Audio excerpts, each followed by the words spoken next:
Got me running, put it on, yeah. Fuck, I'm seeing all kind of things. Ay, I just bought a beat, got me rolling loud. Like I'm on the stage, got me rolling loud. I just bought a beat, got me feeling safe. I just bought a beat, she know about it.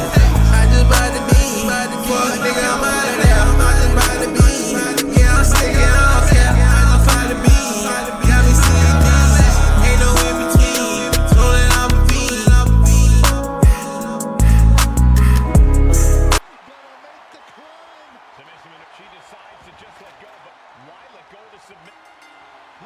Okay. I'm putting this thing on easy so I can do it because I don't got time. Don't got time for that.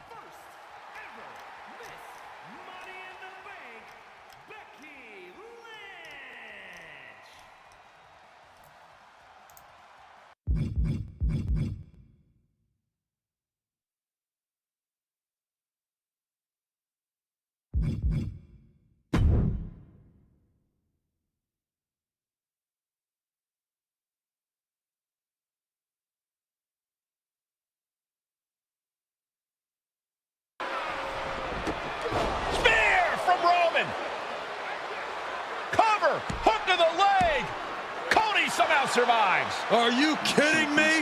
How did Rhodes survive? Desire is how, Corey. Grit is how, Corey. This is how bad Cody Rhodes wants to finish his story. What the? It can't be. It is. John Cena's here. Cena's in Wrestlemania. A saving grace for Cody Rhodes. John Cena here to fight off Solo Sikoa. Solo sent crashing to the outside, courtesy of the franchise.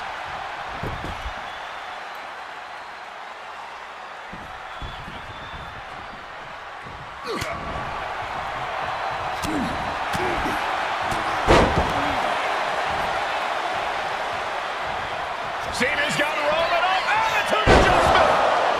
Down goes Reigns. Need more mouse table.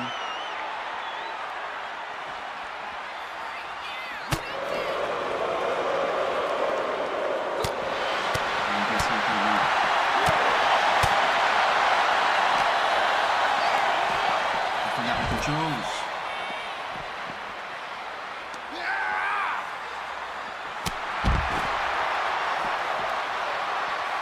Dragon. I already know how to drag.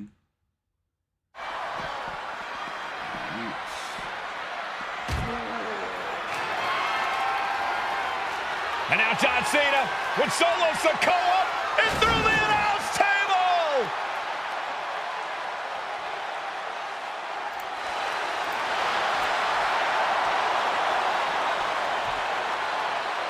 Oh, hold on, guys. Hold on. You gotta be kidding me. The final boss is at WrestleMania. What a moment this is. Brings back memories from WrestleMania over a decade ago. Honestly, I'm gonna put the music on. I'm gonna put the music on. I have to be honest. Now this is a WrestleMania moment.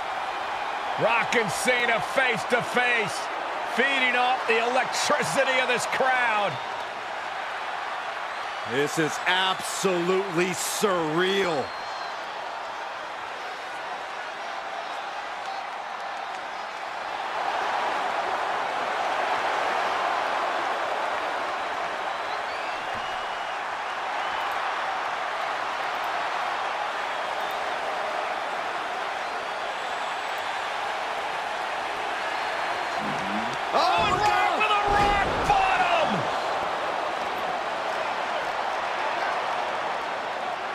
The final boss strikes, and Cena is down. And now The Rock taking off the Mama Rhodes wave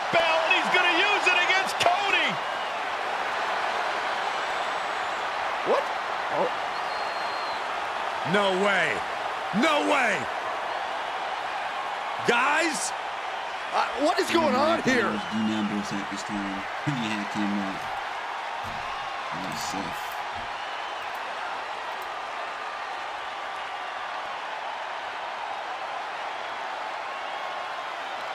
We know that music all too well, but It's Seth Rollins! And a Superman punch by Reigns intercepts Rollins, who's out here in the old Shield gear.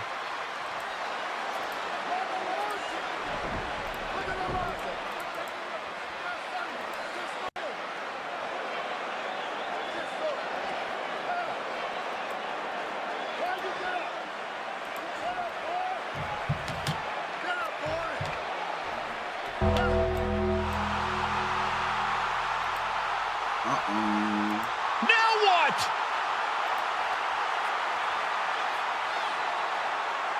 Oh, shit. Here we go again. Undertaker's in the ring! oh my gosh! The Great One face to face with the Reaper at WrestleMania.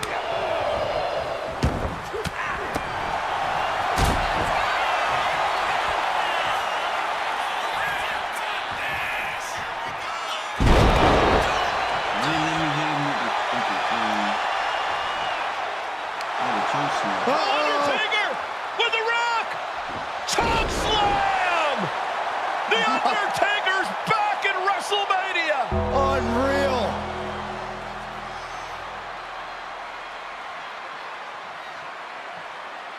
And now Roman Reigns and Cody Rhodes struggling to grab a hold of the steel chair in the ring. Both men struggling to their feet. Roman beats Cody Rhodes. And this could be disastrous for the American Nightmare.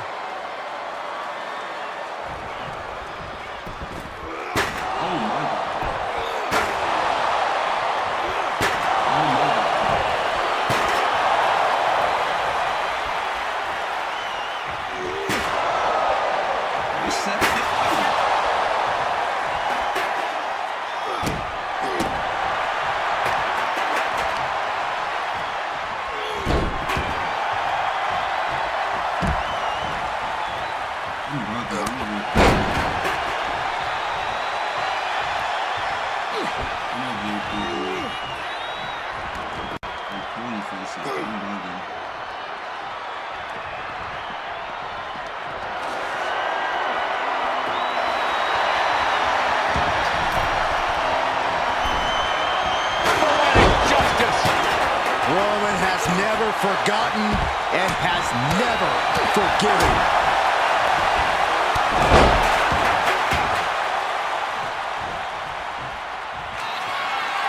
Roman Reigns setting up, looking for the spear to put Cody away. No! Cody catches Roman. Crossroads. And another crossroads. Looking for the trifecta now. Finish the story. Everybody seems to think that WrestleMania 40 was the night the Bloodline ended. But anyone who knows us knows that it's going to take more than one bad night to bring us down. If anything, we're just getting started. Okay. That was a cool little intro.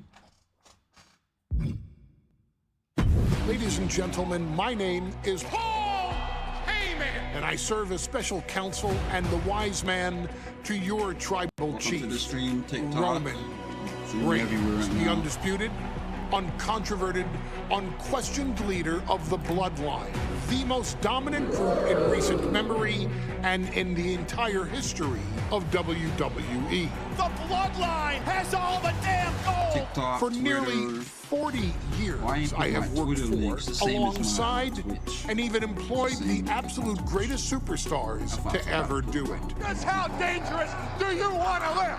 I've created the Dangerous Alliance, led an extreme revolution with ECW, and managed the most legendary of all champions.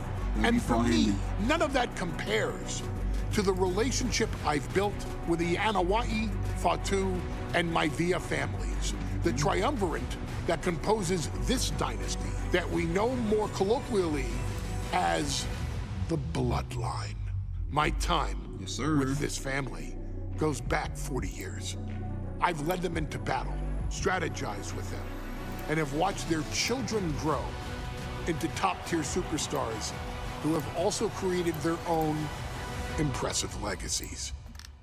And so it is my great honor to serve as your host for the WWE 2K25 showcase featuring a dynasty like no other, the Bloodline. When you look at this incredible family tree, this is proof that there is only one royal family in professional wrestling, bound by blood. A blood bond forged between High Chief Peter Maivia and Amatua Anai Anoa'i, the father of Afa and Sika, the wild Samoans, created a force that has dominated professional wrestling for over 5 decades. An elite collection boasting names like the wild Samoans, Afa and Sika, as well as The Rock, Rikishi, Umaga, YOKOZUNA, Nia Jax, Jimmy and Jey Uso, Solo Sikoa, Jacob Fatu, and of course, your tribal chief, Roman Reigns.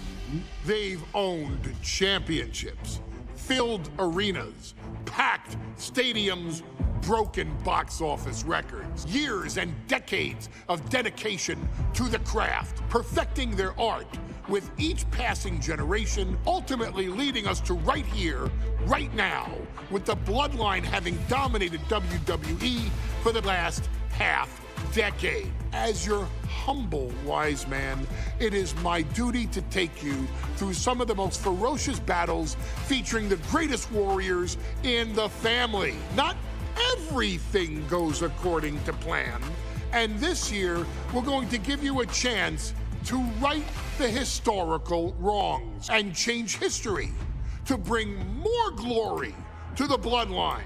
It's our showcase, after all. Honestly, their only real competition is themselves. Acknowledge me! All of this fighting amongst each other, this constant power struggle, I won't let all of that ruin this moment. Because it's not just about Solo Sikoa or Roman Reigns.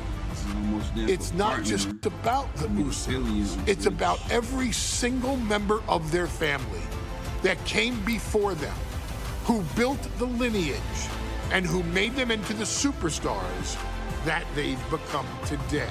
It's been said elsewhere that wrestling has more than one royal family. That's undeniably true. Also undeniably true is that for all of those other families, there's only one Bloodline. Dynasty. I'm probably gonna put that on easy for that Tamina match. I already know. I heard about that, man. I'm gonna put the music back on. I just have to do some editing to get this up on YouTube. Give me 1 minute.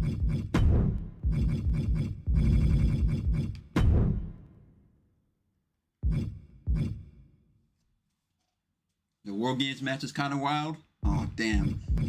I know the Tamina match is bad, and the WarGames match. If I'm struggling, I'm probably gonna have to change difficulty because I'm not gonna be extremely angry on that. Let's see. Okay, YOKOZUNA. All right, let's go.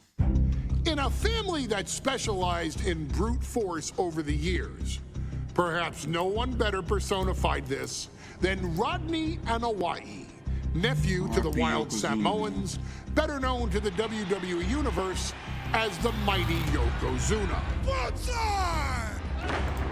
The family's first world heavyweight champion, Yokozuna arrived to WWE in the fall of 1992. An imposing behemoth, to say the least, Yokozuna would make an immediate statement, winning the 1993 Royal Rumble just a few months after his debut. This victory would grant him a WWE Championship match at WrestleMania 9, where he took on Bret the Hitman Hart.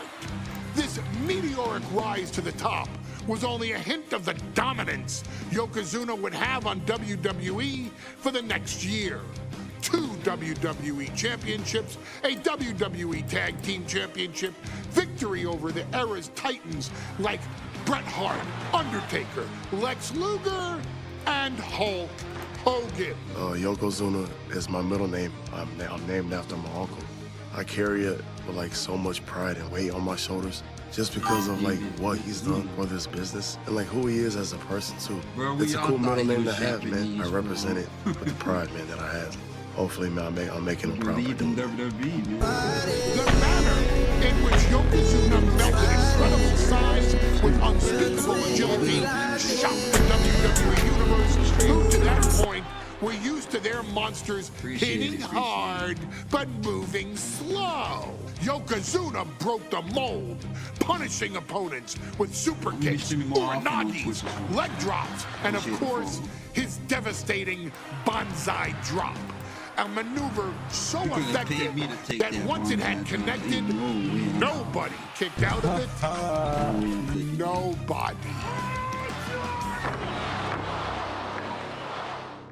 Rodney was a very unique talent. I think the way he was able to handle all the pressure, it was kind of parallel to how he was in the ring. For someone to be so big and to be so nimble, you just don't see that very often. Rodney was one of those first solo guys, singles competitor guys that was able to go out there and really just make waves, make a big splash. I mean, pun intended, I guess. You know, that fool jumped in the pool, he'd knock out all the water, and that's the way it felt sometimes. He would go into those arenas and just suck in all the energy and be able to give it back. So when I look at Rodney, I see someone very similar to me, someone who understands the top, the very, very top of the game, the top position, and everything that goes along with it. Appreciate it.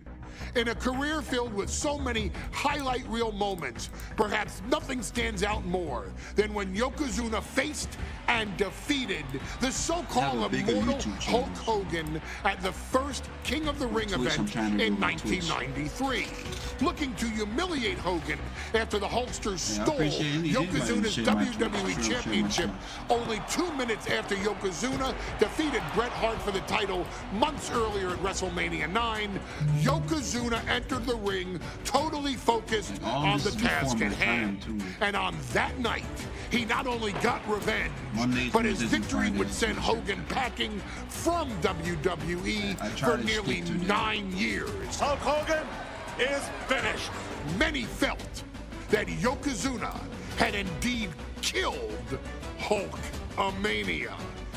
Now, you get to possess the power of the mighty Yokozuna and deal out punishment to Hulk Hogan to walk out of the King of the Ring, a 2-time WWE champion.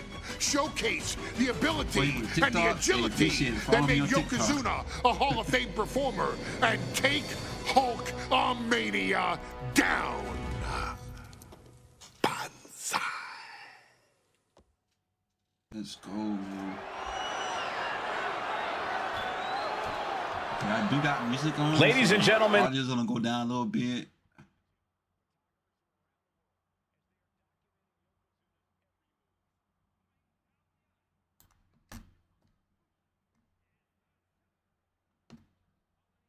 You could DM me on Twitter.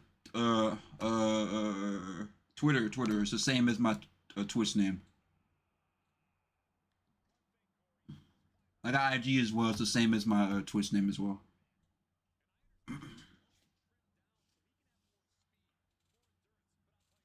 Okay, he got Mr. Fuji.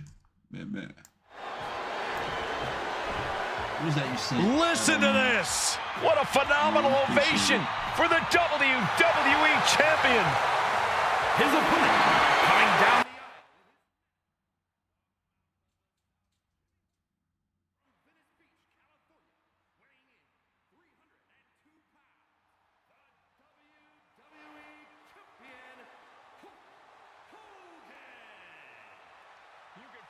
Facility shake, literally moving. The rafters shaking with the ovation of the WWE Champion Hulk Hogan. Hulk Hogan thrives on these people. He thrives on the Hulksters, the little Hulksters. This is what keeps this man going.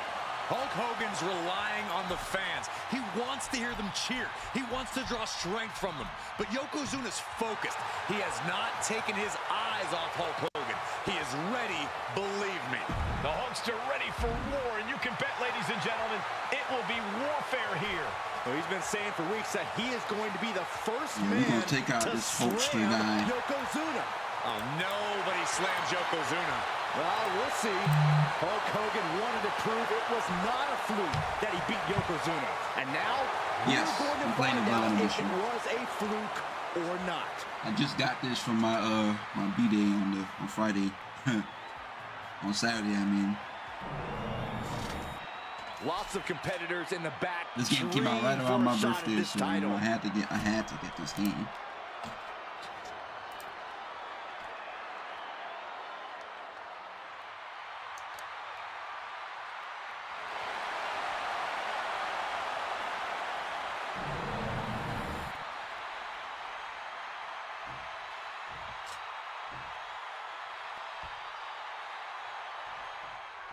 Michael Cole.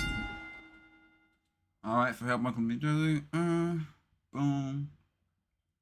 So I got lift Hogan up. Byron Saxton and Corey Graves. Emanating from again. King of the Ring, 1993. Appreciate it. Yokozuna is fuming over his embarrassing Wrestlemania loss. Now, Yokozuna has got to reclaim the WWE Championship and what Hulkamania off the mat.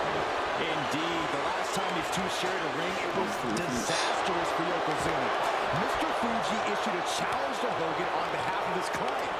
And 22 seconds later, at least this thing is kind of simplified. The other showcase on 24 years. But that night was mired in controversy as Yokozuna had just been to battle with Bret Hart to win the title. This is going to answer a lot of questions from WrestleMania 9. This is Yokozuna versus Hulk Hogan, and we're going to find out who's the true champion. We know each man's... And he already bloody girl. Yoko's that crazy? This is not good for the Hulkster. And a way to get out of it is being on display right here.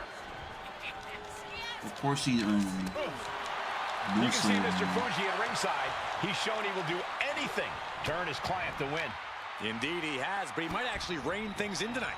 We saw at WrestleMania that Fuji's interference earned Yokozuna the win against Bret Hart. But when he tried it again against Hogan, this reminds me like the older wrestling games, like the PS2 and the smaller guys. Jimmy Hart in the opposite corner. The Mouth of the South is keeping a close eye on Mr. Fuji to ensure this one stays fair. I'm gonna put like the crowd and the commentary a little bit lower. Momentum is really on Yokozuna's side. Yokozuna taking the fight to Hulk Hogan. The Hulksters. Oh. I'm not good at this mini game or the trading blows stuff. Hogan able to take a stand. These two are clearly fired up, going blow for blow. And they're going shot for shot. Back and forth, neither one giving up any ground. It looks like we've got ourselves a brawl here. Yokozuna engaging in warfare with the Hulkster. The Giant knows this may be his last chance at the WWE Championship. Exhaustion setting in, and neither one of them is letting up. Gosh, what impact!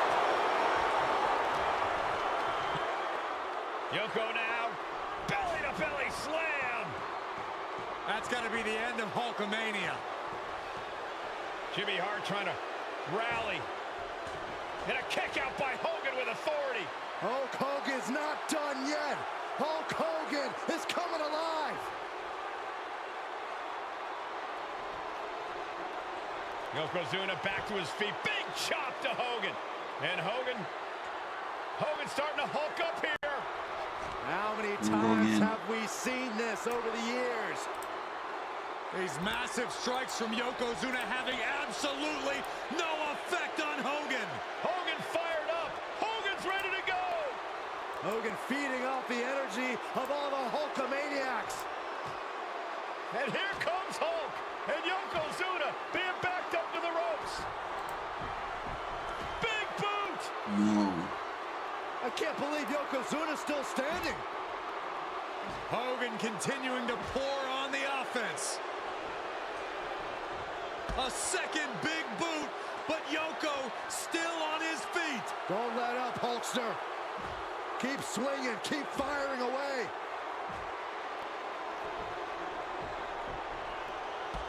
That boot, Yoko staggering, stunning, and he's down. Drop the leg, Hogan. Drop the leg. Hogan, legs drop. Here's the cover shit. on Yoko. Here we go again. Who kicked out of the leg drop? What? Get Mr. Fuji out of there. Hogan feeding off the energy. He's doing iconic taunts. What is that photographer doing on the Fire apron? spot. There's a match going on. What the heck? What was that? What in the world just happened here? You want to spin him? Oh. Oh, no. A big splash. What is that? He had him exactly where he wanted him. No, I gotta hit him with the, which one call it?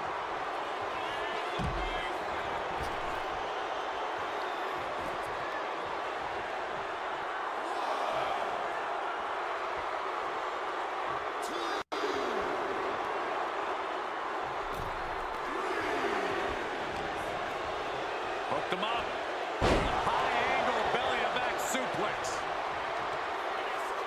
The big man, YOKOZUNA. Devastating leg drop. YOKOZUNA demonstrating his full power. Hogan's in trouble.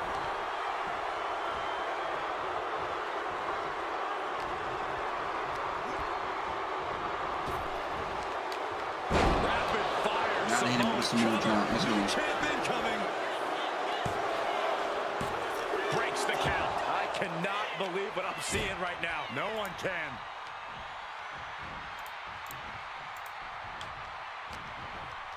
Boom! Read that one. And that might be the start of the momentum swing he needed. Could be a chance for Hulk to change the complexion of this match. Uh-oh. High angle belly-to-back suplex. And Hogan falling hit him with the victim to a bonsai slew drop, of apparently. offense. YOKOZUNA making Hogan regret wanting this match. YOKOZUNA in full control. Hope the ropes hold up. Oh, bonsai. The challenger might have what it takes to win this. There better not be no rope break. What a kick out. I don't believe it. What a display of stamina. The champ showing they are truly worthy of this title. Things might only get over the top. And the glory. And YOKOZUNA is once again champion. I can't believe it. Yeah! Let's do this.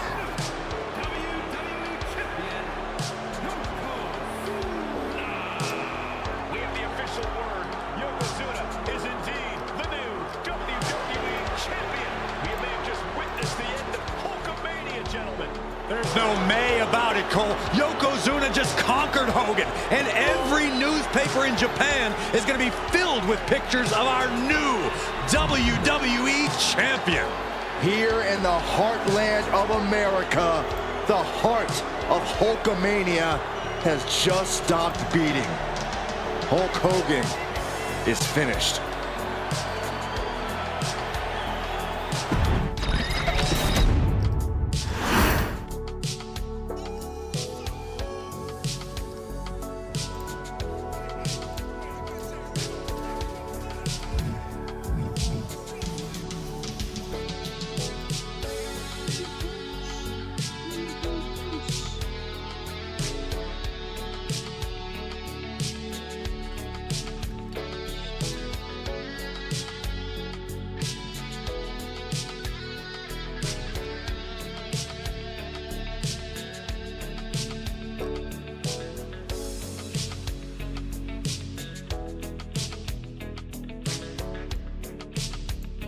recent champions like the Usos or Tama Tonga and Tonga Loa. This dynasty has always excelled in tag team competition, consistently showing an ability to dominate the division with a wide variety of looks. And the first team that we will look at, accompanied to the ring by Alpha himself. Fatu and Samu, the Headshrinkers.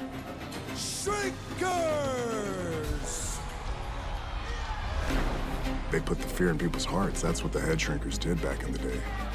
Second to none in that ring. You know, hard-nosed, battle-tested. They went for it every single night. More astute fans may also know that early in their journeys, Samu and Fatu were managed by me, Paul Heyman, then known as Paul E. Dangerously, and the SST, the Samoan SWAT team. The Samoan SWAT team is here. Vengeance is mine. Already an imposing force that early on, their future greatness was obvious to so many industry experts. Alpha, more than anybody, knew he had the team on his hands, with Samu being his son and Fatu his nephew.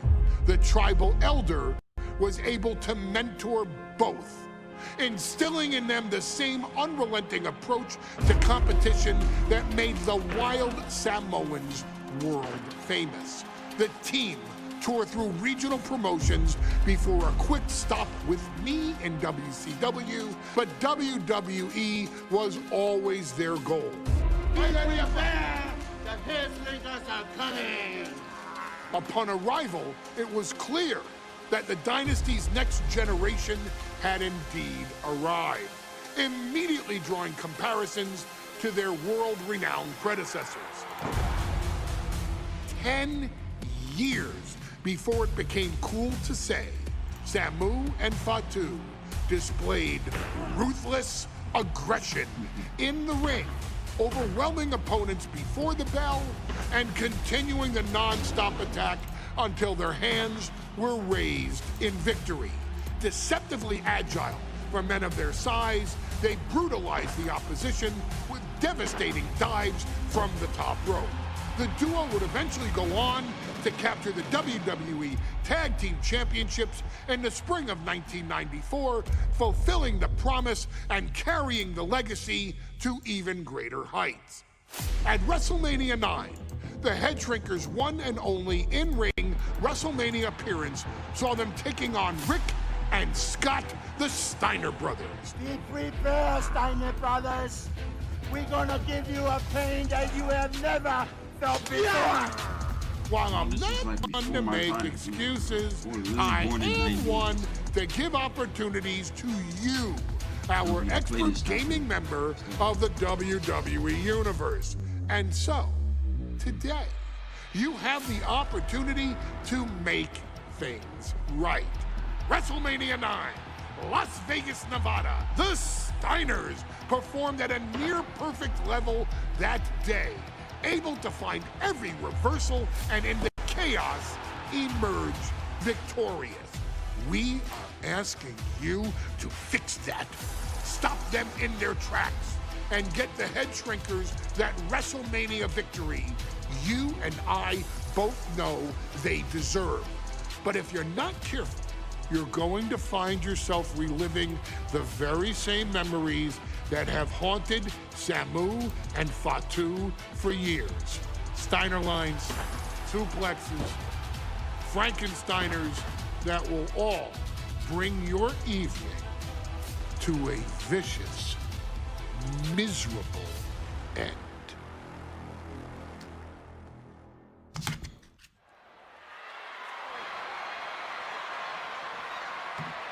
One of the toughest teams in WWE history. Nearly 600 pounds of pure savagery. As a tag team match set for one fall. On the way to the ring, accompanied by Albano. a combined weight of 565 pounds. and Fatu, the Headshrinkers. Fair warning, this one may not be too pretty, guys. You talk about rugged individuals. These are two tag teams that can really bring the fight to anyone that steps in their path. Yeah, there's about to be a seismic collision in the ring.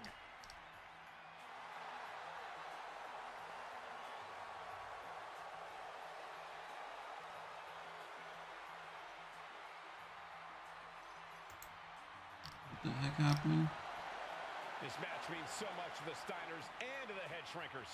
Well, the whole world is focusing on Wrestlemania 9, and the last thing you want to do is come up on the short end. Pride is on the line, and as is a stake to the claim of being the toughest team in all of WWE. WT, man.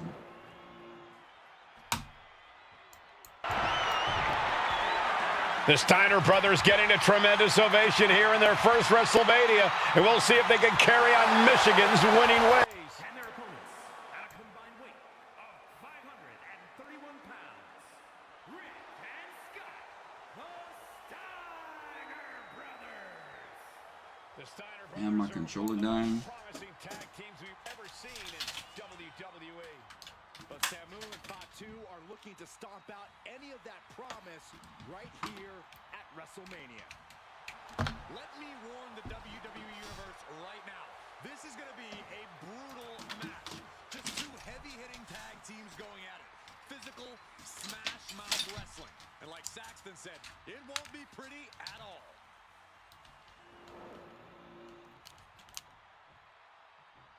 All right, the Steiner brothers. WrestleMania 9 rolling on with a potential show-stealing match, guys. Two very hungry tag teams facing off. Indeed, Michael, the Headshrinkers and Steiner brothers are both new to the tag division in WWE, but both teams are off to an amazing start so far. You have to imagine whichever team wins this high-profile fight becomes an instant top contender for the tag team championship. And with two teams this physical on such a big stage, it is indeed going to be a fight. The Headshrinkers accompanied at ringside by Alpha, but he's not the only tag team legend serving in a managerial role tonight. That's right, Michael. Just like Alpha, Mr. Fuji earned many WWE tag titles as a wrestler, but now he's hoping to lead YOKOZUNA to the WWE Championship. And looking at all the top young talent in this ring, I see many other main event stars of the future that could follow the lineage of Yoko. Both competitors showing they've studied the other's playbooks to the T. Pendulum backbreaker. Hold on.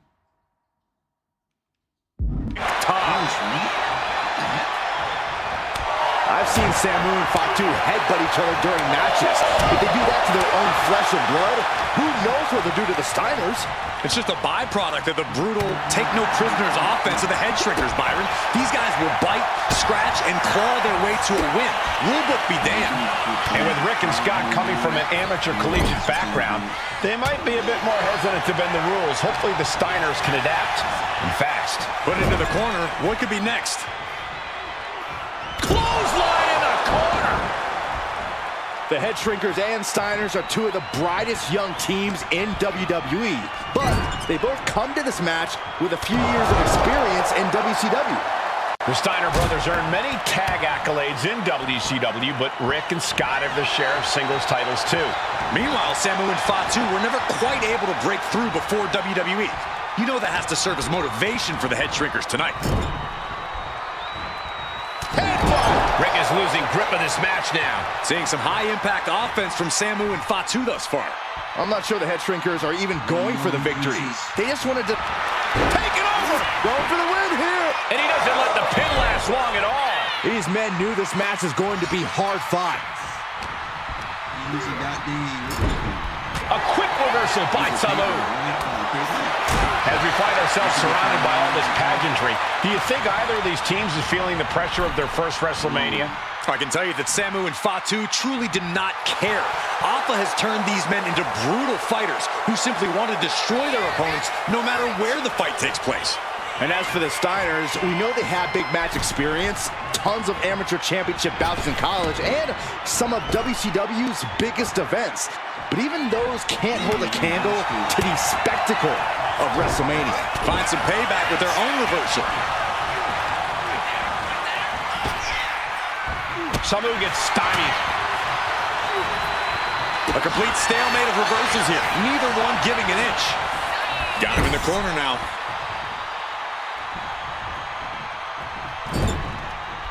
Still with his corner. Pinpointing the leg in a corner.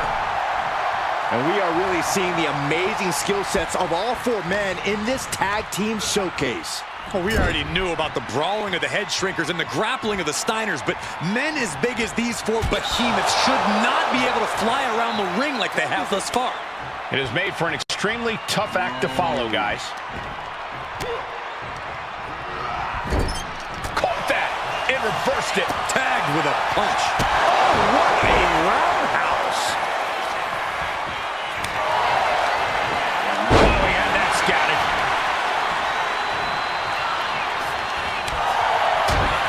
Ooh, right to the throat.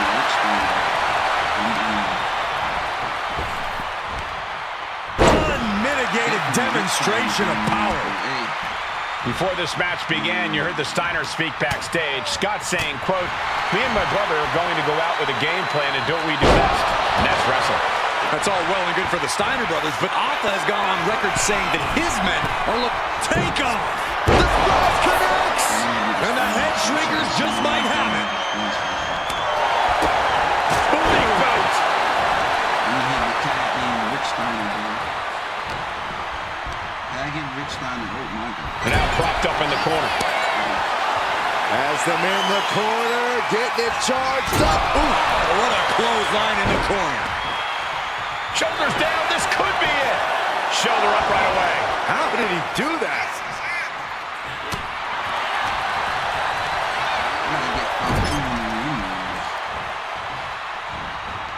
Look at that counter from Samu. Tag made. Taking a moment to get pumped off of this crowd's incredible energy. Rick gets that set. And there goes Steiner sent outside the ring. Fatu like a one-man wrecking machine right now. Cleaning house. Oh, look at this, the power by Scott Steiner.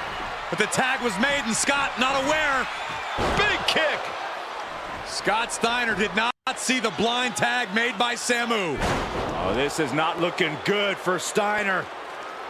And this is what the Headshrinkers do. Top-tier tag team wrestling. Steiner didn't see the tag, decided to hot dog around, and got a foot in the face for it. We all know what Scott's lining up for. Arm wringer. Ooh, eats a big right. Has him in the corner, thinking of the next move.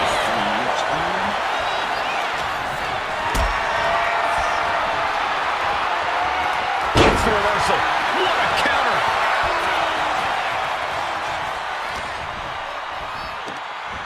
Gut wrench suplex.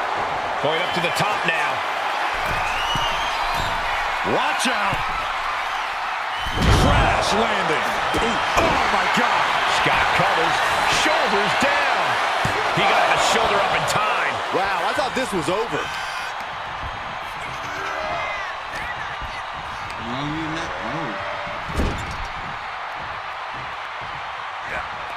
Tag is made. Can only imagine what. Oh my God, not this. Oh yeah. Hot tag. Stay device. His body has to be racked with pain. This has been an arduous tag match, but you could be in much more shape. He has to be in a world of hurt here. Yeah, this tag team match has seen its fair share of tide changes, and it's not over yet. The Headshrinkers and the Steiners are engaged in an epic battle. Both teams making the Roman gladiators proud.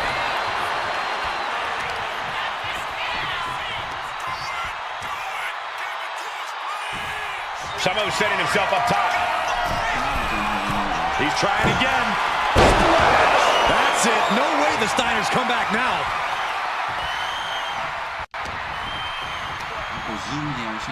Gets driven into the corner. Wicked clothesline. Listen and do.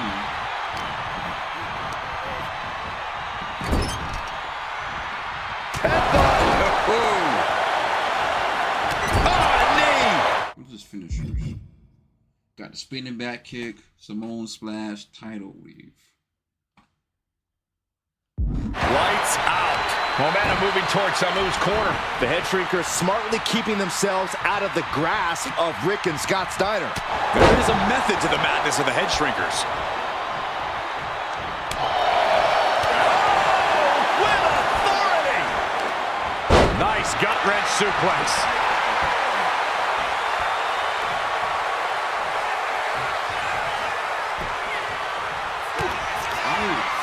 Watch out! Pin on Samu. Cover. He makes the save. Better late than never. What's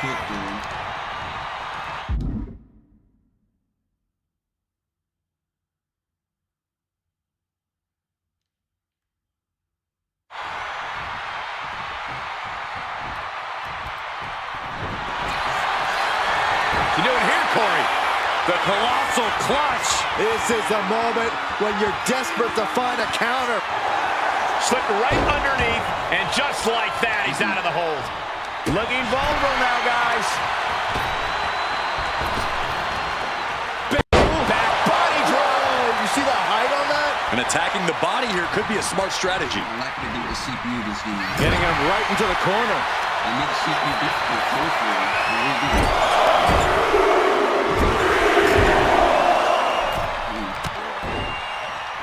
Indy counters. Where's the haymaker?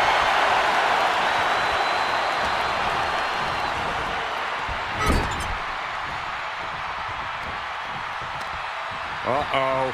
Face first in the turnbuckle. Got him on that turnbuckle.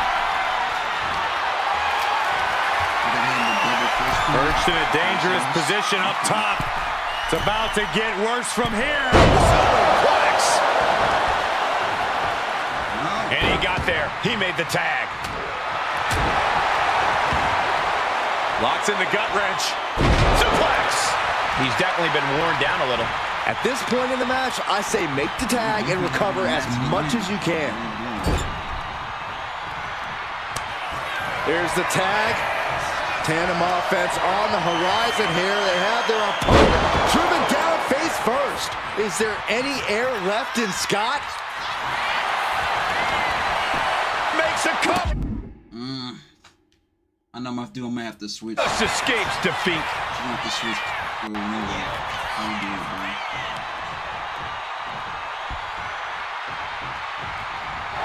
Nice takedown, stacked for the pin. What a jaw-dropping show of strength this late into the match. Put in the corner now. Tag is made. Can only imagine what. Oh my God, not this. Oh yeah. Doomsday device. Oh God.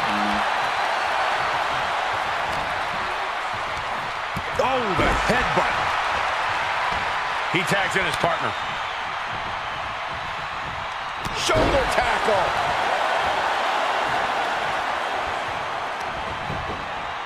Takedown gets them out of danger. Catch. And here we go. The Boston Crab. Look at the back position. The spine is under attack here. It's holding up now, but for how long?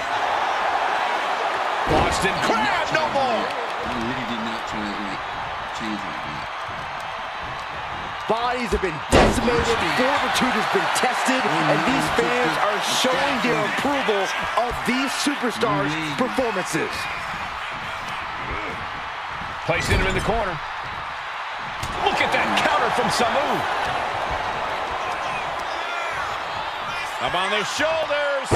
Down in a hurry. Steered away there. Pulls their opponent in. Belly to belly. And Samu was unable to prevent further damage.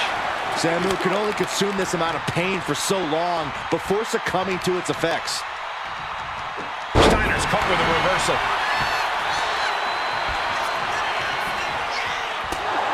And Samu's been at the break a few times, but still fights on.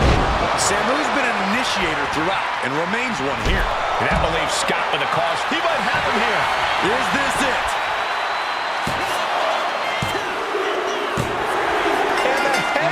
Headshrinkers get the win. Kicking my butt this game. Here are your winners, Samu and Fatu, the Headshrinkers. And what a huge win for the Headshrinkers tonight. Samu and Fatu making their family proud and proving themselves as top contenders in the tag division.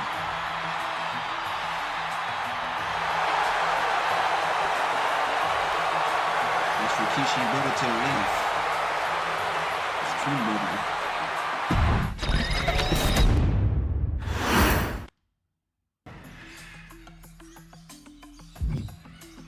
No, Rock versus Young Triple H. Okay, Hunter Hearst Helmsley. Hey, let's put this in the simplest of all terms. Dwayne "The Rock" Johnson is the biggest celebrity on the face of the planet today. Now, whether he's a blue chipper, the people's champion, or as we know him right now, the final boss, The Rock has always commanded all of the attention in the arena since the very first moment he made his WWE debut at the 1996 Survivor Series. Born into this business, The Rock would become WWE's first ever third-generation superstar, following in the footsteps of his father and grandfather.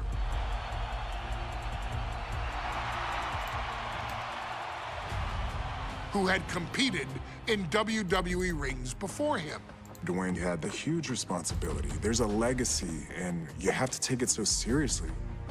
Even with incredibly high expectations, the Great One surpassed them all, along with the usual achievements if your name is The Rock: 2 Intercontinental Championships, 5 Tag Team Championships, 8 WWE Heavyweight Championships, a Royal Rumble victory, not even to forget the fact that The Rock once led an entire nation.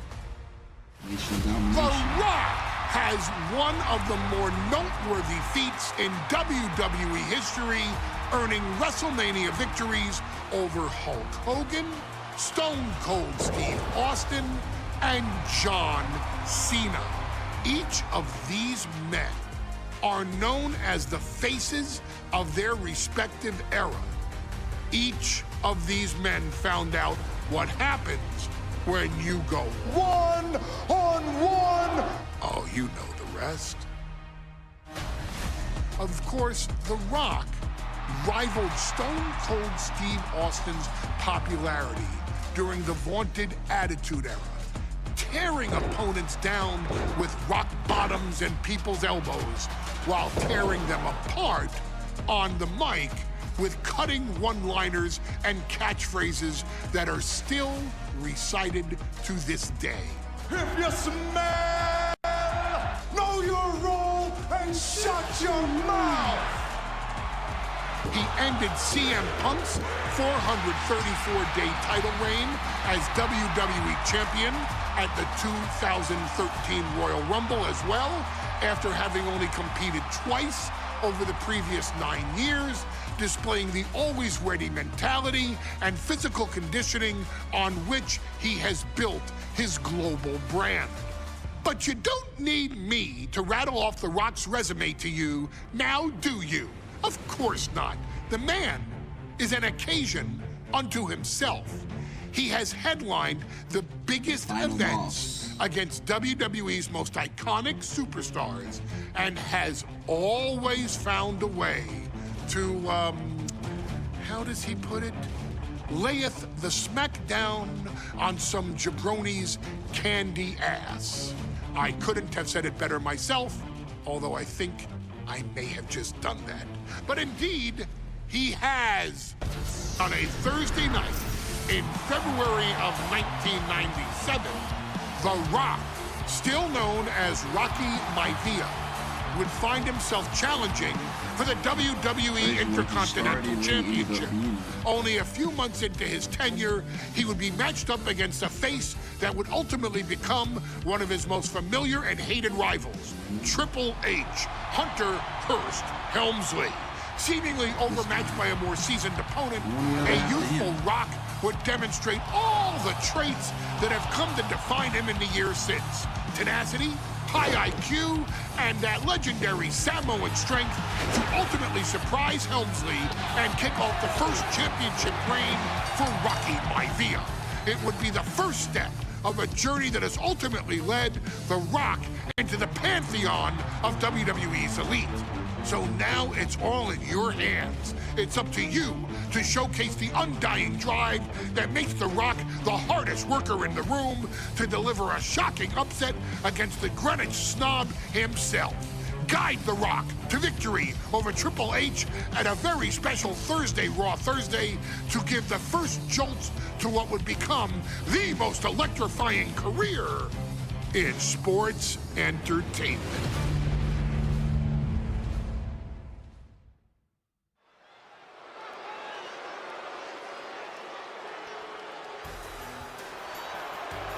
And here comes the #1 contender, at least for tonight, Rocky Maivia. The following contest, scheduled for one fall, is for the WWE Intercontinental Championship. Making his way to the ring is the challenger from the South Pacific, weighing in at 275 pounds, Rocky Maivia. They said this man was from South Pacific. He's from Miami, ain't he?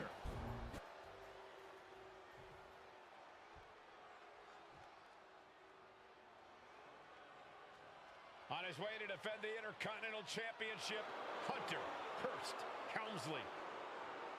His opponent. I need that. I need that replica of that title. 246 pounds. The legendary IC title.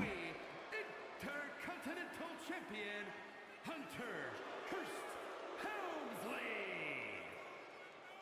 Helmsley is scheduled to face another challenger at an upcoming show this Sunday.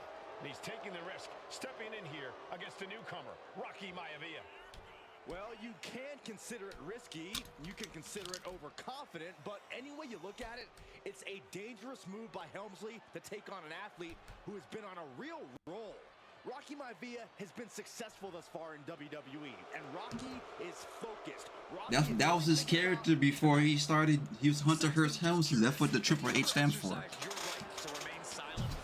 am tired of all this talk about Rocky Maivia. Yeah, he's been on a roll, but it could all come to a screeching halt tonight at the hands of Hunter Hearst Helmsley.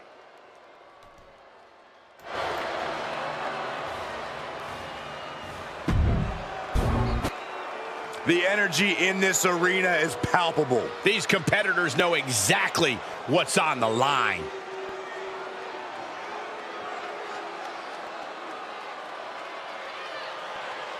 Good match. That shit definitely was weird. Hunter Hearst Helmsley.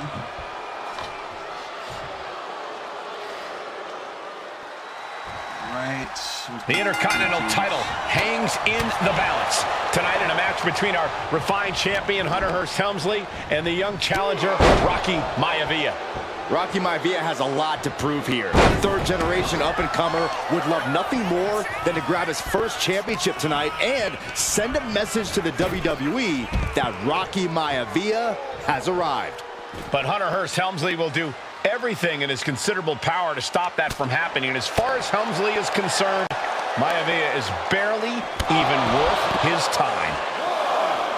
And watching from home is Rocky Johnson, the father of Rocky Maivia, former WWE Tag Team Champion.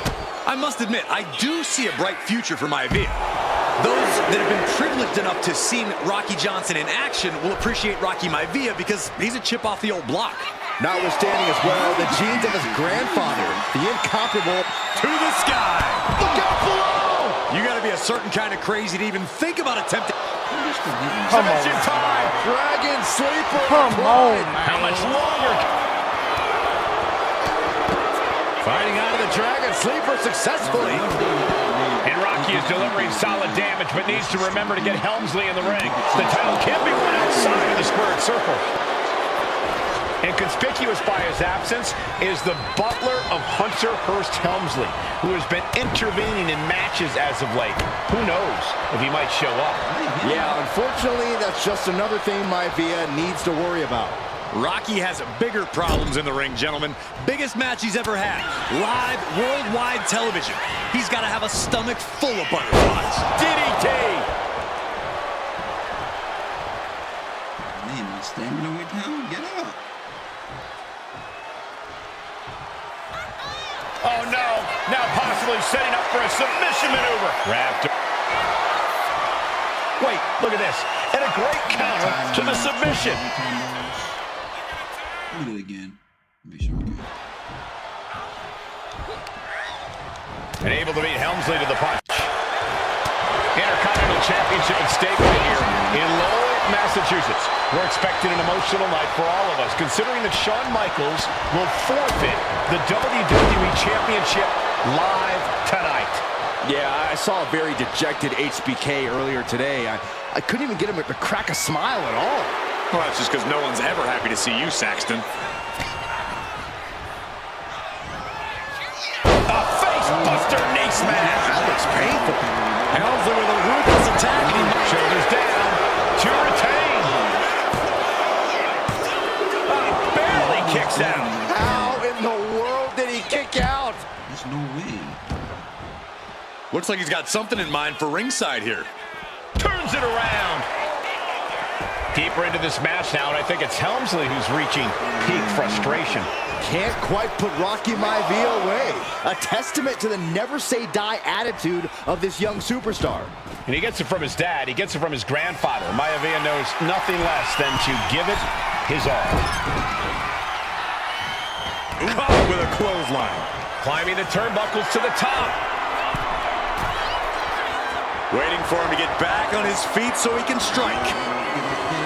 From way up top and down. Maivia took to the sky and executed that high. Hunter whipped into the corner. Nobody home. Rocky hit hard. And now Hunter looks to take over this match. Helmsley muscling Maivia up to the top turnbuckle and a big right hand. Helmsley with something big in mind here for his challenger tonight.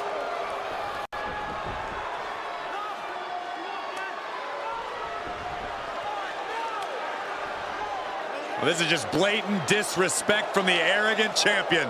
Almost daring Rocky. Hey, you really want my title? You really think you're going to be Intercontinental Champion? Up to the top. Hooking Rocky into a superplex. This could be it. Can Hunter capitalize? This could be it. Hook of the leg and a cover, and Rocky stays in it, getting his shoulder up. Still not enough to put out the flame of Rocky Maivia. Hunter has to be asking himself, what else do I have in my arsenal? And I think we may get our answer, gentlemen. Yeah, it's just a matter of time, I believe, before this one's over. Hunter hooking Rocky, taking his time, looking to put him away. Maivia just collapsed. This just shows you how much damage Hunter Hearst Helmsley has inflicted on the challenger in this matchup. I think Maivia's done. Official might want to step in, call this one. The official checking on Rocky. Hunter Hearst Helmsley believes this is close to being over. Lifting him back up again. Rocky rolls through. Shoulders down. Rocky wins the title. Rocky Maivia has shocked Hunter Hearst Helmsley. Here is your winner and the new Intercontinental Champion, Rocky Maivia. We have a new Intercontinental Champion.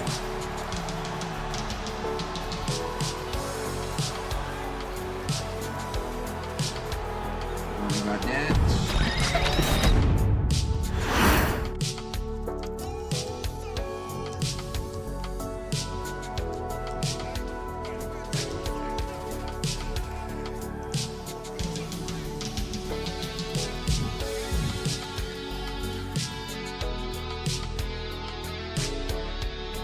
I Chief P. Maivia versus George and Steele. Not a chance to create history In this, the final battle, the time is for either to lead High Chief to Seth inside the steel cage yesterday.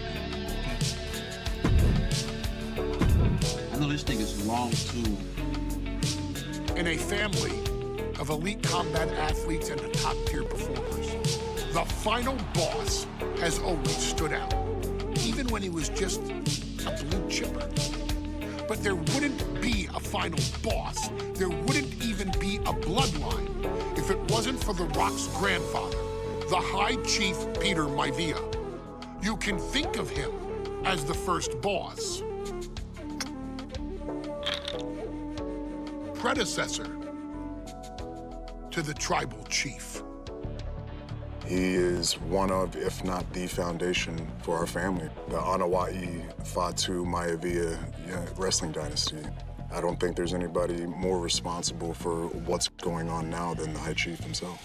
That's true. Peter Maivia isn't simply one of the two principals behind the sacred blood bond.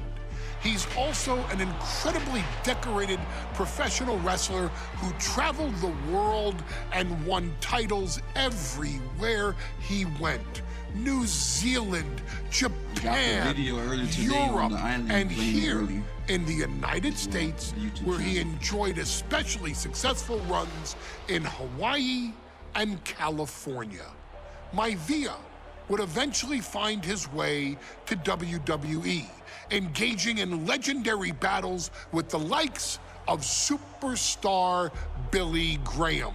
His larger-than-life personality would win the WWE Universe over in short order, as it had throughout his entire career.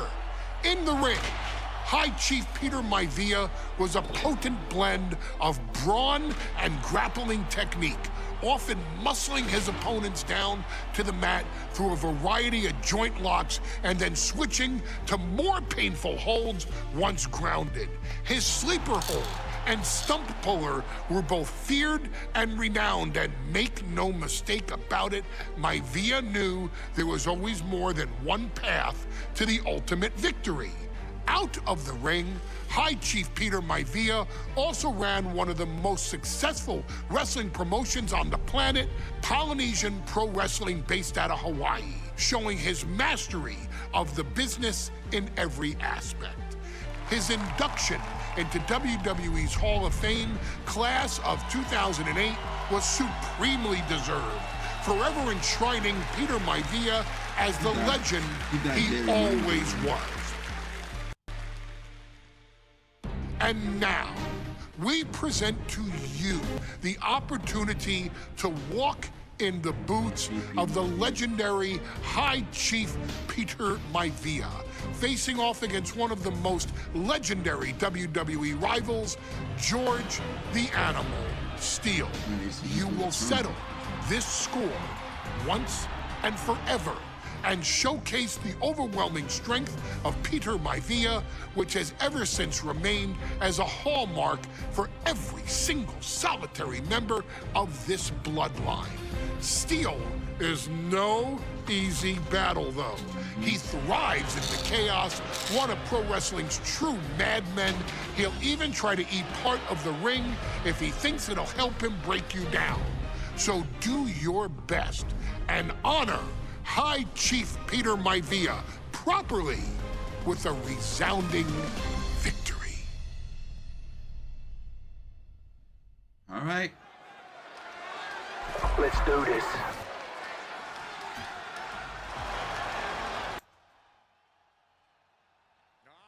Somebody call the local zoo. The following contest is scheduled for one fall and is a steel cage match. Introducing first, from Detroit, Michigan, weighing in Well, look crazy. 175 pounds, George the Animal Steele. I'm not even sure the cage can contain this man.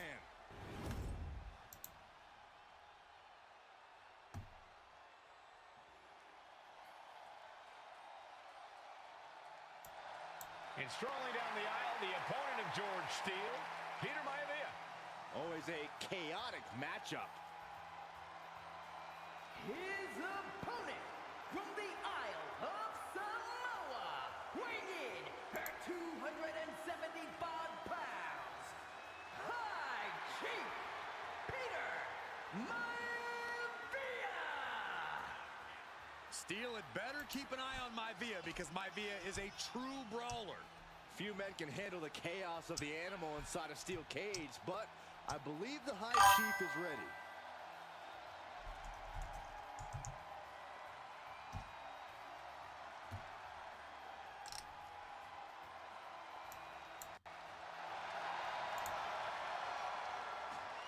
Maivia carrying such pride into the ring.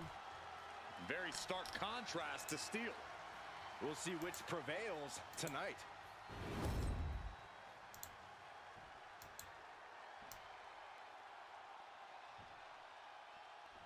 High Chief Peter Maivia taking on George the Animal Steele in a steel cage match. Quite a heated history between these two guys. Yeah, Michael, and I think it's because Maivia is one of the few superstars brave enough to take on the animal. Most of their contests and slugging it out toe-to-toe now. Slugging away with everything they've got. The fight is on, and it's furious. Giving up now is not an option. They have to finish this. Nothing pretty here, just good old-fashioned fisticuffs. You can feel the contact, and so does the WWE Universe. The willpower, the sheer guts of these two. When a man like Peter Maivia signs up for a match with the animal, he doesn't know what to expect, just to expect anything in the world. Peter Maivia knows full well that he's in for some unusual treatment tonight. In fact, Steele often has trouble finding opponent. Double leg takedown, got the shoulders down, and there's the kick out. Maybe just testing the waters with that one.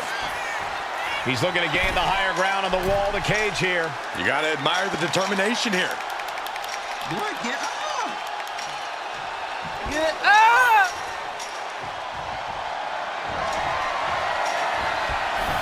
Choosing to climb up the wall of the cage here. Victory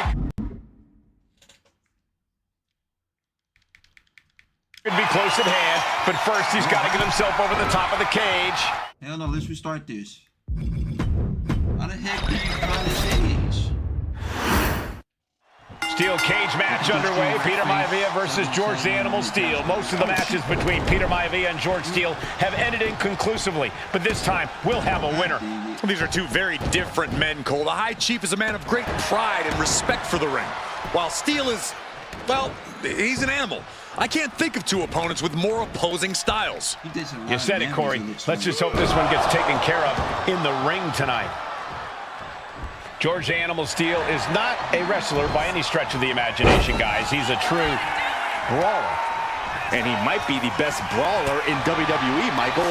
There is no shortage of fight in the animal. But you know who might be a better brawler, guys? The High Chief Peter Maivia.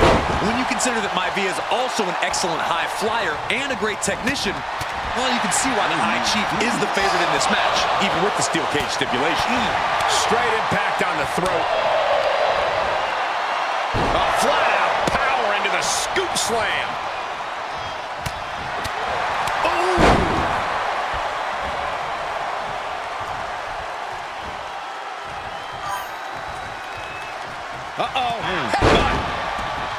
Peter Maivia very tough, but he also has movie star good looks.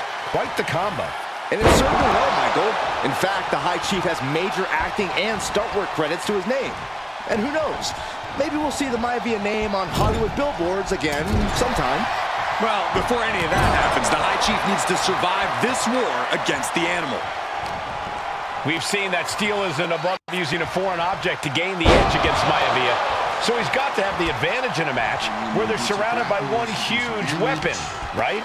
But you'd think that, Cole, but think about how these men prepared for this match. Here we go. It's popping off. Oh, ouch. So much pride, so much resiliency on display. Just teeing off with that fight forever vibe. Each exchange just sapping the energy from these two. Ooh. Two fighters putting their haymakers on autopilot right now. toe-to-toe, treating each... And now these two just pummeling the hell out of each other. And just like that, the scales are imbalanced. Maivia just dominated the animal with that one.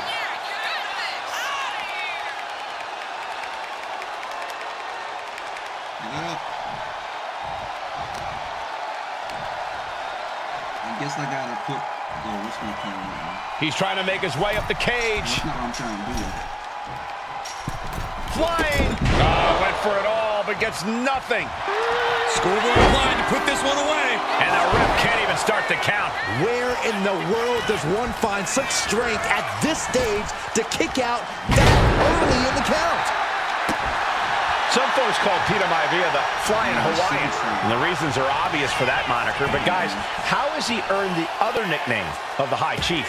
Well, Cole, Peter Maivia is very close to the Anoa'i family. In fact, Peter's considered a blood brother to the patriarch of that clan.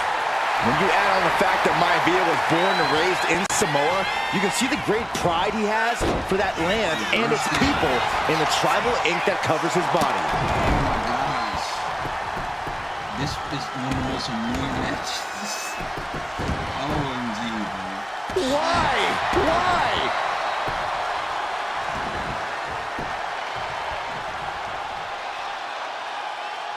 And now he's looking to lock in this submission.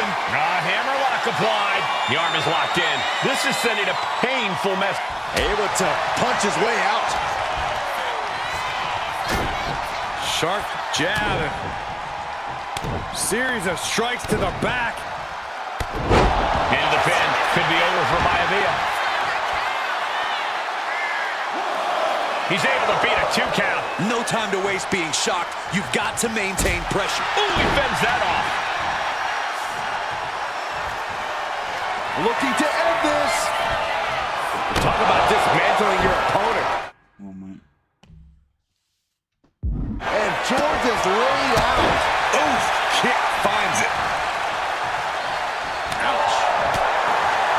What a heartbreak. Vicious.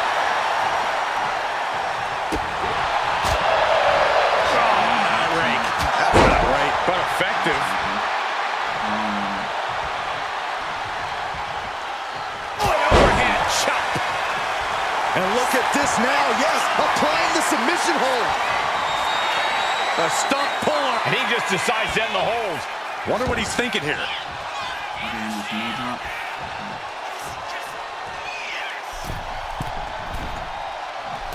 Momentum is all with Maivia now. Yeah, and Maivia has really figured the animal out here.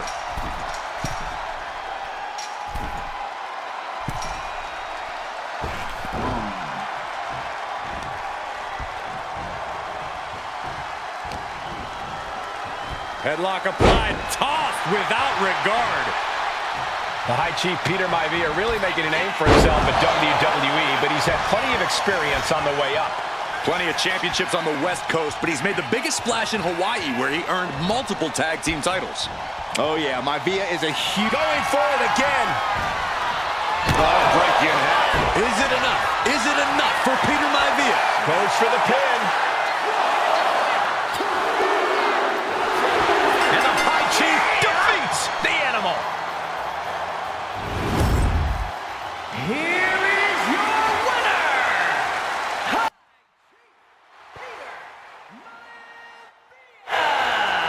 Anytime these two have faced off, it's been eye for an eye. But the steel cage has finally delivered a decisive victory for the High Chief, Peter Maivia.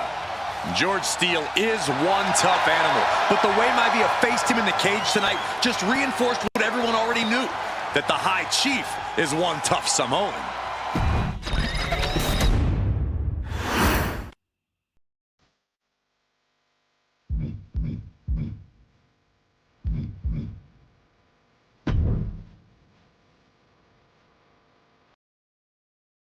Taking it all. Score. Taking it all. This song is fire. I don't care no say. So Sikoa got fire theme.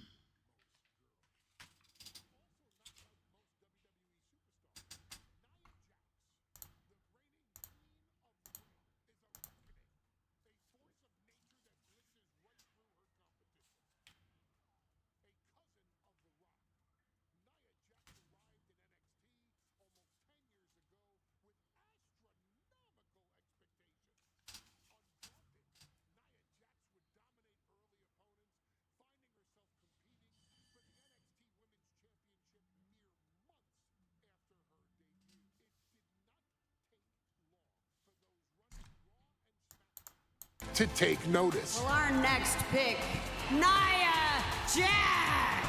And Nia Jax would join the Raw roster as part of the 2016 draft lottery. And since joining the main roster, absolutely no one has been safe from Nia Jax. She is a two-time women's champion.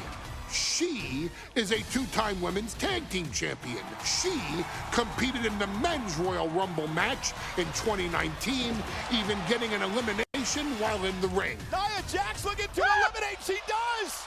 She's battled standouts like Charlotte, Bayley, and Becky Lynch. And all the while, she has left undeniable destruction in her wake.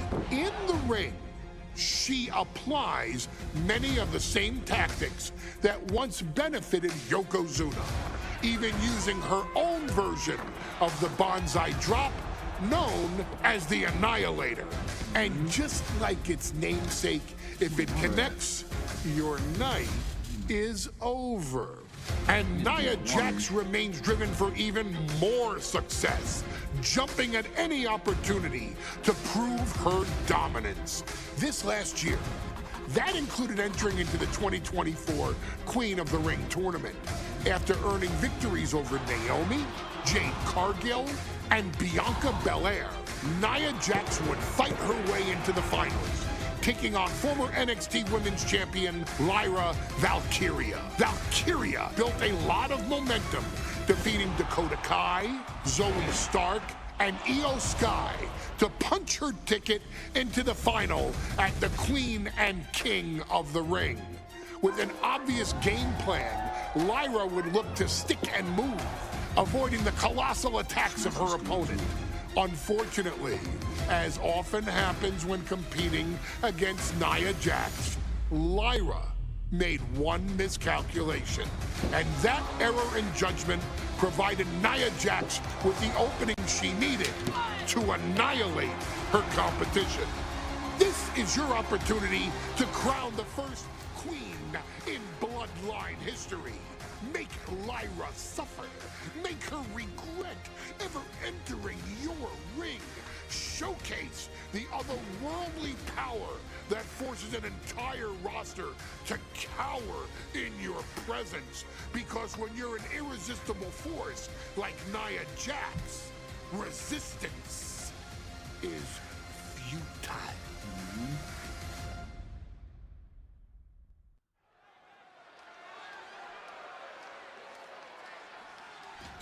And now a dark horse will face an unforgiving titan in hopes to don the crown. Lyra Valkyria versus Nia Jax in the Queen of the Ring Finals.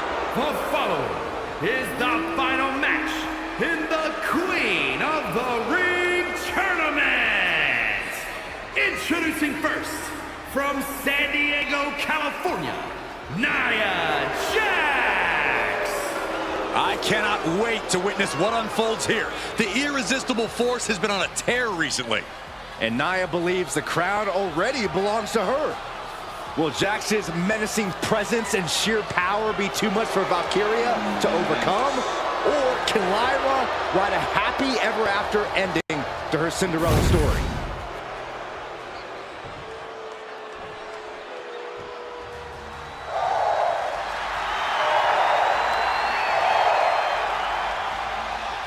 Lyra Valkyria fancies herself a Morgan, which is an Irish goddess of war.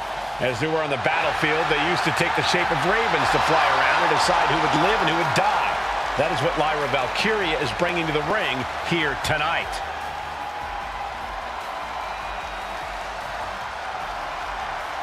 And her opponent, from Dublin, Ireland, Lyra Valkyria.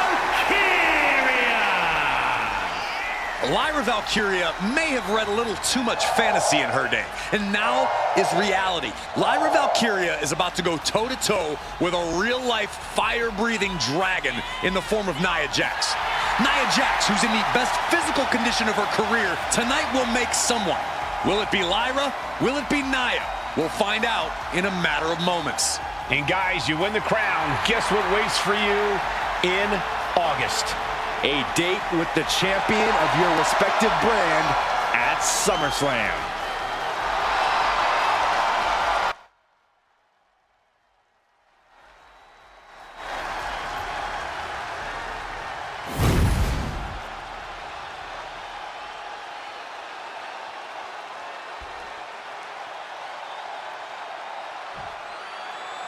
And there will be a coronation taking place tonight as Nia Jax and Lyra Valkyria face off in the finals of the 2024 Queen of the Ring tournament. The irresistible. And Nia now misses wildly. Lyra goes up over the top. Nia's got a caught, though. Lyra trying to rely on her technique to bring down the irresistible force, but having no luck at the moment. I'm not sure this is going to work either. Jax just entirely too strong, but whoa! That was interesting. Oh, nice athleticism by Valkyria. Even Jax might be a little impressed. I wouldn't go that far, Saxton. Here comes Nia, just imposing her will on Lyra Valkyria.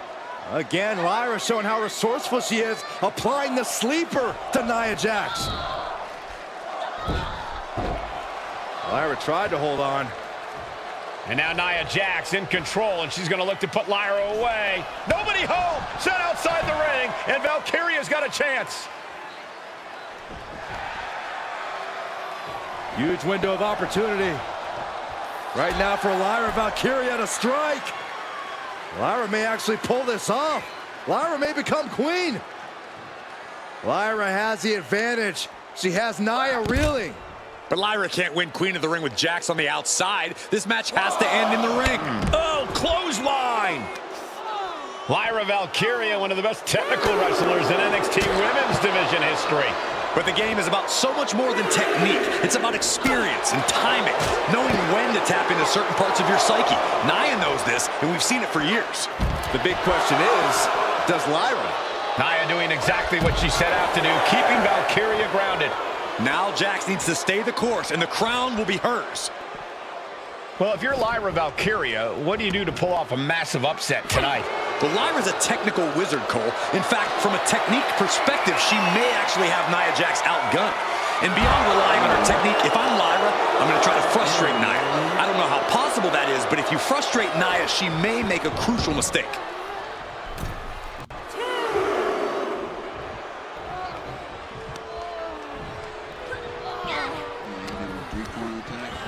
In the corner now, she doesn't want to stay there. In just a matter of minutes, we'll have our second Queen of the Ring. The first, of course, being Zelina Vega. But you've got to believe that Zelina will want a shot at whichever woman wins this. She beat the woman now known as Piper Niven that night, so you know Queen Zelina can strike down an enemy of any size. Just a nasty headbutt. And Lyra only finds herself on the defensive. Yeah, Nia is just buzzing right through Lyra here. Golly, Nia is just cornering Valkyria. Jax abusing Lyra, showing no mercy. I think it's a preview of what kind of queen Nia Jax would be. The kind of queen that will happily send victims to the guillotine. Jax pausing to soak up the adulation.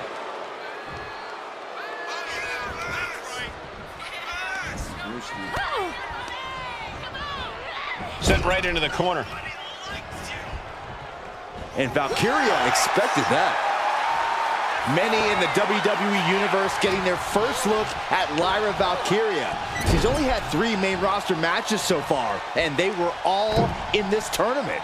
Big wins over Dakota Kai, Zoe Stark, and Io Sky over the last 3 weeks.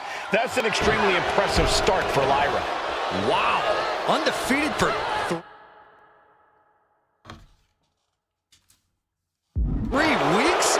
When Nia Jax joined the main roster, she didn't lose a match for over 7 months. And Jax has stayed that dominant for years.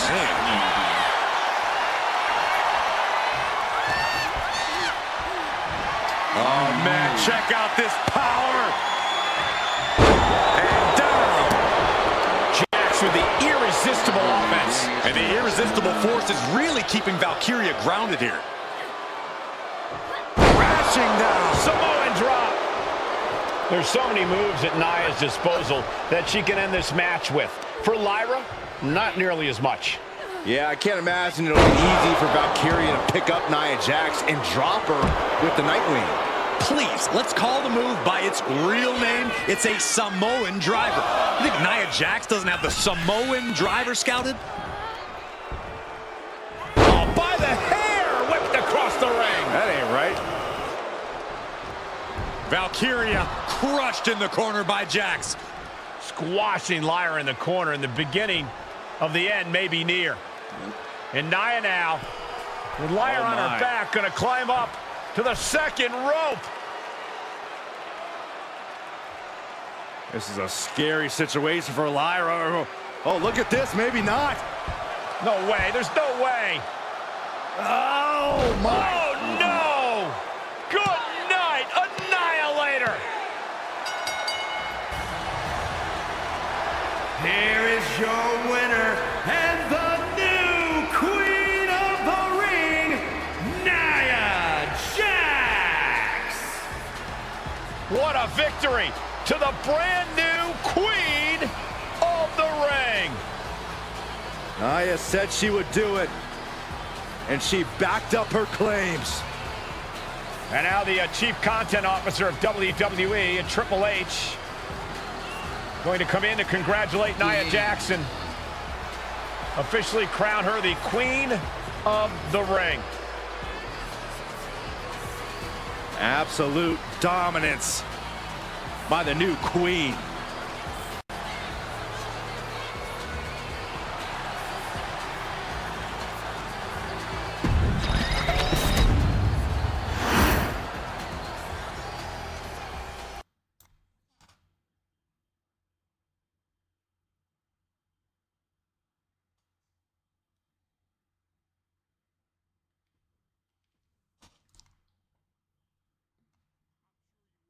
With your wise man, many WWE superstars say they will do whatever it takes in order to achieve success. Quite often, it's a bunch of BS. But if you're lucky, you may run into someone who is willing to look out for the group. Someone willing to make sacrifices. And for this family, there was no one better than Rikishi. After the Headshrinkers run in WWE came to an end, Rikishi, then known as Fatu, would go on a journey of self-discovery. This journey would lead to him taking on the name Rikishi, a subtle nod to his cousin YOKOZUNA, as well as an opportunity to start fresh with a global audience. Well, my dad, you know, when he became the Rikishi character, when you think about Samoan wrestlers, right, or mean, or aggressive, he made it like his own flavor, right? You know, he had the blonde hair, still carried the aggressiveness, but I think he just wanted to add like a little flavor to it. But it became even more popular to our culture. Rikishi blitzed WWE from the jump, devastating opponents with new tricks and winning people over with his fat-ass dance moves. That Rikishi is fat, all right. P-H-A-T. And with this wave of newfound momentum came even more success, with Rikishi capturing the WWE Intercontinental Championship and displaying incredible athleticism in iconic moments like when he dove off the top of the cage. The year 2000 belonged to Rikishi. But little did anyone know, Rikishi held a dark secret regarding a decision he'd made not for his own benefit, but for the benefit of the family. It was at the 1999 Survivor Series that Stone Cold Steve Austin was hit by a car in the arena parking lot, forcing him from the main event later that night for the WWE Championship. For nearly a year, all of WWE was consumed with figuring out who was driving that damn car and why Austin was targeted in the first place. The verdict came in. The car was driven by Rikishi. Rikishi would stand strong.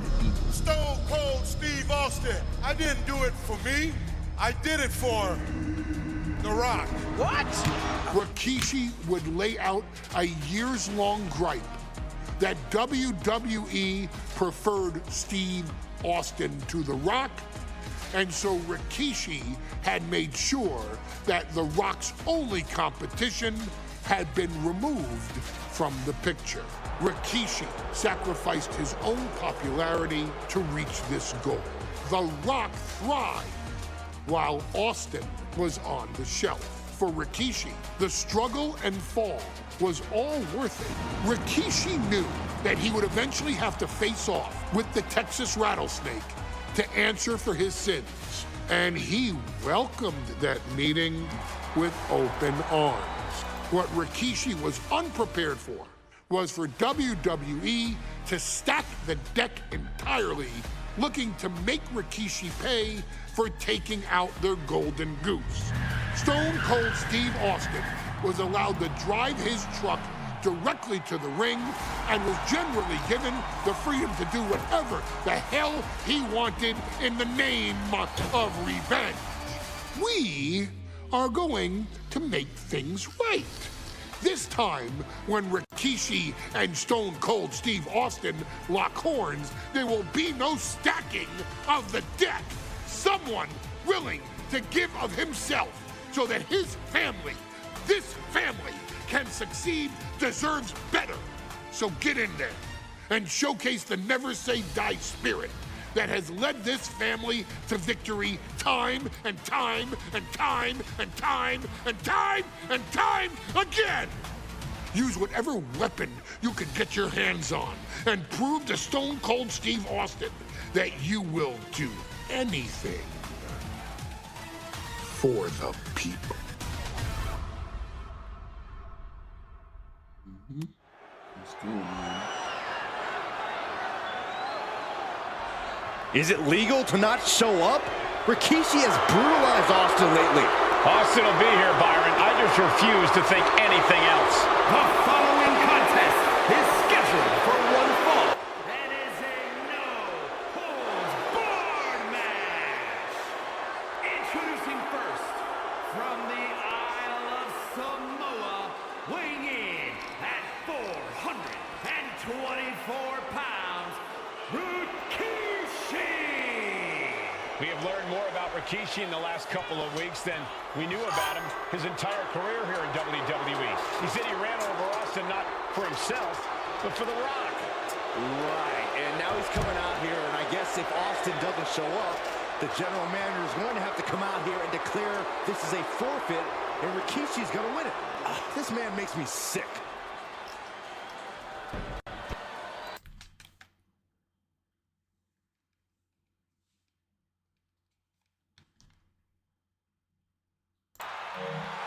He's here. Austin's here. Stone Cold Steve Austin came here with no fear, no hesitation, just revenge. His opponent, from Victoria, Texas, weighing in at 252 pounds, Stone Cold Steve Austin! Austin fought for his life to make it back here, to make Rikishi pay. Now there is no way Rikishi can escape the Texas Rattlesnake. It's been almost a year since Austin competed in the ring. Austin is a man possessed. Rikishi feels good about running over Austin and said he'd do it again. That man is sick. Well, Rikishi made two mistakes. One, trying to end Austin's life. And two, not being man enough to finish the job. Austin's going to absolutely tee off on Rikishi. This one is going to get ugly in a hurry.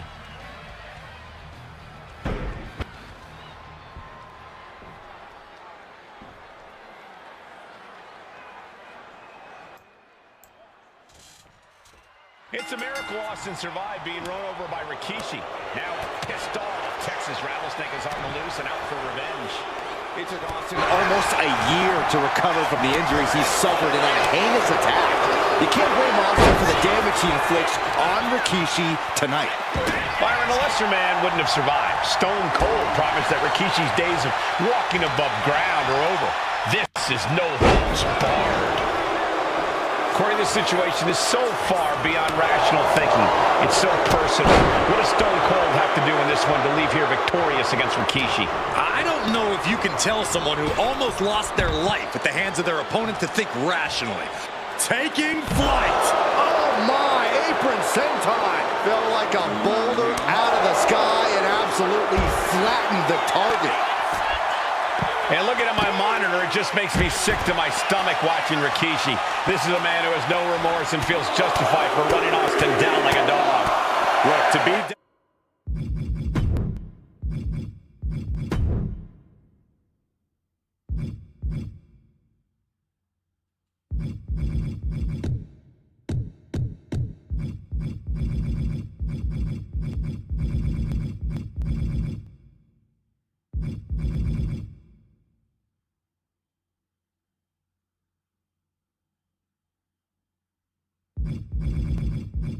Can't change the camera, wrap camera in this though.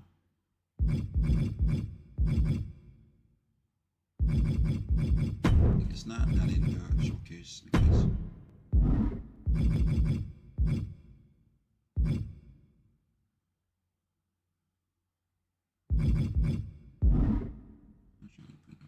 Devil's advocate, you've got to look at Rikishi's perspective.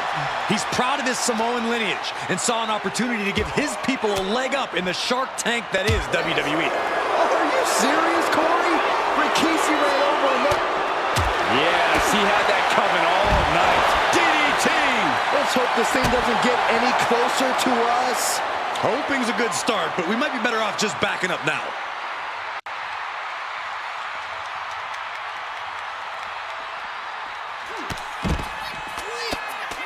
Oh, Thez press, and then Austin with a Thez press.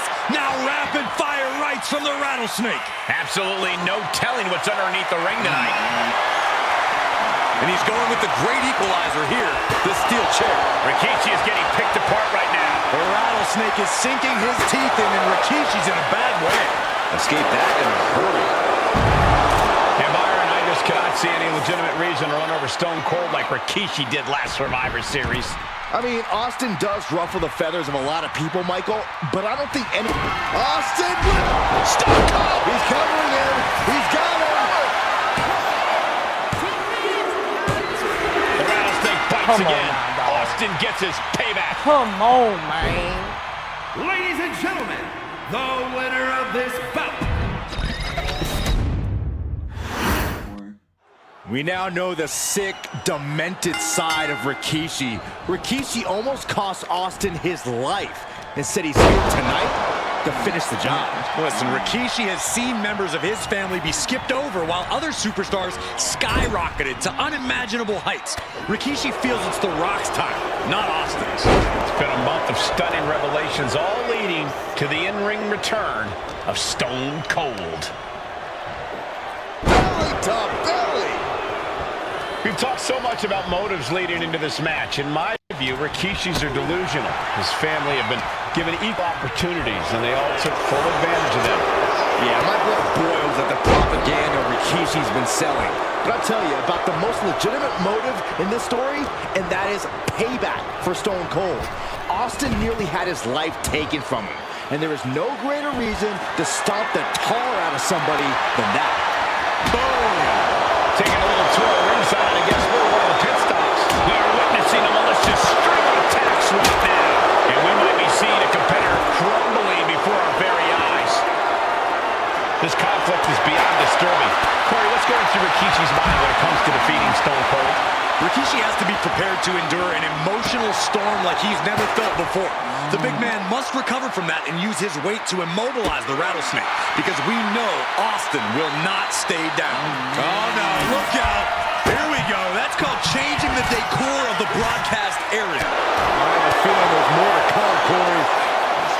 And though The Rock wants nothing to do with this altercation, we have to mention the sadness Rikishi has brought to him.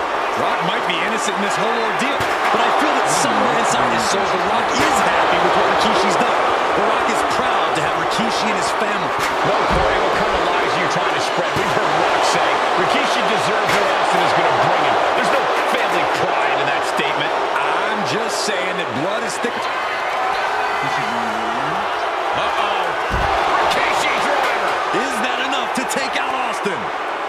talk a lot about Austin being prepared for a fight. Talk about the rattlesnake preparing to make Rikishi a dead man. Well, right now it's Rikishi from the top. Oh, crash and burn. Yeah, and I don't think that's what was in mind there. I don't know if there was anything in mind there. Run out of ringside and back to the mat. That is an absolutely terrifying looking shovel. Nothing golden about it. And Austin gets stopped in his tracks. And looking at my monitor, it just makes me sick to my stomach watching Rikishi. This is a man who has no remorse and feels justified for running Austin down like a dog. Look, to be devil's advocate, you've got to look at Rikishi's perspective. He's proud of his Samoan lineage and saw an opportunity to give his people a leg up in the Shark Tank that is WWE. Are you serious, Corey? Rikishi ran over another human being. We're fortunate that it only put Austin on the shelf for 10 months instead of his whole life. It's sick that you would even condone what Rikishi did. Austin and Rikishi trading heavy artillery on the outside, and here comes the rattlesnake. Stone Cold Steve Austin fired up and revenge on his mind. You got to think about how bad Austin has wanted this ever since Survivor Series last year. Been dying to get his hands on Rikishi. All of that venom, all of the vitriol inside of Austin being unleashed on Rikishi right now. Remember, this is no holds barred. Anything goes. Down, the rattlesnake is red hot. And do you hear this capacity crowd? They want more from Stone Cold. All that he wants to see Rikishi get beaten down like a pile of human filth. Sliding back into the ring. Big forearm. Yeah. And we know how despicable Rikishi has been, but these two going strike for strike, it seems. Feels like a hockey fight's just broken out.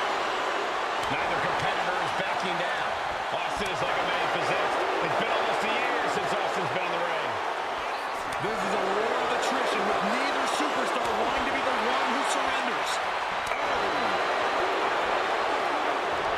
The impressive determination from both competitors, keeping at each other no matter things have just gotten nuclear. Warheads landing on the front lines now. I thought they were going to keep that up all night. Right to the throat.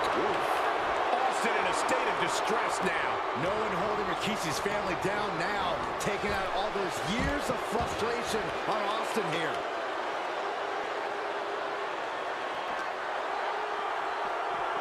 Off the barricade.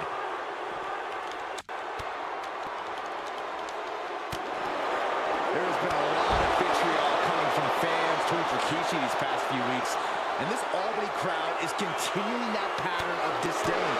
You think Rikishi cares about the fans, though? No, not at all. He truly believes he's done something for his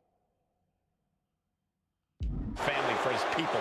His family's respect is the only respect he's desperate for. Rikishi is picking the competition apart. Rikishi with an onslaught here against Austin. Dare I say, Stone Cold could be in trouble. He's looking to take things to the outside now. Austin just looking to humiliate his opponent. Austin with a reversal. Austin is going to look to press on the advantage. The rattlesnake got played around with for too long. Now he wants to open a can.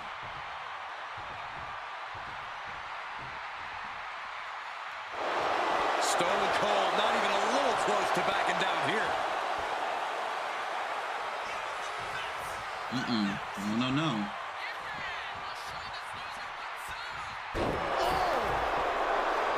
Scary mindset for the rattlesnake. Austin has scattered pictures of Rikishi all over his home. Said that every time he looks at Rikishi, he's looking at a dead man. Yeah, Rikishi taking that as an empty threat, thinking that Austin isn't the man he claims to be. But trust me, when Stone Cold says he has you in his crosshairs, that's no empty threat. Turned it around with a reversal. And all momentum has been taken from Austin. Yeah, Rikishi isn't giving any quarter.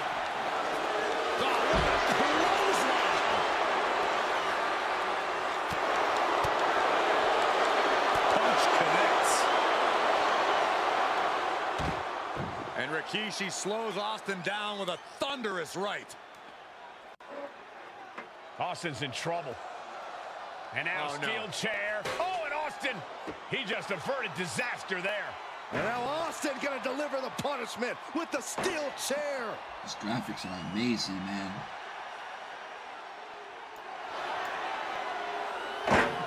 A relentless Texas rattlesnake beating the brakes off of Rikishi with a steel chair. And again, thunderous blows by Austin. Down goes Rikishi. Austin beating the hell out of him. I know Austin has good reason to be doing all this, but he could be taking it too far at this point. I don't think the rattlesnake is taking it far enough, Corey. Austin wants to put Rikishi's life in danger, just like Rikishi did to him. Scooped up, here it comes. Rikishi driver. Rikishi got all of it.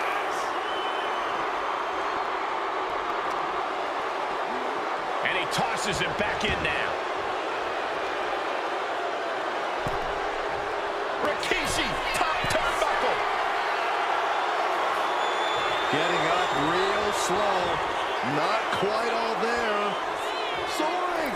Diving brain chop. And are you kidding me? He's going up again? Blast off. Big splash.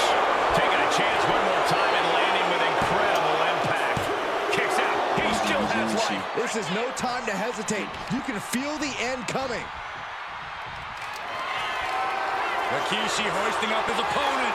Rikishi driver. Hits it again, and that's gotta do it. Rikishi somehow defangs the rattlesnake. Damn it.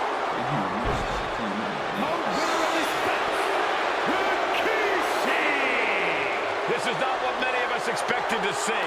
We wanted to see retribution, but Rikishi was too much of a monster for Stone Cold tonight. The vitriol that consumed Rikishi powered him to finish the job and leave a battered Austin in his rear-view mirror.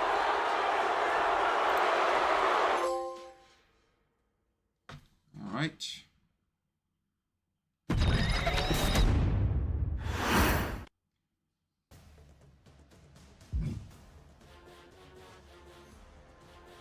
You may not give up, but you could change this. You find a way to beat. Yes, perfect. His arrival signaled impending doom. His very presence was enough to intimidate even the bravest WWE competitor. His name itself simply meant the end.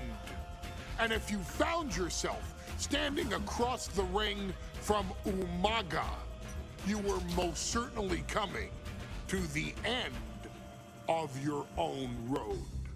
The younger brother of Rikishi, Umaga, was every bit the Samoan bulldozer that his nickname would suggest, mauling opponents with ease, relishing the chaos that he created.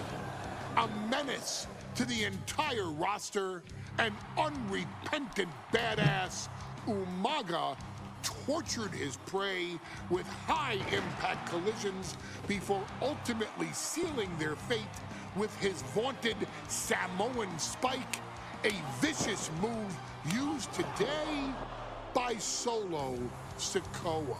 Inside the ring, man, he was just a complete monster. Anybody that stood in front of him, he was gonna wreck him no matter what he had to do. He was just a crazy, wild Samoan. Outside of the ring, man, just a loving guy to be around. A fun uncle, always joking, always barbecuing at his house. I always looked up to him. He was just so cool. Perhaps an unheralded aspect of Umaga's game was his mastery of mental warfare. Umaga loved to present a wild, out-of-control savage, one who needed manager Armando Alejandro Estrada to handle all the details while he destroyed opponents. Umaga was the perfect definition of the word aura. A two-time Intercontinental Heavyweight Champion Umaga established himself as one of the purest forms of dominance to ever set foot in a WWE ring.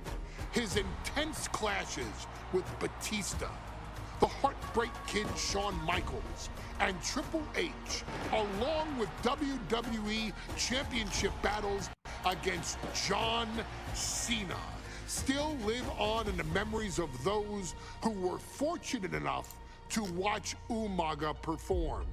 And Umaga will live in immortality through every member of this family, whether it's with a huge Samoan drop, a running bulldozer into the corner, a Samoan spike, or even a war cry in the middle of battle.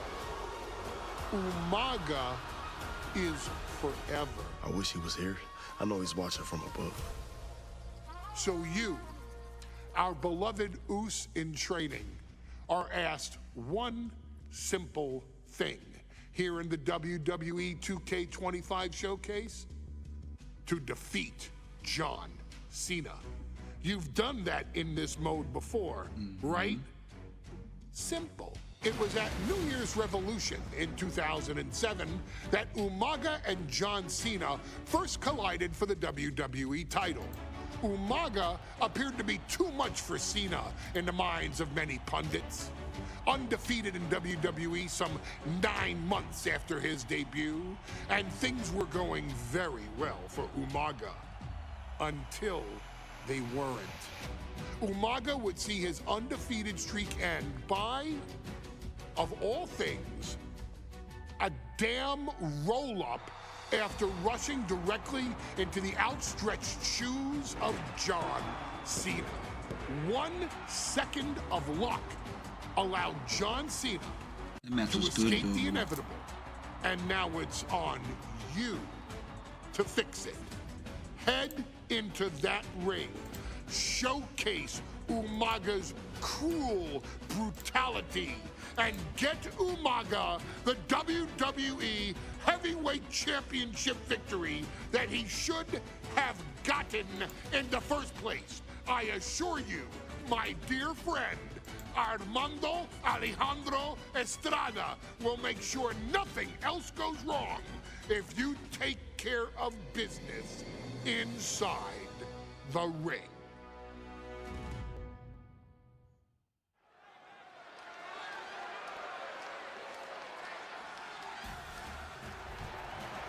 Well, ladies and gentlemen, here he is. He can be the next WWE champion, the near 400-pound Umaga. A man that since debuting right after WrestleMania 9 months ago has remained undefeated. And Umaga has been in the ring, Byron, with the best of WWE. This man looks, moves, and sounds like a movie monster.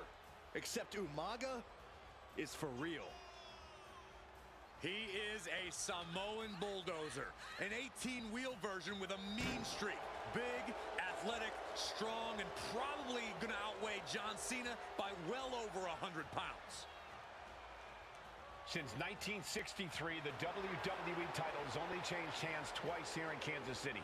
That's twice in the last 47 years. But Umaga is a scary human being.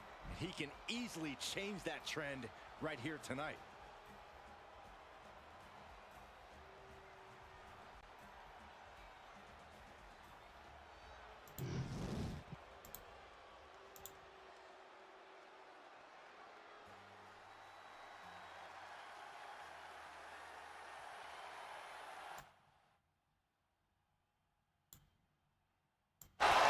A phenomenal ovation in this arena. Because the champ is here. John Cena has a gigantic challenge awaiting him in the ring, but Cena doesn't have a reverse gear. Absolutely not. The champ only goes one way, and that's straight at you.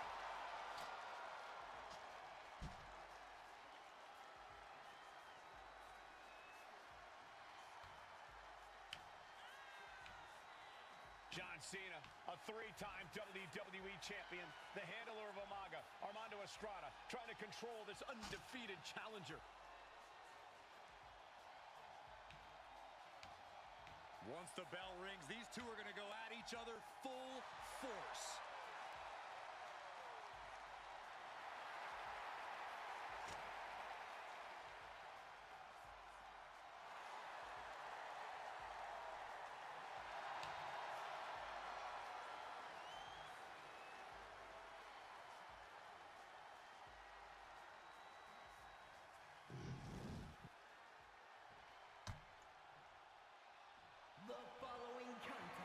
Is scheduled for one fall, and it is for the WWE Championship. Introducing first, the challenger from the Isle of Samoa, weighing in at 353 pounds, Umaga!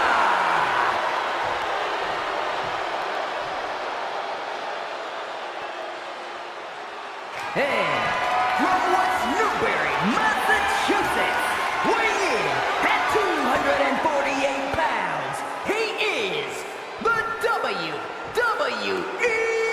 Champion, John Cena!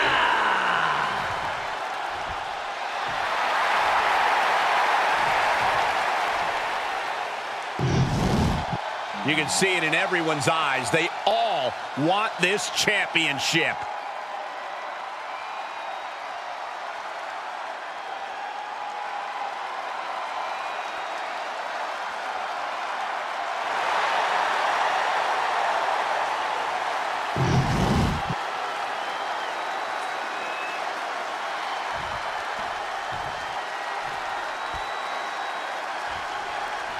John Cena and Umaga battling here for the WWE Championship. Will John Cena halt the Samoan Bulldozer's path to destruction? Cena's going to have to go all out to accomplish that. No one has been able to withstand Umaga thus far. This brutal Samoan has made a mockery of his challengers and is perhaps the ultimate super heavyweight threat.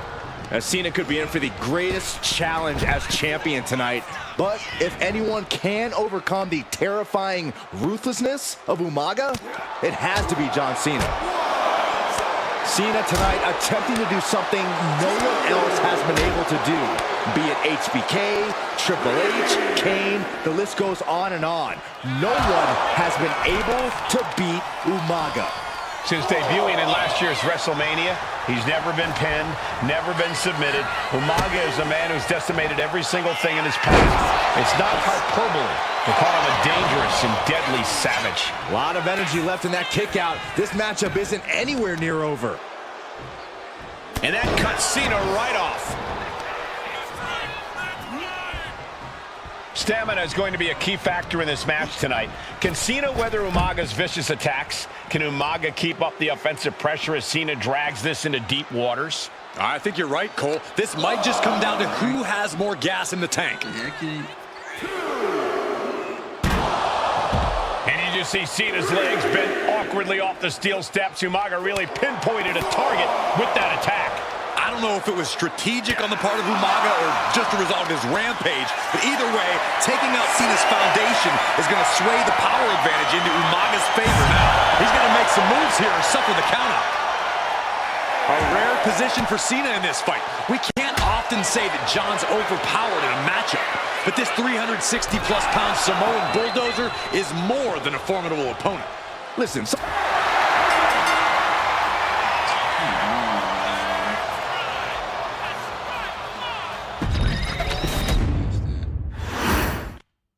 John Cena, weather Umaga's vicious attacks. Can Umaga keep up the offensive pressure as Cena drags this into deep waters? I think you're right, Cole. This might just come down to who has more gas in the tank. A rare position for Cena in this fight. We can't often say that John's overpowered in a matchup, but this 360-plus pound Samoan bulldozer is more than a formidable opponent. Listen, sometimes when there's a fight, you're not always going to be the biggest. You're not always going to be the strongest. But even if that is the case for Cena tonight, John Cena has never met a fight he didn't like. Cena will try to gain strength from this capacity crowd in Kansas City, but not even that may be enough to stop a rampaging Umaga. And Cena's starting to falter here. Cena has no response for Umaga's savage and brutal offense.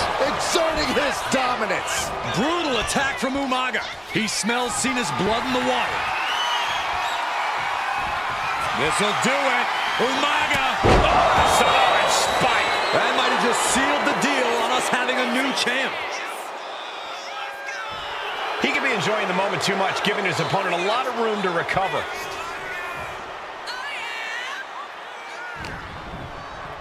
Uh-oh. Manages to reverse. Shoulders are down. To retain. Here's the pin. There's a shoulder up almost immediately. What is it gonna take to put him away? Going head to head, putting each other to the test. He's able to reverse it. Two titans trading strikes and refusing to back down. Big shots being fired right now. Neither competitor letting up. They are emptying their tanks, going back and forth like this. Who will break first? That is the question. Oh, man. Both absolutely drained, but both refusing to give up. WWE. Rapid fire shots. Modern superstar busting down. That will leave you stunned. Umaga, of course, coming from a very rich heritage. Some of the greatest athletes in any sport come from the Samoan heritage. Umaga's aggressiveness can be traced back to his bloodline. When you're fighting a Samoan, you are battling a tough, scary human being. It's New Year's Revolution 2007. Oh no.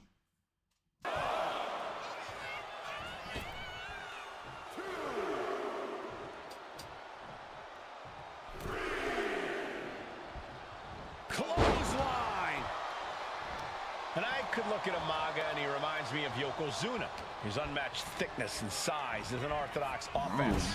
Look at Umaga's thighs, his calves. They give him a great power and a great base. It makes him almost impossible to not. And Cena flattened in the corner. Umaga's just overpowering him. Look at the strength. Into the corner, just setting Cena. No way, bro. You have to start to ask yourself, is the end of John Cena There's no way, man. I think so. Look out, a headbutt. No one has been able to stop Umaga. No one. You are seeing why Umaga is undefeated. Why no one has been able to stop the Samoan bulldozer. Here comes Umaga, and Cena catches him with a boot. John Cena from behind, rolls him up, shoulders down, and a kick out by Umaga. And Cena immediately back into the clutches of Umaga. I'm not sure what else Cena can do here. I'm not sure John Cena knows how to stop Umaga. And Corey, you know there's no force equal to being on the receiving end of a headbutt from Umaga. It's in Umaga's DNA. Generations have perfected the art of using their own skull as what's he doing? He had this match in the bag.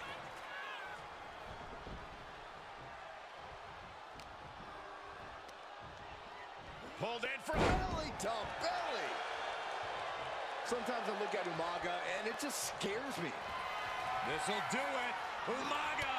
Samoan spike. Can the champ recover from that? Kick out, kick out. The He champion kicked out, bro? What in the world? This is complete insanity. Here it comes. Samoan spike. We might be moments away from crowning a new champ. New champion, an undefeated champion. Here is your winner and the new WWE Champion, Umaga! Yeah! This proves it. Truly no one can withstand Umaga. The Samoan bulldozer has wrecked his way. Okay!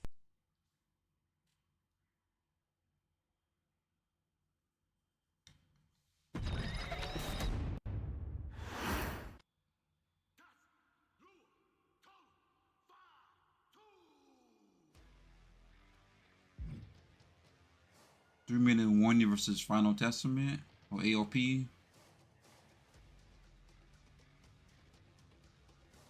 Okay.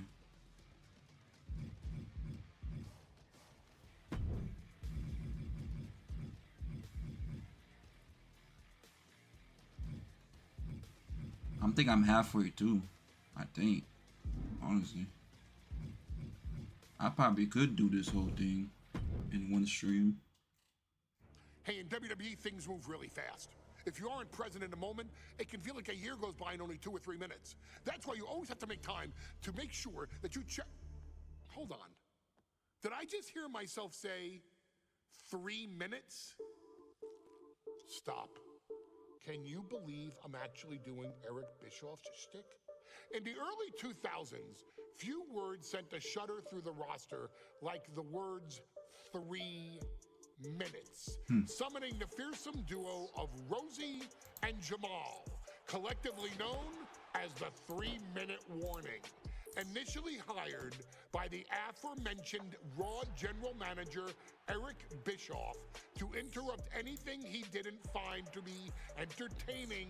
You're just not entertaining me. 3 minutes are just about up.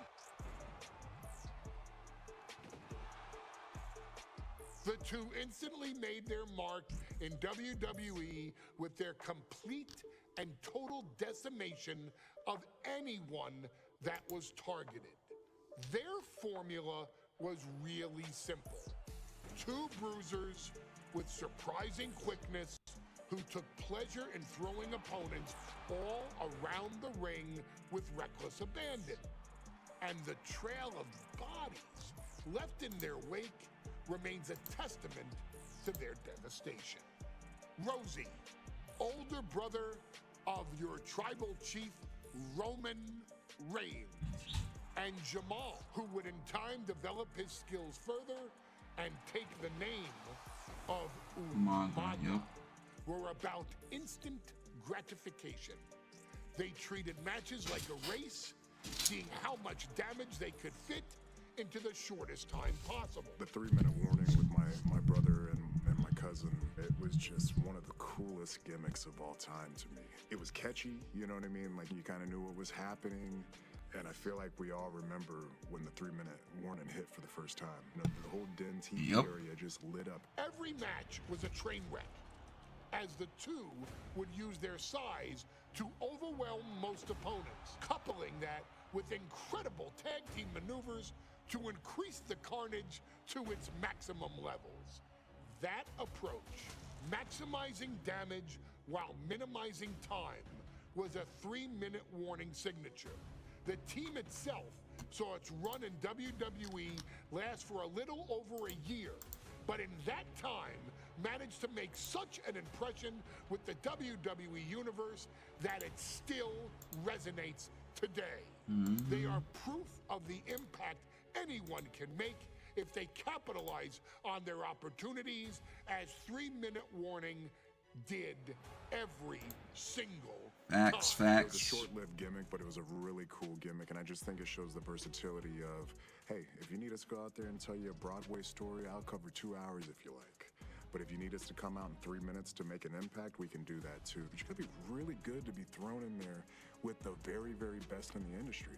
I'm getting all pumped and proud, you know, for my brother and my cousin right now, just thinking about it. Here in the WWE 2K25 showcase, we have selected another team that embodies the same mindset in Akam and Razor the AOP.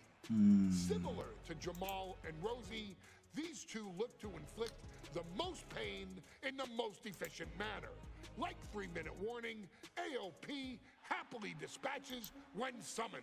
Like 3-minute warning, AOP features 2 Goliaths who will hurl your body from pillar to post before finally bringing it all to a most painful conclusion. It's up to you in this Extreme Rules contest to beat the AOP to the punch and showcase the Wrecking Crew approach that made 3-minute warning the premier bruiser squad in all of WWE. And don't worry, we will give you more than 3 minutes to make that fact perfectly clear. As a matter of fact, take your time. Let's go, man. Let's do this. Let's do this.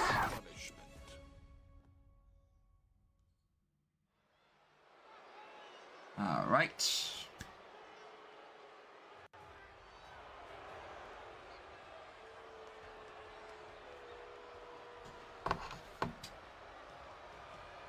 Prime bottle. AOP is here, ready to wreak havoc. And they want to prove 3-minute warning has nothing on them. Two roughneck teams ready to use this Extreme Rules stipulation to the fullest.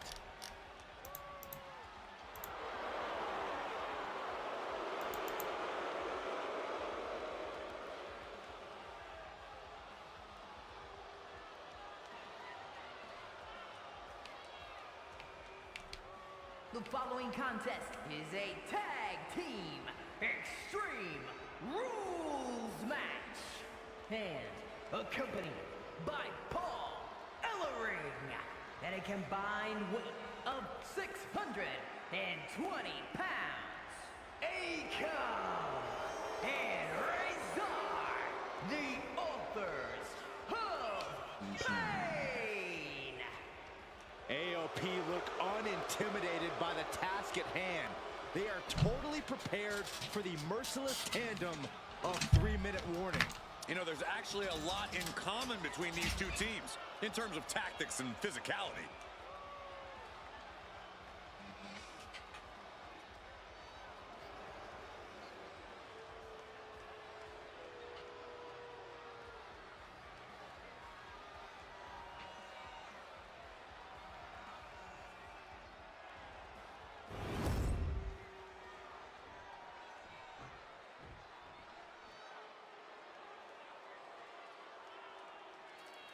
And guys, the authors of Pain now have 3 minutes.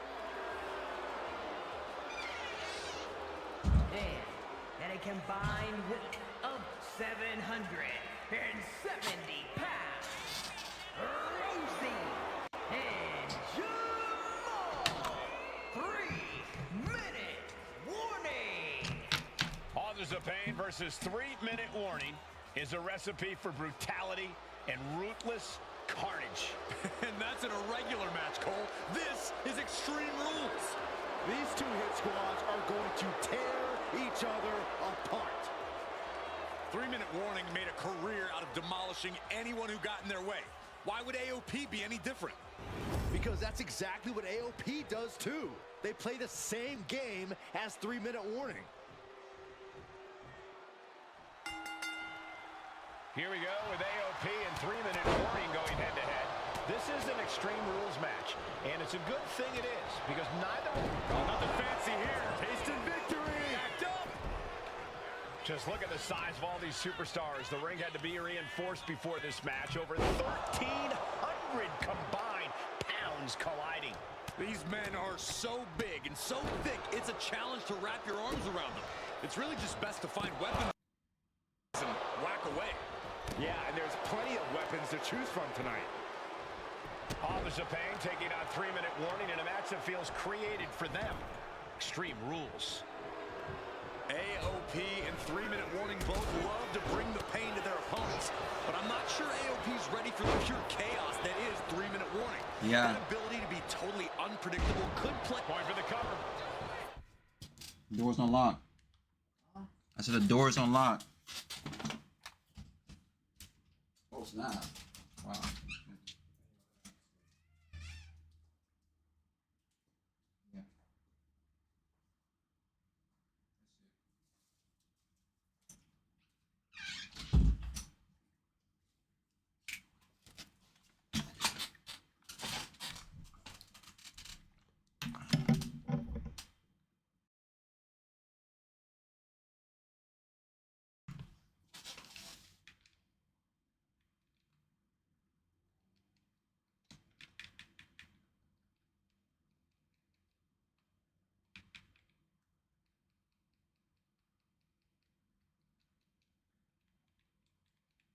Oh yeah, it is whatchamacallit.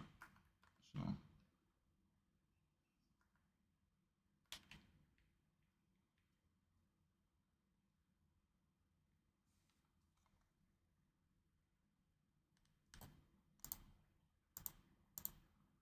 oh, that's right. My thing froze.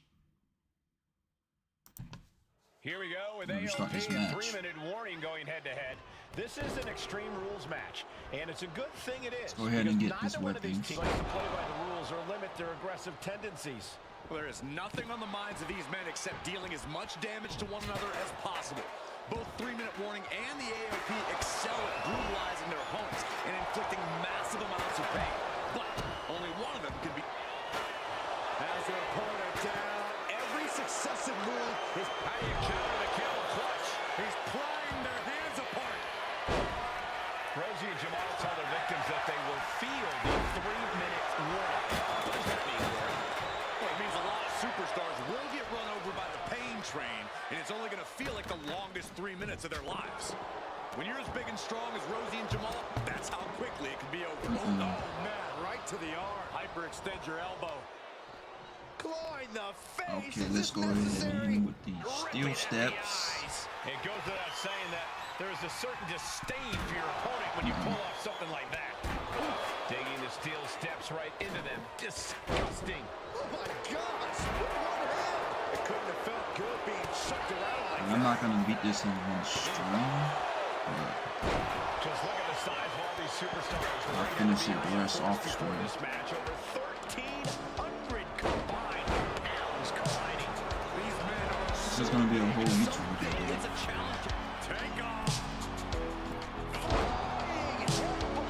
And Jamal's derailed for a moment by that attack. Yeah, that can be a building block for Akam to build upon. Bang! He finds a counter. Dudley takes down the shoulder. Gets his shoulder up before the 2 count. He's still in this. Oh, look at a scoop slam. Big strike across the back. Reversed it.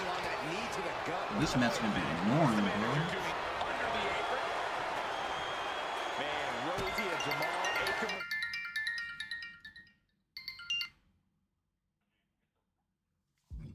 Razor representing the biggest, most imposing teams WWE has ever seen. Both teams don't care what the motive is. Here we go. It's not what? He gets an emphatic kick out. Just using the adrenaline to stay in the match. We're no closer to So the you winner need just my yet. insurance card? Razor throwing caution to the wind. Blast off. Good Lord. Taking This is really good, bro. trying to do as I think I much know what's going on. I'm damage about to as call humanly him possible. tomorrow. But at what cost? He's got that chair set up. Oh boy, this is not going to be good. What are you saying? Oh man, inverted backbreaker. Ow. Watch for the hardcore style of 3-minute warning. Both of these men are from the hood, so to speak. Grew up in the streets, brought up to be tough. Watching. Oh man, he landed rough there.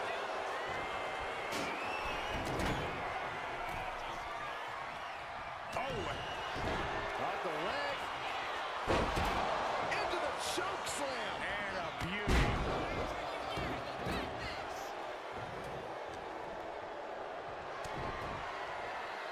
Back into the ring now. Oh man, jarring headbutt.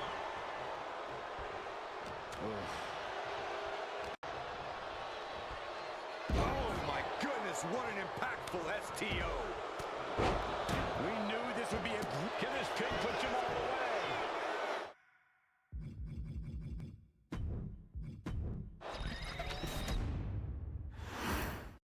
We got 3-minute warning and the authors of pain clashing tonight in what should be a harrowing Extreme Rules match. Considering the teams involved here, it comes as no surprise that we have medical teams standing by backstage. Yeah, these are two of the most merciless and physical teams we've ever seen. Lasting bodily harm isn't just highly probable in this match, it's essentially guaranteed. I, for one, can't wait to see what these teams do with the rules thrown out the window. They're free to be as creative as they want in their pursuit of absolutely annihilating one another. Rosie and Jamal tell their victims that they will feel the 3-minute warning. What does that mean, Corey? Well, it means a lot of superstars will get run over by the pain train, and it's only going to feel like the longest 3 minutes of their lives. When you're as big and strong as Rosie and Jamal, that's how quickly it can be over. Many would call the AOP and 3-minute warning equally brutal. How can one of these teams get the edge in this head-to-head contest? It's true they're well matched, but AOP tends to be the more methodical and calculating of the two teams. If AOP can get control of the pace and smother 3-minute warning's chaotic in-ring style, they'll be in a position to win this. Jamal going up. What the heck is it? Perched up top. Some might see the cover. Shoulders are down. Whoa, just in time. I thought this thing was over. He's out of the ring. What does he have in mind now? Just look at the size of all these superstars. The ring had to be reinforced before this match. Over 1,300 combined pounds colliding. These men are so big and so thick, it's a challenge to wrap your arms around them. It's really just best. No, nothing fancy here. Tasting victory. Jacked up. Shoulders up. He's not even close to being done yet. What a headbutt. No one fights back. Oh, what a club. Big boot to the gut and a thunderous forearm to follow. Oh, man. You saw that being telegraphed. Snake eyes. Pay special attention to Rosie in this matchup. 6'5", 375 pounds. The man can run a 40-yard dash in 4.8 seconds. This guy is a pure athlete. Rosie perched up top. Oof, nope.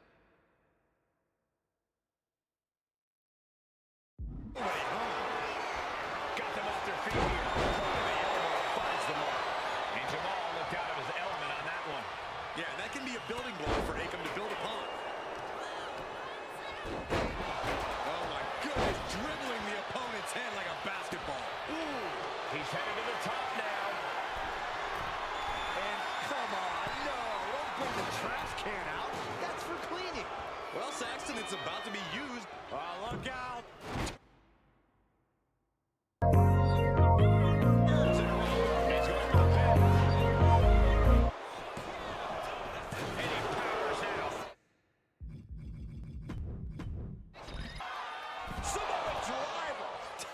Position for Akam. Climbing up to the top, looking to go high. Watch out! All the way down to the floor. This can't be good. They just missed wildly. Took the high risk, but unfortunately... Uh-oh. Going for the run! Choke slam! AOP might have just passed their final estimate. Wow, talk about making the save. This is a whole new level of chaos and brutality. 3-minute warning, and AOP just keep upping the ante on each other. Oh, man. Man, Rosie and Jamal, Akam and Razor, representing the biggest, most imposing teams WWE has ever seen. Both teams don't care what the motive is, don't care who the target is. Their goal always remains the same, and that is complete destruction of the opposition. Perched up top, and he just got caught good once again. And his body has to be in extreme amounts of pain right now. Getting crushed inside. This is going to the absolute limits. It's time to catch. Shoulders down. Does he have it?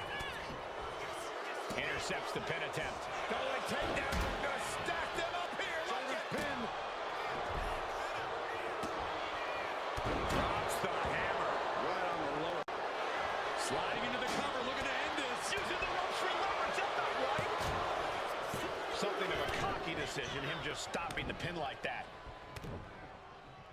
Double axe handle. Oof. Just look at the size of all these superstars. The ring had to be reinforced before this match. Over 1,300 combined pounds colliding. These men are so big and so thick, it's a challenge to wrap your arms around them. It's really just best to find weapons and whack away. Yeah, and there's plenty of weapons to choose from tonight. Oh my gosh! Ooh, a pin! We have a pin!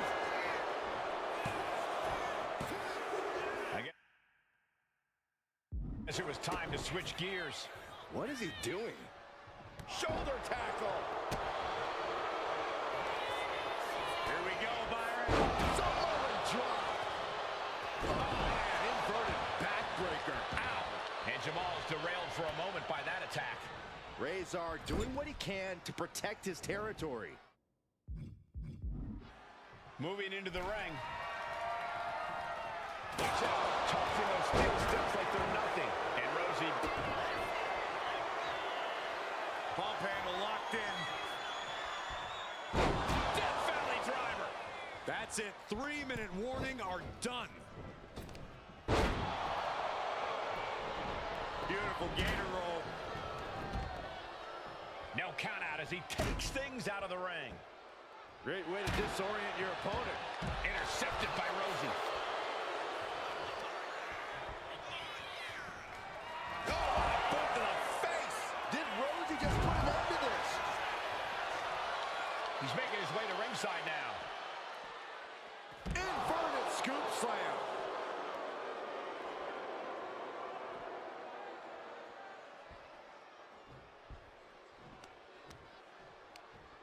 There was some power behind that punch. Oh, spine buster. And here he is, heading back into the ring. Chair in hand, bad intentions in mind. Jamal pins the shoulders down.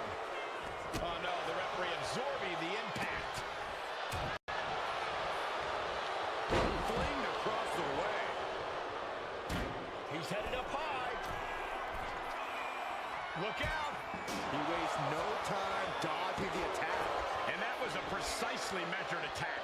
Fishing for something beneath the ring. Rosie lining him up from the top turnbuckle. Here we go. You gotta be kidding me.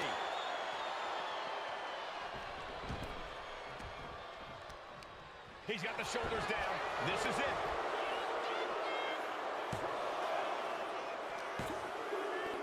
No, he gets the shoulder up. You got a question. How much is it worth? How much is it worth to continue through the agony? It's obviously worth everything. Obviously worth every drop of sweat on the ground. Taking out the knee.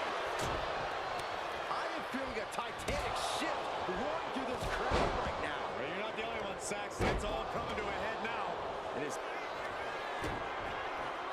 Up they go. Driven down with a Samoan driver. Jamal might have this wrapped up. And going for the pin. Shoulders down. Rosie and Jamal survive Extreme Rules. Yeah!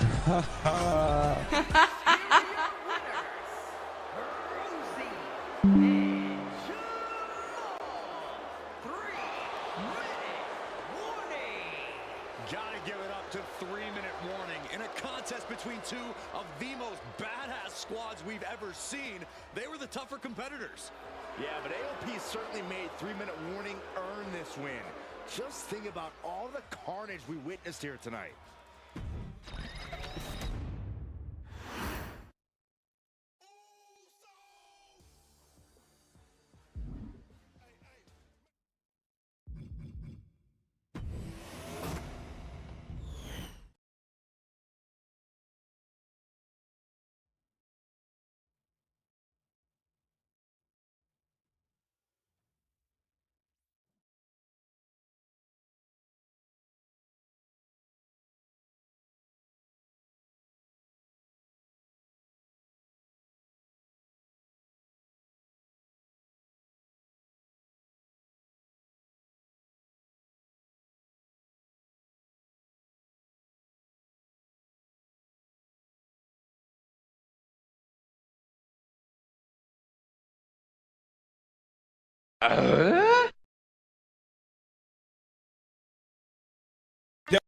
Dom DeMarco.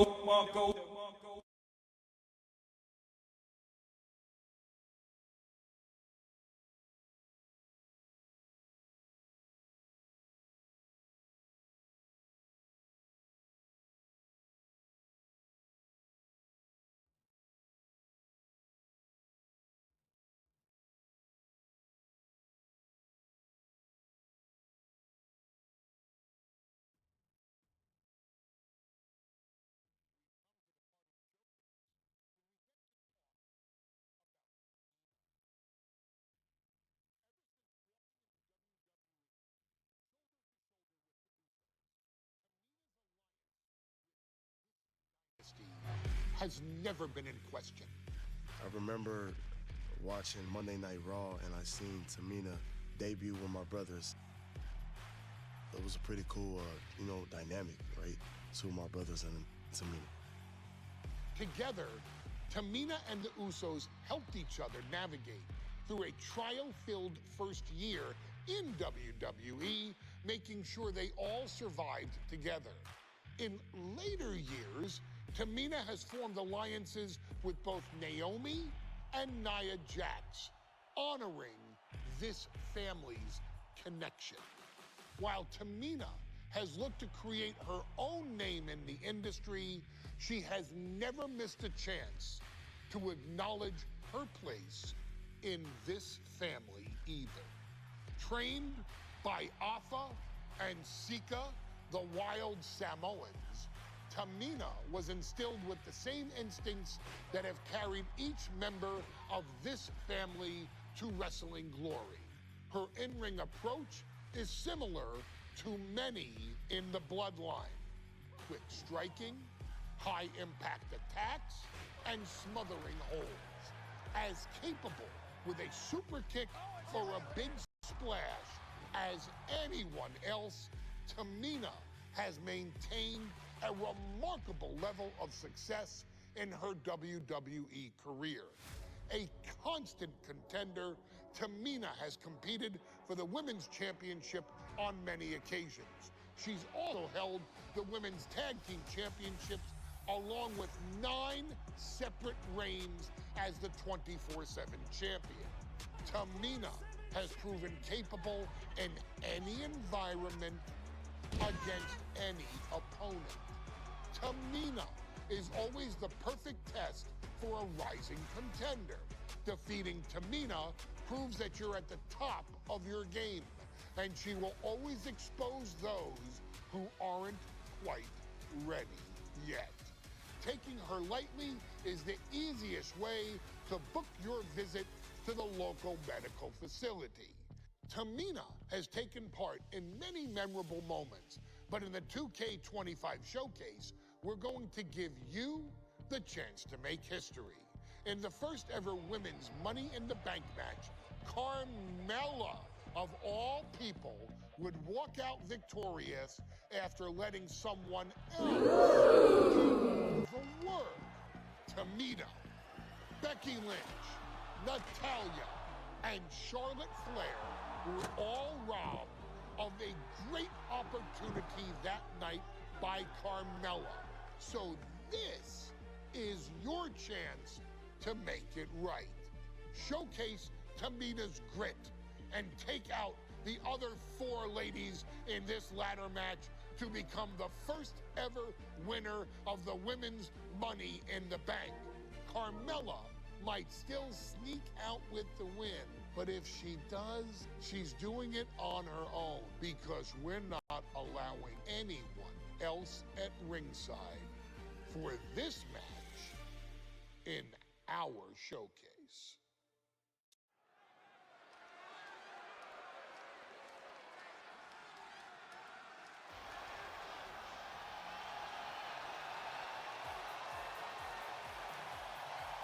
We are making history tonight here in St. Louis, the first ever Women's Money in the Bank ladder match. The following is the first ever Women's Money in the Bank ladder match. Introducing first, from the Queen City, Charlotte Flair. Charlotte Flair looking to become a Triple Crown champion. Every title, every opportunity she has put in front of herself, she has seized. This is a night where careers change forever. You're right, Cole. You can feel it. Legends are going to be made. Careers defined. Hearts broken. This is Money in the Bank.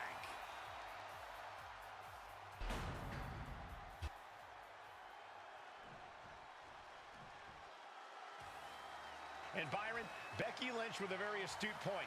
I rip off arms. You can't exactly climb a ladder with no arms.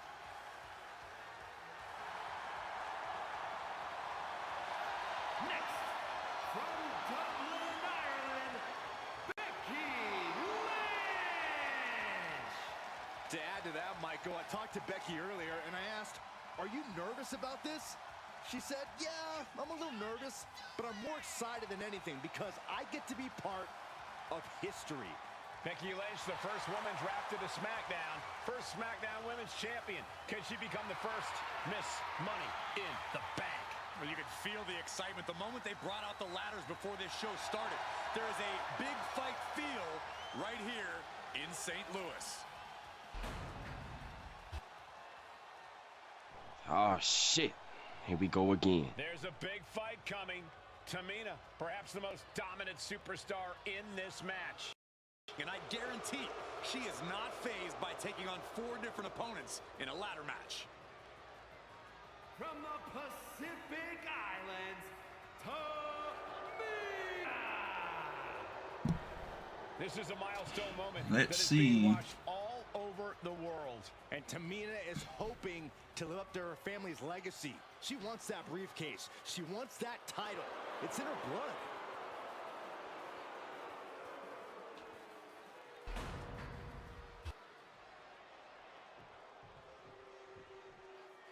Mella is money, and she is as confident as ever.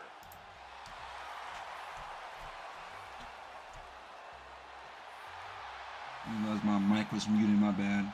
But yeah, it's PS5 I'm playing on. Making her way to the ring from Staten Island, Carmella! Byron, Carmella's made a couple of good points recently, saying, I was the last woman drafted in the WWE draft last summer. How big of a chip is on her shoulder? Oh, she's got a huge chip on her shoulder. And also, don't forget, Carmella has had some major victories lately, so she has all the fuel you could need heading into a match of this type.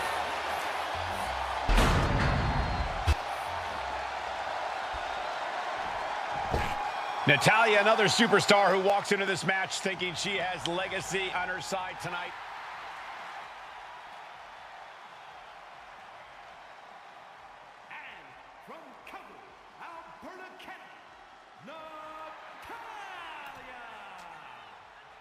Woman in this match has chased this opportunity so fiercely. They have chased the championship, perhaps none more so than Natalya.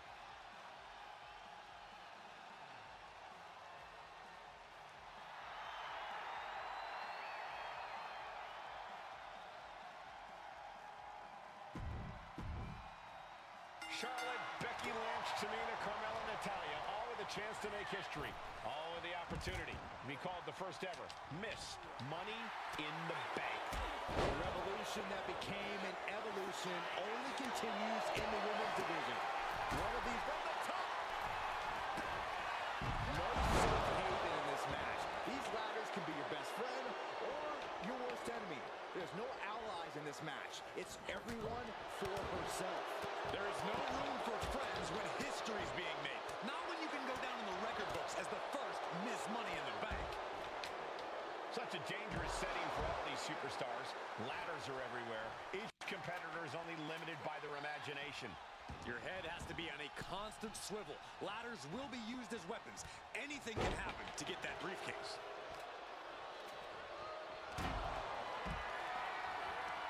Not looking good in this position.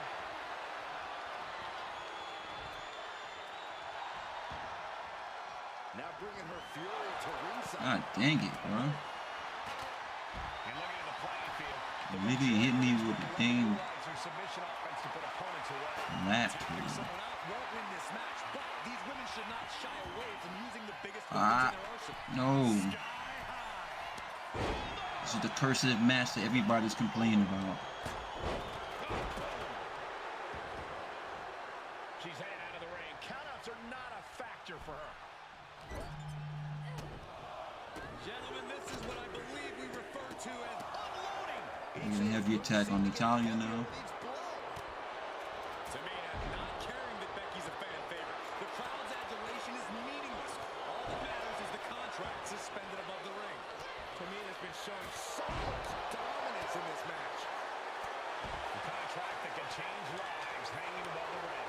Probably the most profitable She don't got no stamina, bro, at all. superstars have successfully cashed in the Money in the Bank contract.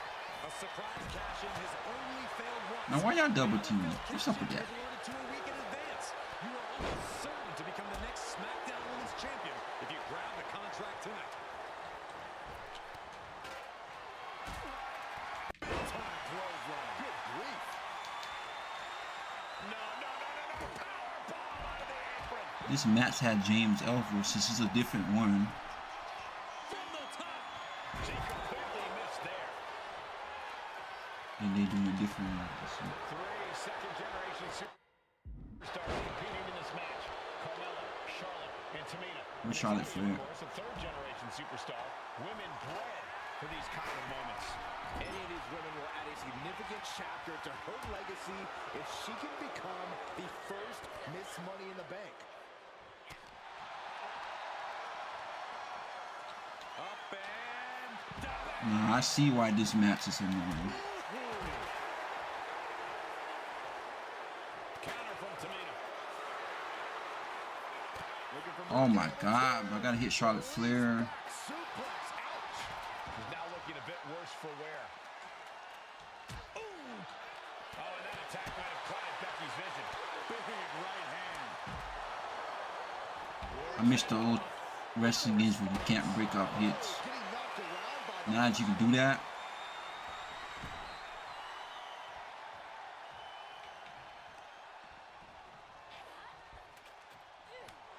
I can't even freaking run, bro. Oh my God, no stamina.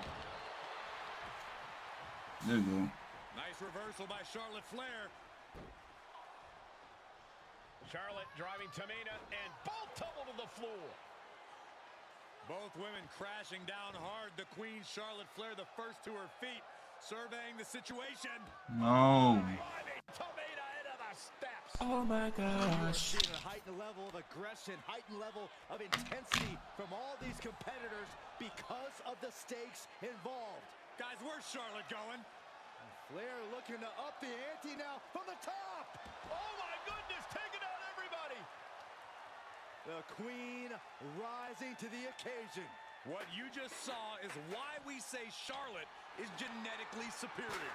Yeah, undeniable athleticism from the Queen. Bro, this the part of the mission that's difficult. Get up, get up, get up. The man connects. Yup. Kick right on point. And she's out of the ring. Remember, no countouts in this one. I see why. Yeah, I feel. That's insane, bro. Okay, I see why this mission's hard. I see how this mission's hard. Okay, now I know what you gotta do. Let's do it. That's stupid. Beyond dumb.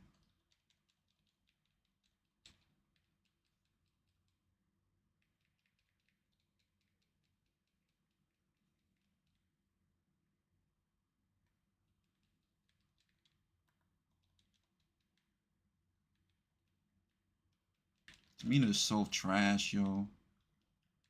This mission literally showed that.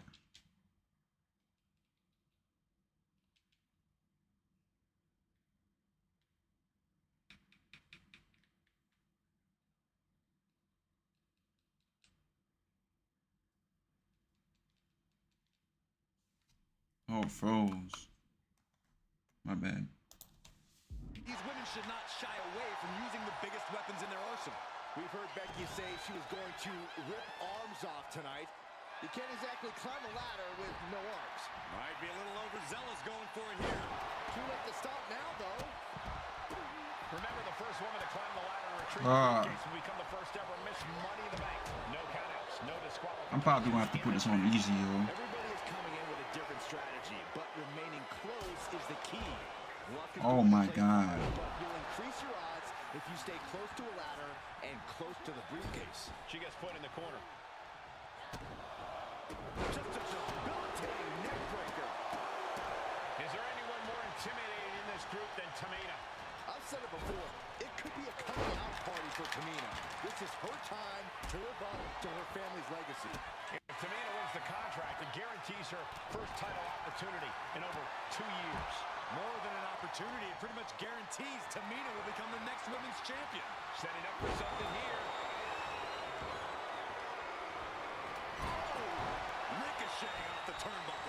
Clothesline delivered. Oh man, a kendo shot to the head. That can't feel good. Any one of these attacks could cause irreparable damage, but I don't think you can come back from this many. Forearm to the kidneys. 3 second-generation superstars competing in this match. Carmella, Charlotte, and Cena. And Natalya, of course, a third-generation superstar. Women bred for these kind of moments. Any of these women will add a significant chapter to her legacy if she can become the first Miss Money in the Bank. It knew what was coming there. Does she think she's in a pose-off or something? This is a wrestling match. Oh, God. And slides back into the ring. I'm done. I'm done. And I'm gonna finish the mission, or whatever. I'm gonna beat it, and I'm going to just do that, redo that again. Oh no! Decided to take a leap of faith and paid the price. Using this submission to weaken the opponent. Smoke. And she releases her own submission. Not the question as to why she would do that. This looks like she's setting the foundation for a masterfully laid trap. Oh, man.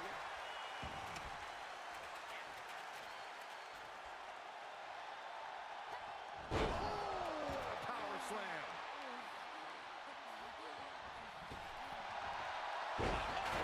Man?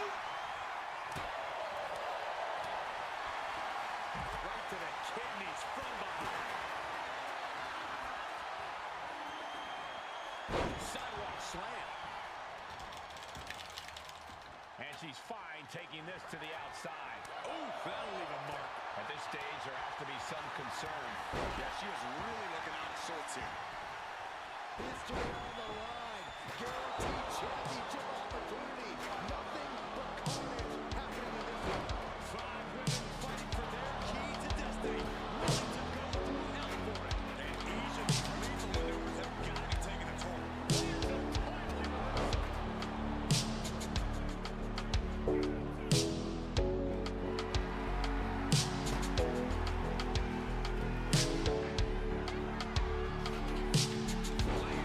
Of course.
Brought back the animation I see.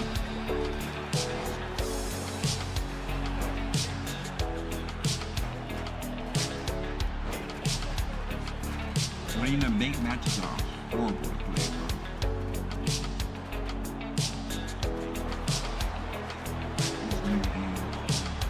It takes forever.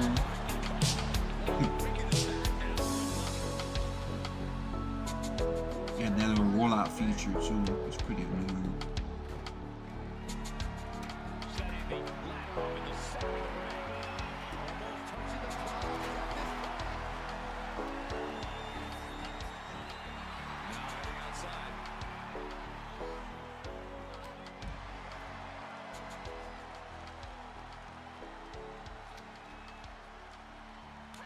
Of course. Takedown. Helicopter spin. This This is ridiculous. This is insulting. This is entertaining. She's stretching, but can she get a break? Slow and steady won't win the race in this situation. Carmella has her hands on it. The contract is in her grasp. Getting your hands on the prop. Oh my gosh, she hit me with a finisher. Come on. And that is going to put Tamina out of the equation for a long time. Oh. And the energy in here is raising the hairs on the back of my neck. That's how you establish dominance. No doubt she's looking to end her here. From the middle rope, breathtaking Hurricane Rana. Boom, and a big boot. Big shot taken. That one's going to leave a wet. Snapmare takedown. Drop kick finds the spot.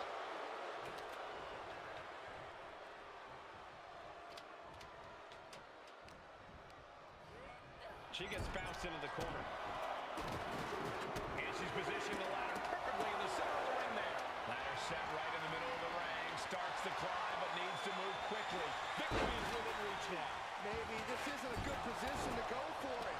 That certainly seems to be having trouble up there. Charlotte's at the top with the briefcase. Will she rise back to her throne? Getting it down is proven to be harder than it looks. There's the crucifix. Nicely done. Big forearm. Becky is setting up for... Oh, no, wait a minute. Wait a minute. Right into the disarmer. She's going to tap. Letting go of her hold here. Maybe she thinks enough damage has been done. And Lynch was scouted there. And reverse DDT.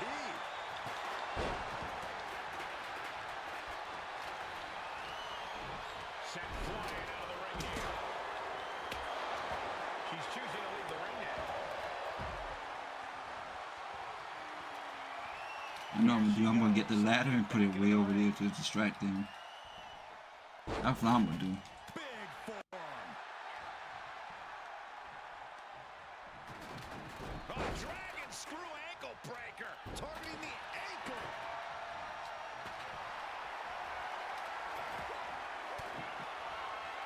Fends off the attack with an elbow. Propped up in the corner. Oh my goodness. Turns that attack away.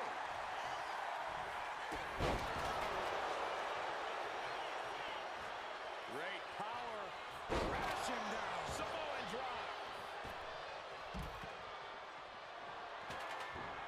Down with a face buster. She with the finisher again, bro. Making the climb to the top rope. Look out. Man, You got no paybacks.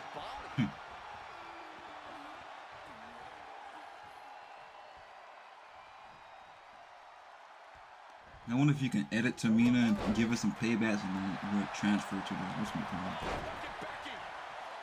Down she goes. Disarmer. Disarmer. It's got to be a matter of seconds before we... Let's go over submission hold. Not sure. Oh my God. Eyes are growing wider now. Is this her chance to climb the ladder and become Carmello with a super kick? That will hinder her competition from getting anywhere near a ladder now. Whoever was responsible for making this mission, why? Come on now, dog. Listen, Come fuckhead, on, man. You have fucking crossed the line. Get that through your goddamn fucking head. She's reaching for it, but it looks like that hook is causing a lot of problems up there. Reaching for the win. This could be it. Every time you climb that ladder, you hope it's the last time. Certainly isn't getting any safer up there. Oh, now she's looking to... Oh, look at the start of this. Could be going into the playbook for submission. Just looking to do some damage. Looking to find an escape from the abdominal strip. She's tapping, but it doesn't matter at all in this situation.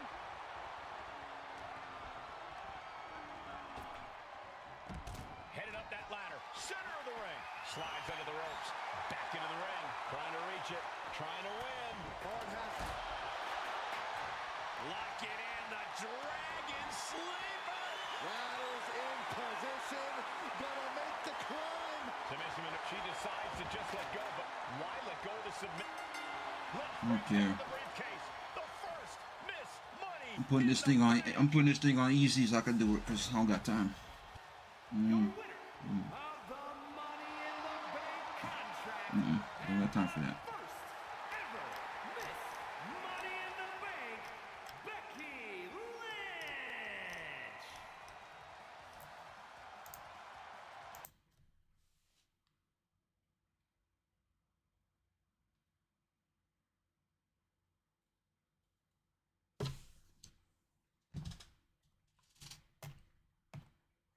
I literally don't know what is going on, man. That enters the professional wrestling business knows about the expectations that are going to be on their back. They know about the prestige that their very name carries. They know that those who came before them have accomplished so much.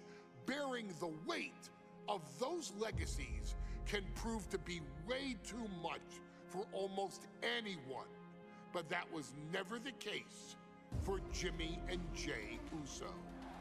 Jimmy and Jay Uso looked to be stars from the very start, constantly evolving their look, style, and offense as they progressed in their careers. Face paint and war dances would fade away, and the two would embrace the day one-ish mentality, looking to punish opponents and send them to the Uso penitentiary. The Usos are 8-time WWE Tag Team Champions. The Usos have main evented WrestleMania after initially fighting for a mere spot on the card. The Usos were the premier team of the 2010s. The Usos are the greatest team of all time.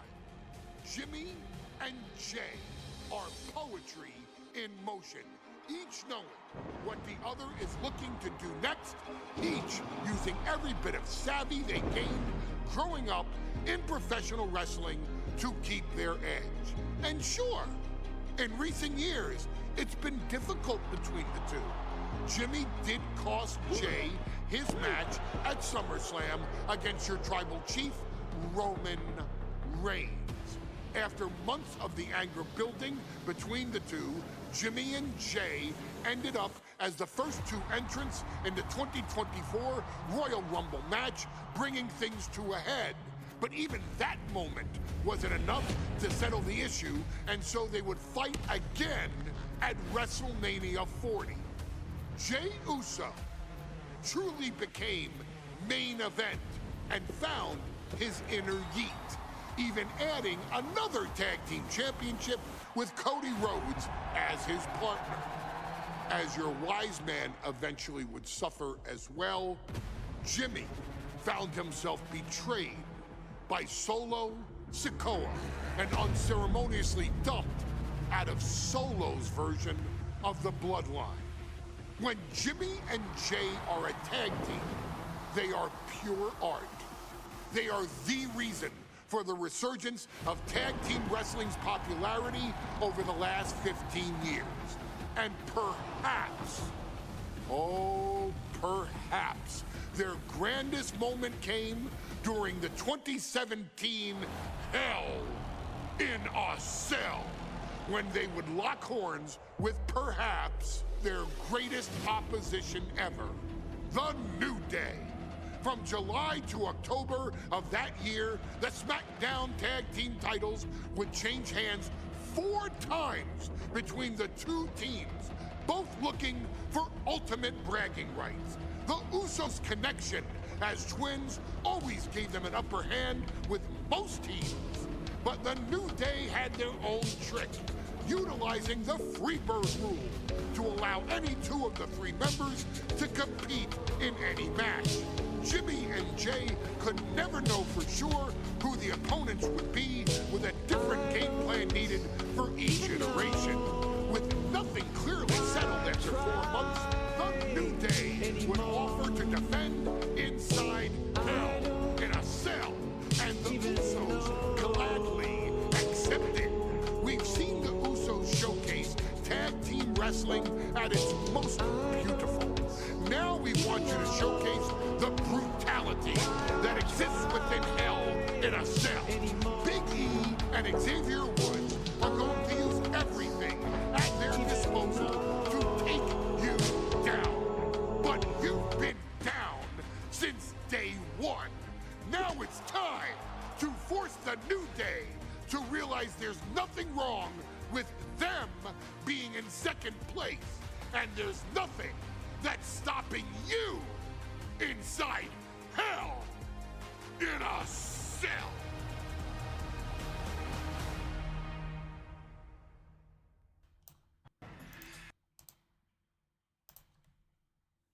The level of competition and make history. This is going to be unforgettable.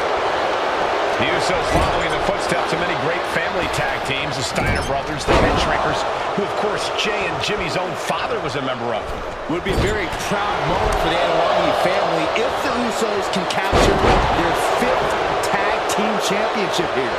The apple doesn't fall far from the tree for Jay and Jimmy. Just a factory of the elite specimens come from the Anoa'i blood. Big E on the receiving end.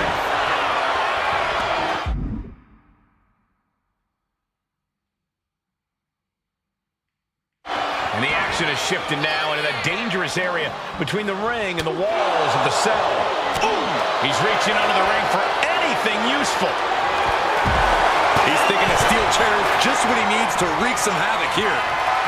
Oh, God, right to the cranium. He bought himself some time there. Enters the professional wrestling business knows about the expectations that are going to be on their back. They know about the prestige that their very name carries. They know that those who came before them have accomplished so much. Bearing the weight of those legacies can prove to be way too much for almost anyone. But that was never the case for Jimmy and Jay Uso. Jimmy and Jay Uso look to be stars from the very start, constantly evolving their look, style, and offense as they progressed in their careers. Face paint and war dances would fade away, and the two would embrace the day one-ish mentality, looking to punish opponents and send them to the Uso penitentiary. The Usos are 8-time WWE Tag Team Champions. The Usos have main evented WrestleMania after initially fighting for a mere spot on the card. The Usos were the premier team of the 2010s. The Usos are the greatest team of all time. Jimmy and Jay are poetry in motion, each knowing what the other is looking to do next, each using every bit of savvy they gained growing up in professional wrestling to keep their edge. And sure, in recent years, it's been difficult between the two. Jimmy did cost Jay his match at SummerSlam against your tribal chief, Roman Reigns. After months of the anger building between the two, Jimmy and Jay ended up as the first two entrants in the 2024 Royal Rumble match, bringing things to a head. But even that moment wasn't enough to settle the issue, and so they would fight again at WrestleMania 40. Jay Uso truly became main event and found his inner yeet, even adding another tag team championship with Cody Rhodes as his partner. As your wise man eventually would suffer as well, Jimmy found himself betrayed by Solo Sikoa and unceremoniously dumped out of Solo's version of the Bloodline. When Jimmy and Jay are a tag team, they are pure art. They are the reason for the resurgence of tag team wrestling's popularity over the last 15 years. And perhaps, oh, perhaps their grandest moment came during the 2017 Hell in a Cell, when they would lock horns with perhaps their greatest opposition ever, The New Day. From July to October of that year, the SmackDown Tag Team titles would change hands 4 times between the two teams, both looking for ultimate bragging rights. The Usos' connection as twins always gave them an upper hand with most teams. But the New Day had their own trick, utilizing the Freebird rule to allow any 2 of the 3 members to compete in any match. Jimmy and Jay could never know for sure who the opponents would be, with a different game plan needed for each iteration. With nothing clearly settled after 4 months, the New Day would offer to defend inside Hell in a Cell, and the Usos gladly accepted. We've seen the Usos showcase tag team wrestling at its most beautiful. Now we want you to showcase the brutality that exists within Hell in a Cell. Big E and Xavier Woods are going to use everything at their disposal to take you down. But you've been down since day 1. Now it's time to force the New Day to realize there's nothing wrong with them being in second place, and there's nothing that's stopping you inside Hell in a Cell.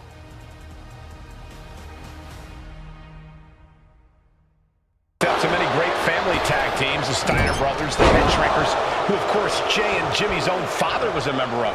Would be a very proud moment for the NAOMI family if the Usos can capture their 5th tag team championship here. The apple doesn't fall far from the tree for Jay and Jimmy. Just a factory of the elite specimens come from the Anawahi Brook. Big E on the receiving end.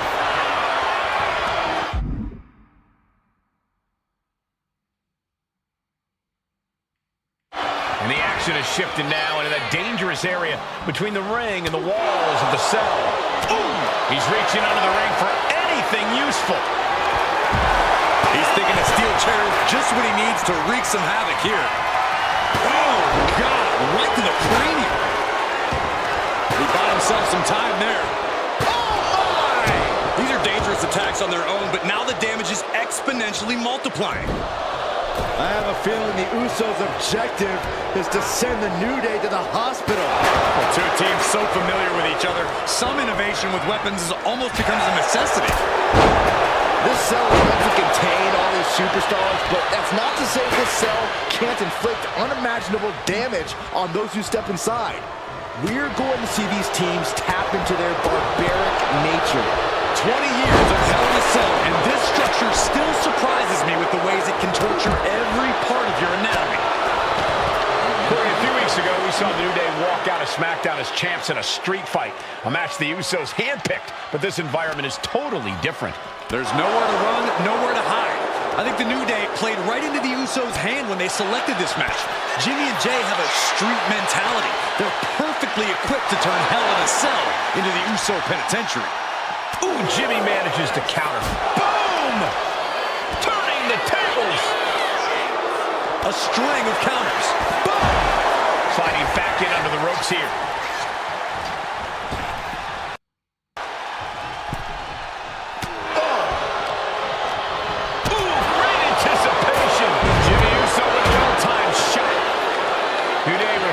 As their power lineup, but having Big E involved in there with Xavier Woods. Big E, the obvious powerhouse of the group. Woods has that blend of speed and power, making him the most well-rounded superstar. For cover, we're going to shut this down. Usos and New Day going at it inside Hell in a Cell, and Jey Uso set outside the ring, and now the New Day on the attack. Big E, as aggressive as I've ever seen him here tonight. And Xavier Woods now with toys, kendo sticks in hand. And it's about to get more aggressive, more vicious, more barbaric.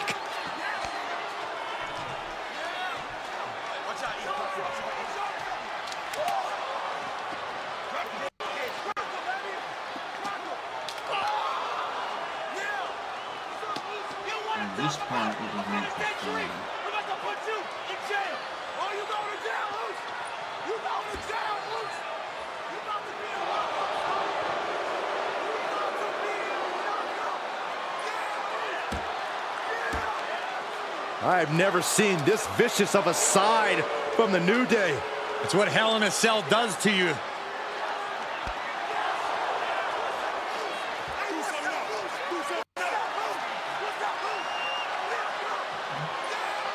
Oh, now with the kendo sticks, Xavier Woods unloading.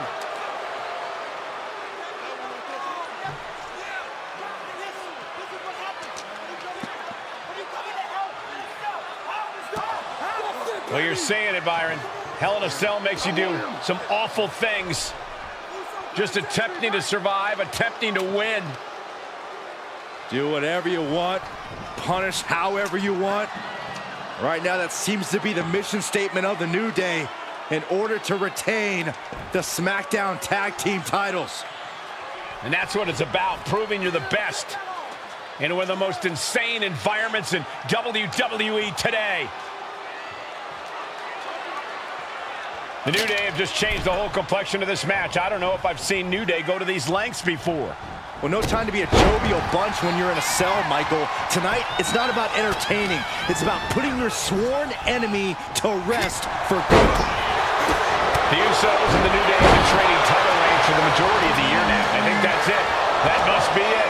I'm just as shocked as everyone else, Cole, his opponent included. The champ left railing a little by that last blow. The effects of the cell come for everyone. You can only stay safe for so long. Popped right in the face. Jumping face buster. Oh, strong impact. I don't know what they're looking for here. A steel chair? Something we all know can be a devastating weapon. He catches Woods with a counter. Oh, God. Brutal chop block.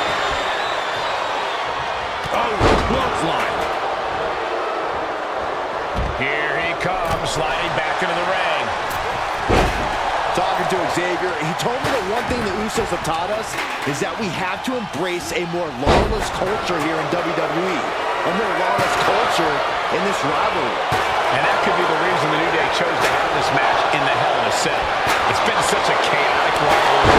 We got a new champ here. He just might regret this decision. Oh, what is this? Beautiful Northern Lights. This isn't good. He's got bad things in mind. Oh, right to the kidneys. Golly. He's looking to go high risk from the top rope. And he's only got one thing on his mind right about now. And now he gets back into the ring. Ooh, didn't see that one coming. Oh, what a jumping headbutt. Releasing the pin. He's added insult to injury. Hard whip into the corner.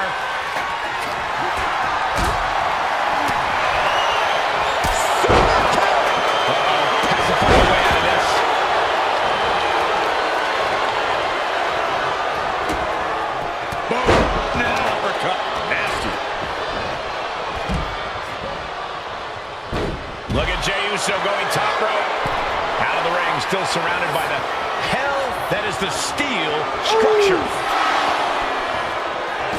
Okay, he should really focus on the match now. We get the point.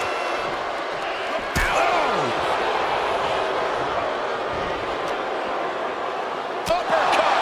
Man, the challenger really taking it on the chin here. Yeah, as Big E's showing off there just what the power of positivity means to him. Heading back to the ring. And Jimmy able to reverse that. Xavier Woods turning to some mind games here.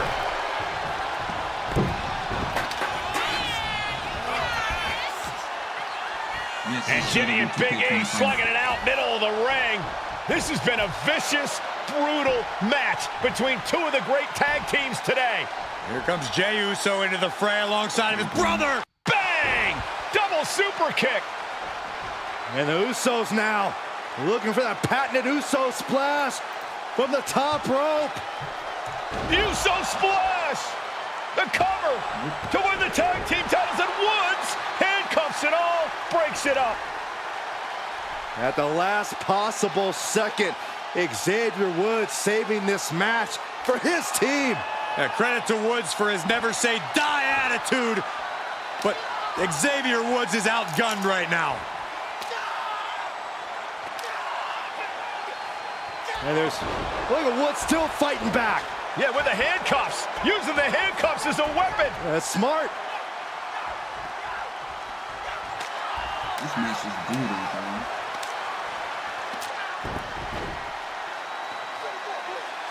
And Woods now down. And trying to still fight back. What heart from Xavier Woods. That Hart may not have much more fight left. Jimmy and Jay back up to the top one more time. Uso splash and Steele. The cover. The Usos win the tag team titles.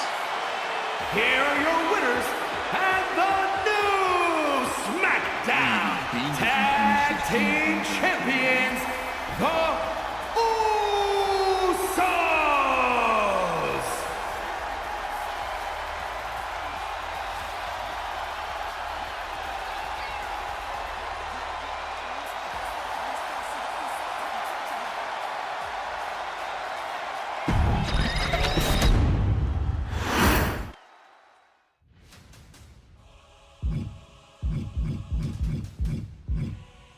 This match is hell, bro.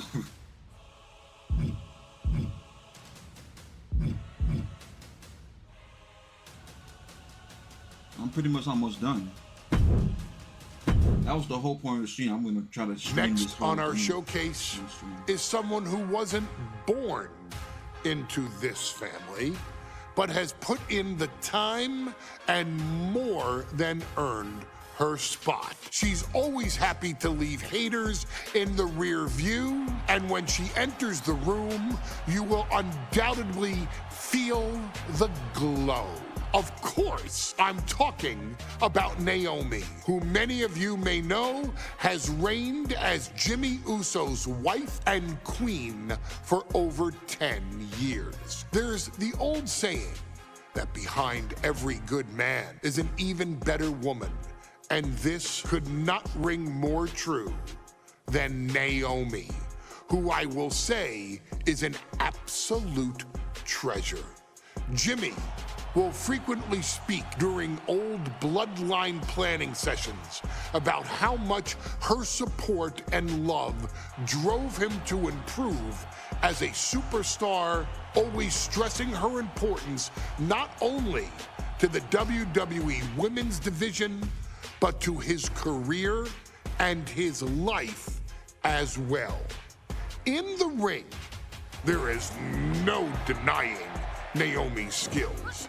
The former women's tag team and two-time SmackDown Women's Champion has the mental tenacity to push through the toughest part of any match and possesses breathtaking physical skills.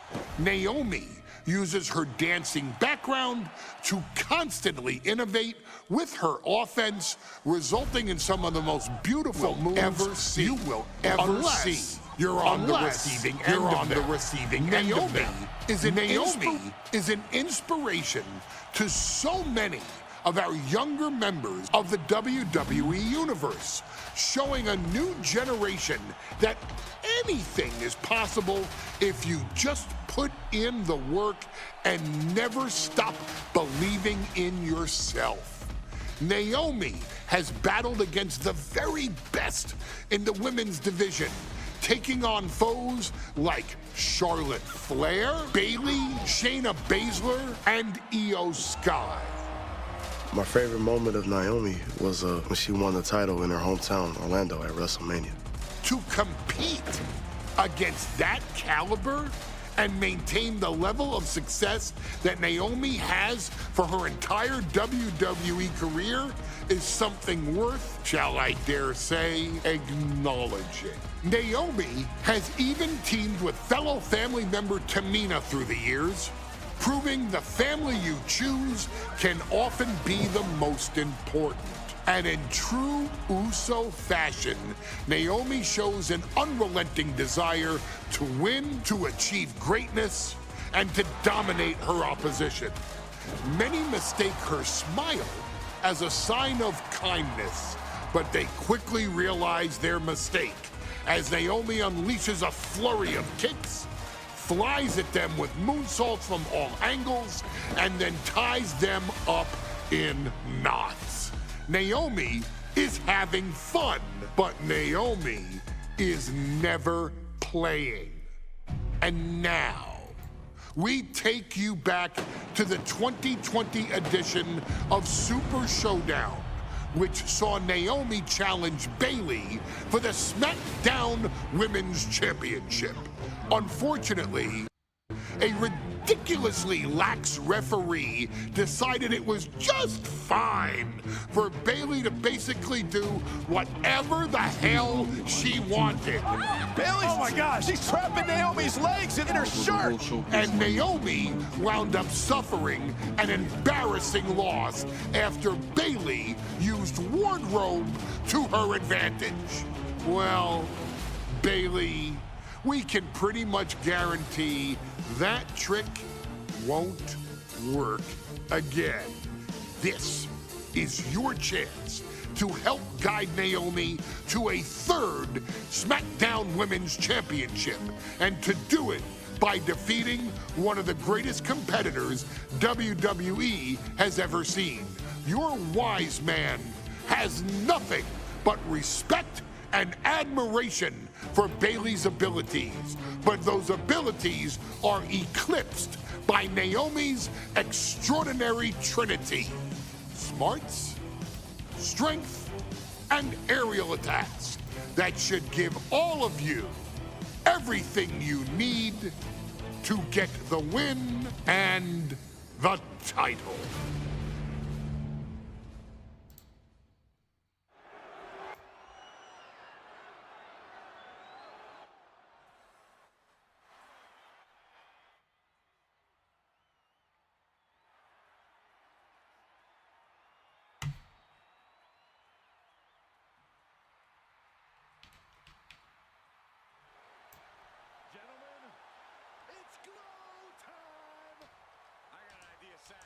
Why don't you glow home? No, I cannot, Corey. When asked earlier this week about this matchup, Naomi said it is an honor to be here, an honor to make history, because for the first time ever, a women's championship will be defended in Saudi Arabia. Naomi certainly has momentum on her side, and as we've seen in recent weeks, it appears as though Bayley has at least a healthy respect for Naomi. Well, so much of Naomi's career has been predicated on making history. You think back to Naomi being the winner of the inaugural WrestleMania Women's Battle Royal, being the first African-American SmackDown Women's Champion, and tonight, once again, an opportunity to make history in her career.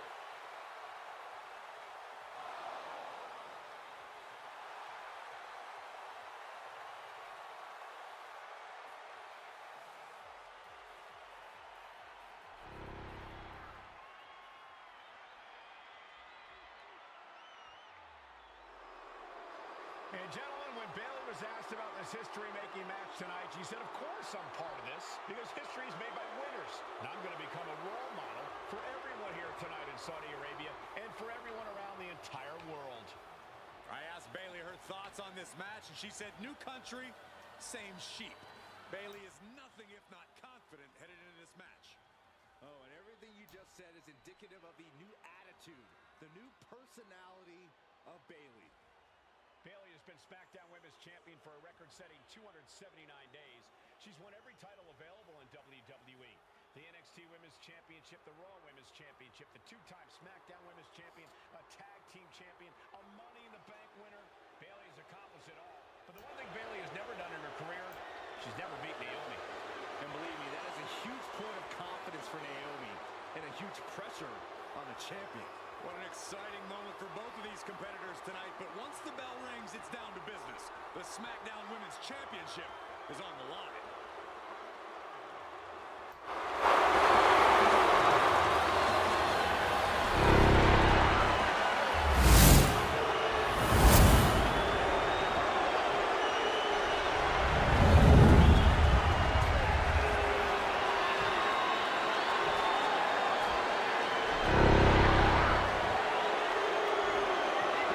The following contest, scheduled for one fall, is for the SmackDown Women's Championship. Introducing the challenger from Orlando, Florida, NAOMI.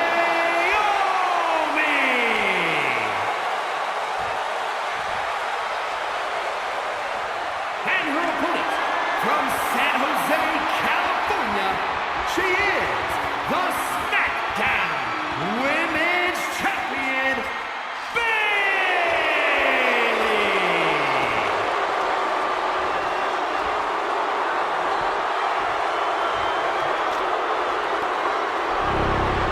For the first time ever, we have a women's championship match here in the Middle East, in Saudi Arabia. Bayley against Naomi. Will Bayley's record-setting reign end here tonight?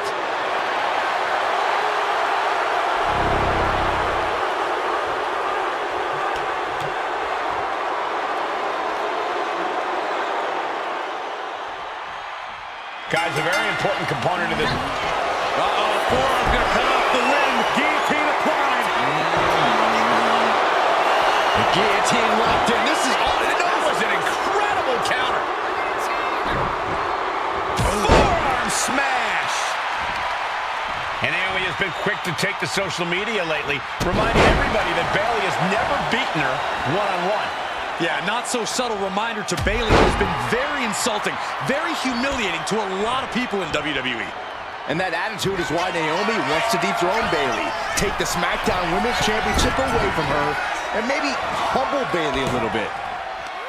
History being made right here tonight as the champion Bayley defends against the challenger Naomi. Kick to the midsection, sunset flip. Oh, into a powerbomb.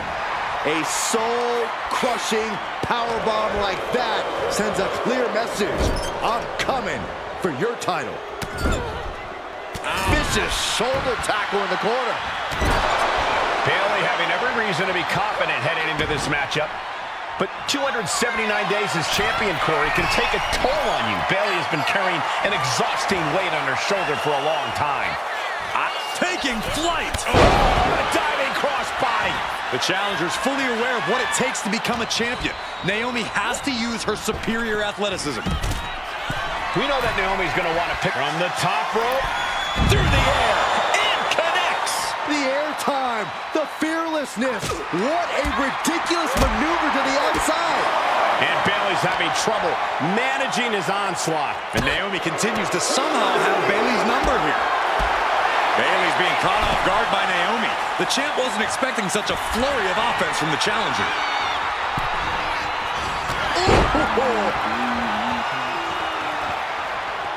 Hits the drop kick. Drop kick with precision. Naomi isn't feeling intimidated by the moment. And Naomi keeping Bayley on her toes, pushing the pace on the champion. Naomi moving fast, showing that superior athleticism. Bayley might not be able to keep up here. What a cross body. Momentum is really on Naomi's side. Naomi picking up the pace against Bayley and keeping her all out of sorts. Snapmare. Byron, you've talked a lot about this change in Bayley and how people can't believe that this is the type of person she's turned into. Well, it comes down to career frustration. Bayley is frustrated with her career progression. The way things were when she was hugging. Naomi! Feel the glow! Submission! Look! A couple of knees and then another one, and that'll force the break. Oh, what a chop! That'll let you up. Fire with a straight shot there. Answering back. Neither competitor is backing down. Giving up now is not an option. They have to finish this. You can feel the contact, and so does the WWE Universe. Bayley to Bayley! Turning it into a pin for the win. I'm happy she did. I don't want this match. Bayley looking to end this. This might do it. Did the champ just finish the job? 2, 3, no, 2 count. Title still on the line. It was almost just lights out on their championship dreams. Let's see if that kick out was a spark, or is it the challenger's last gasp? And now there must be a level of annoyance in Bayley. Annoyed that it did result in a 3 count. Sending her up on the top rope. And here we go. Championship's on the line. Naomi's got Bayley in trouble up on the top rope. This could be Naomi's moment. Smart move by Bayley, protecting her title and going to the eyes. Oh, what a kick. Bayley is down and in trouble. Quick thinking by Naomi, looking to close this one out. Nobody home. Bayley wisely moves out of harm's way. What's Bayley trying to do here? What the? I think Bayley's trying to trap Naomi's legs in Naomi's own shirt. A great counter by Naomi. Naomi ducks underneath, and we got a standoff. Great match so far. Well, Bayley thought she had Naomi, but the challenger was ready. Well, the champion has to find a new strategy in a hurry. Cover! 2 count. By a hair. This title fight continues. Somebody pinch me. I gotta be dreaming. There's no way she... The champ goes for the cover. No good.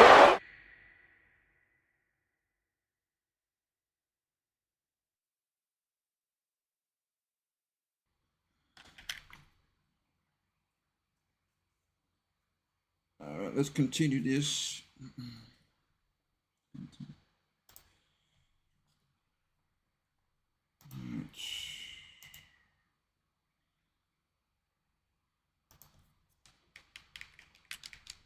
Stop the pin. Oh, what a clothesline. Forcefully delivered. Drop kick. Beautiful.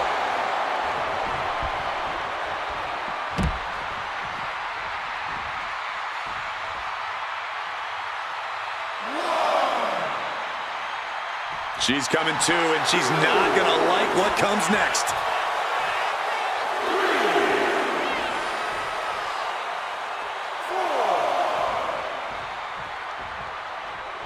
Oh, come on now. Bayley is just hamming it up for the crowd. Cole, please don't give Bayley a reason to come over to our desk.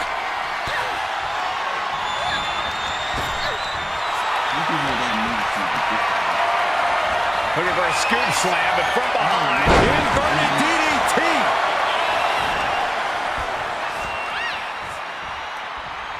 Right on the mark. Rear view by Naomi. The challenger clearing a path to the title. No, we did it. We have a new champion. Here is your winner, and the new SmackDown Women's Champion, Naomi. Bayley's stranglehold on the SmackDown Women's Championship has ended. The Glow era has begun. Bayley was as aggressive in this match as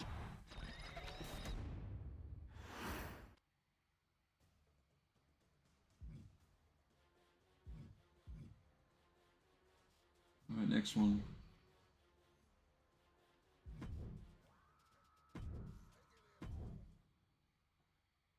Ladies and gentlemen, if it weren't for the next 2 superstars in our showcase, none of this would be possible.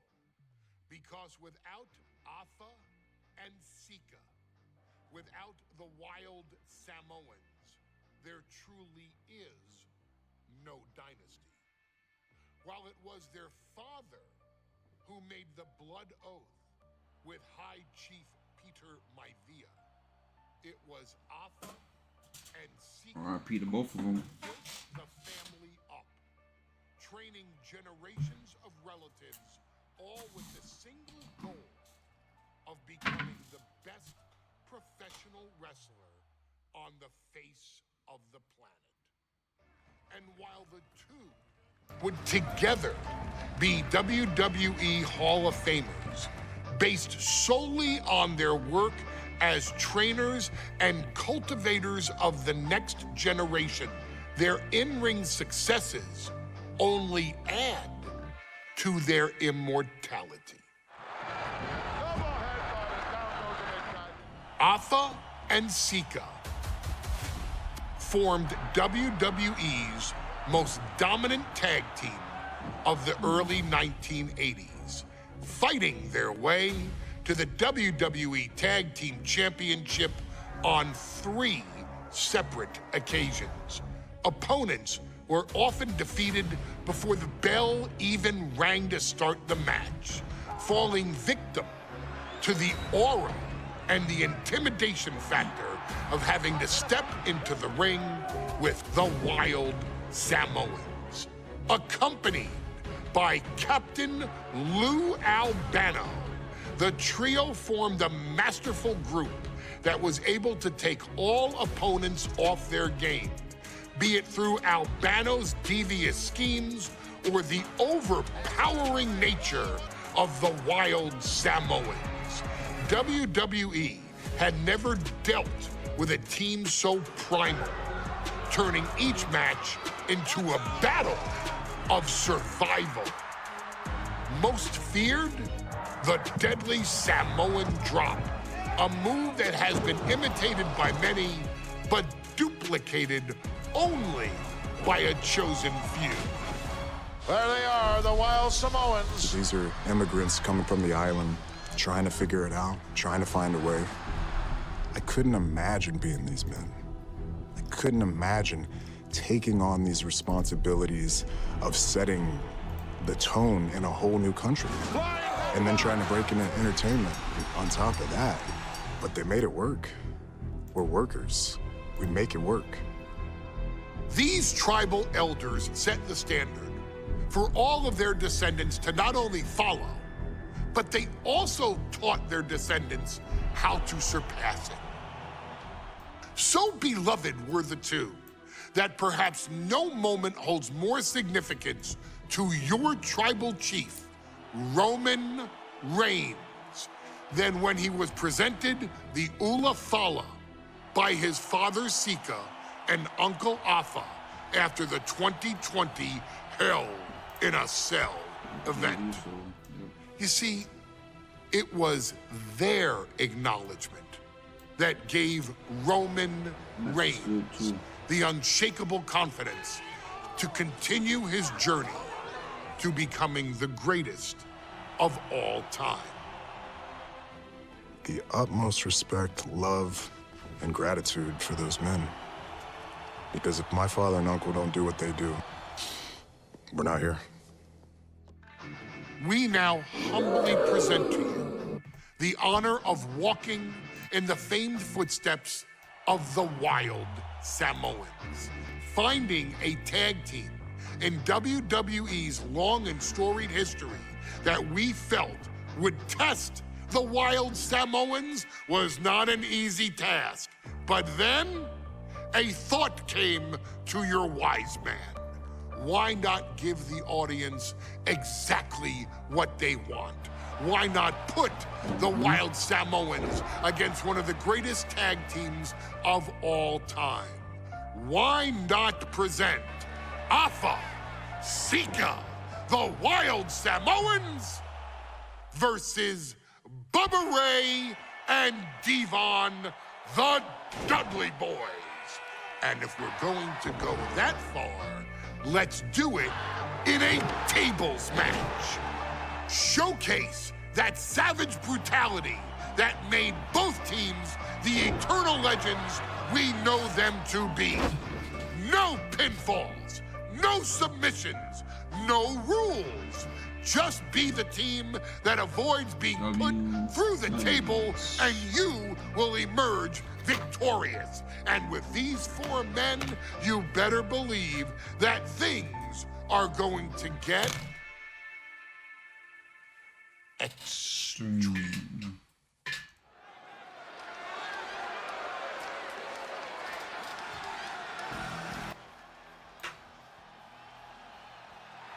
And here they come. Bubba Ray and Devon are ready for a fight. That's just what they'll get from Afa and Sika, and then some.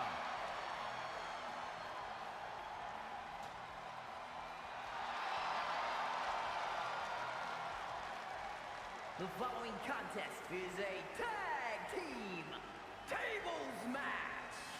And at a combined weight of 603 pounds, Bubba Ray and Devon, the Dudley Boys. It takes a strong brotherly bond to agree to go into battle against the Wild Samoans, but that's exactly what Bubba Ray and Devon have. I have a strong feeling this match isn't going to be for the faint of heart. Well, look, the Dudley Boys may not be all there in the head, but they're easily the most highly decorated tag team in pro wrestling history. They've beaten the best, they've beaten the toughest, and they're ready to come in and beat the wildest tonight. Both the Dudley Boys and the Wild Samoans are coming into this tables match with something to prove. Who's the best tag team of all time? Who's the more cohesive, brotherly unit? Who's more savage? Damn, tables match too, bro. Gentlemen, we are moments away from finding out the answers to these questions once and for all. Dream match. Guys, this is going to be a great one. You can feel the electricity already. I feel the excitement and some fear, too. Accompanied by Captain Lou Albano at a combined weight of 645 pounds. Alpha and Sikoa, the Wild Samoans. This tables match might be a dream match for many, but for both the Wild Samoans and the Dudley Boys, this is about to be one team's greatest nightmare. Alpha and Sikoa clearly not looking to back down here.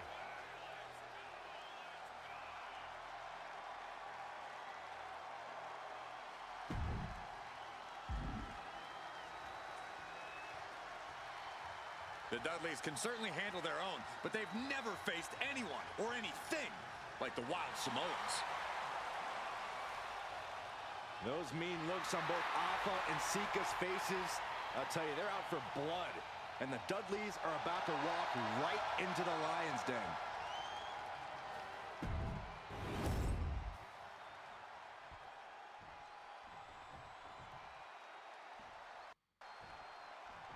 Here's the bell, and it's the Wild Samoans, Alpha and Sikoa, taking on Devon and Bubba Ray Dudley, the Dudley Boys. Two sets of brothers, two sets of absolute madmen, ready to get the tables and get downright savage. Bringing a new definition to the term sibling rivalry. This one will get extremely physical. A very ferocious demeanor emanates from the Wild Samoans, like they're part of a pack of untamed beasts. I really wonder what it will take for the Dudley Boys to have control of them. Maybe they'll take a sledgehammer? A truck? They're not human, Byron. You can knock them down, but they'll keep coming back. Big forearm. Oh! That is a power-packed punch. Wow, what a chop. Like a frying pan. There was some power behind that punch. Now, these are obviously two juggernaut tag teams clashing, but this is also a match that clearly favors one team over the other. Be honest, Corey, do you think the Wild Samoans really have a chance in this one? This is the Dudleys' wheelhouse, Cole. No team knows more about excelling in a tables match than Devon and Bubba Ray. The Wild Samoans have a lot of unbridled aggression working in their favor, but ultimately, they're up against the Masters. And he comes in under the ropes now. Big slam. I gotta get the damage to random apparently. That's what it says. Something almost tailor-built by the Dudley Boys. With the famous series of TLC matches they've had, the Dudleys have become synonymous with the T. TLC. And that didn't stand for tender, Cole. It means tables. Popped up into the Samoan drop. Incredible. Alpha and Sikoa might have just shown us the prelude to the Dudleys' demise. Tossed without regard. Oh, my God, a clothesline. And look at this now. I gotta be in. But I don't see any reason for it. No telling what's going on in his mind right now, Michael. Oh, man. What a head drop. I still can't get over the look I always see on the Wild Samoans. It's like they have a one-track mind towards savage brutality. They for sure answer yes to every question that makes up a scary tag team. Yes, they're rough. Yes, they're tough. Yes, they will maim. Yes, they will hurt. And yes, they will this man is looking for out of the ring. He has no business down there. Lift it up. What's next? Bringing this back into the ring. Impressive display of power. Pulled back into the hip toss. Looking for more damage here. Release back suplex. Ouch. And it looks like they have no problem bending the rules there. And he is directed into the corner. The Dudley Boys came in tonight knowing they had to turn up the dial. Had to match Alpha and Sika's level of aggression. Lover Ray and Devon know they have to be extreme as they can be. Yeah, but what the Dudleys call extreme, the Wild Samoans just call regular old Tuesday. Alpha and Sika are just a different breed of wrestler. Look, I don't care who you are. You could be King Kong or a kaiju. It's going to be curtains for you if you're on the receiving side of the Wild Samoan head. Wow, my stamina dropped. That's so annoying. Unloading with an uppercut. Calculating the next move here. With a lock to the end of the table. Looks like he has something planned with his table, guys. Oh, what a no. And now he's back into the ring. Oh, my goodness. Taking to the floor, and he's got no worries about the count. Down to opponent, and a double axe handle smash. I can't begin to imagine. Hot top. He's got that no stick. What a display of strength here. Slips out the back. Reverse. Knew what was coming there. Dropped him with a big shoulder tackle. Oh, you can tell he's feeling it now. This fight is pumping him up. Heading to ringside now. That's using your head. Oh, this will turn your lights out in a hurry. And Alpha and Sika just beat the Dudley Boys at their own game. Here are your winners, Alpha and Sika, the Wild Samoans. And it's the Wild Samoans standing tall, having beat the Dudley Boys at their own game. Devon and Bubba pushed Alpha and Sika to their limits, but in the end, there was only one way this match could end.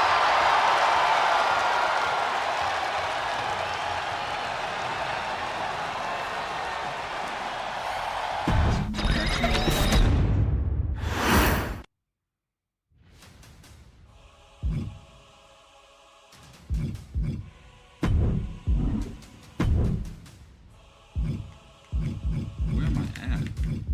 I might realize this thing is not that long. Not even that long.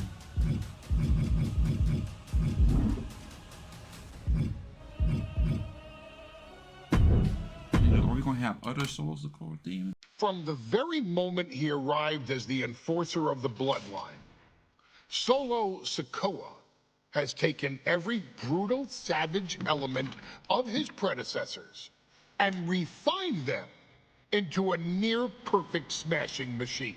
Even in the year before his arrival, Solo raised eyebrows and garnered buzz while competing in NXT. But nobody could have predicted just how smoothly his transition to the main roster would go. And before I go on any further, let me make one thing perfectly clear. I'm only saying what I'm saying about Solo Sikoa because I am a wise man. I'm a professional. And because I'm being handsomely compensated for my stellar work as your host of the WWE 2K25 showcase. I haven't forgotten what Solo Sikoa and his rogue bloodline did to me. But I also know better than to let personal feelings hinder your professional endeavors. So with that being said, since his arrival at Clash at the Castle in 2022, Solo Sikoa has consistently been involved in WWE's biggest moments and biggest matches. He's been victorious in WarGames. he's repeatedly enforced the Bloodline's will to maintain Roman Reigns' status as undisputed WWE Universal Heavyweight Champion. I brought Solo in as an insurance policy. Solo was here to protect me. Solo was here to maintain the promised land. He's violent. He's strong, he's fast, he's all those things. And he betrayed me. Any man who would betray me must be a very dangerous man.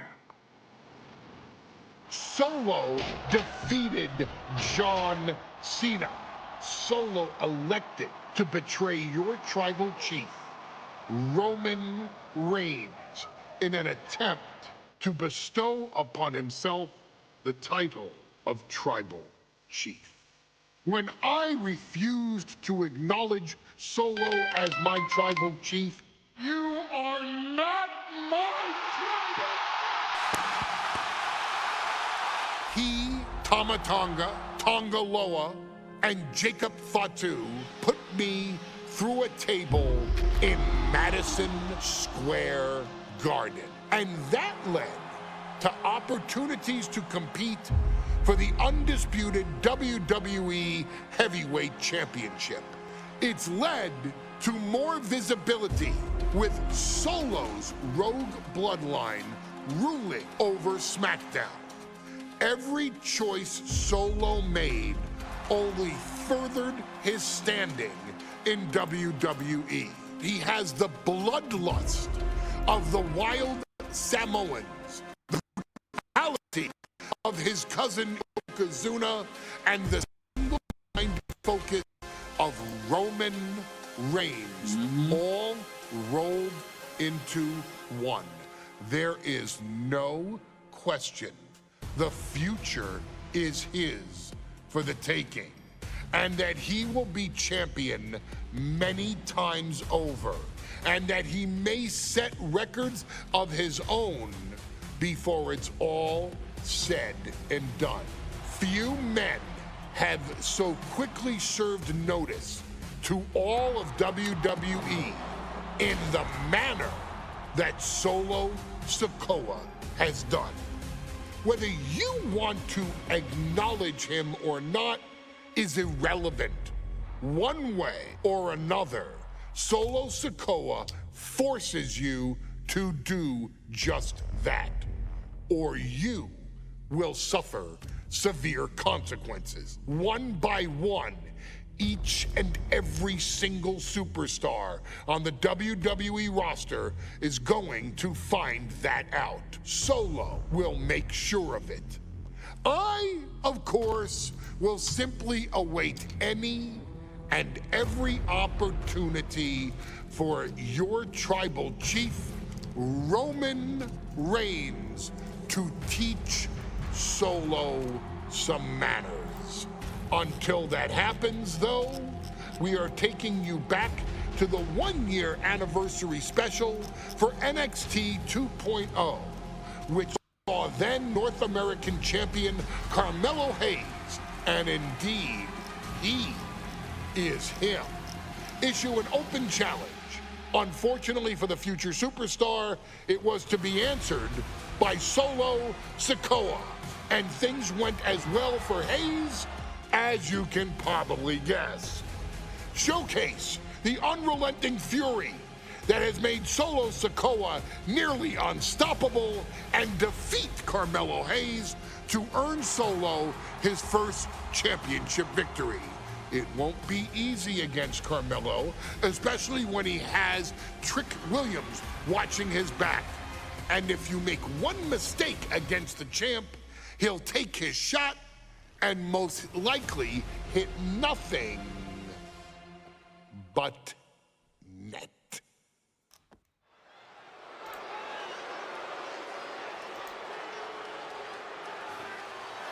Here comes the A-Champ. The following contest scheduled for one fall is for the NXT North American Championship. Accompanied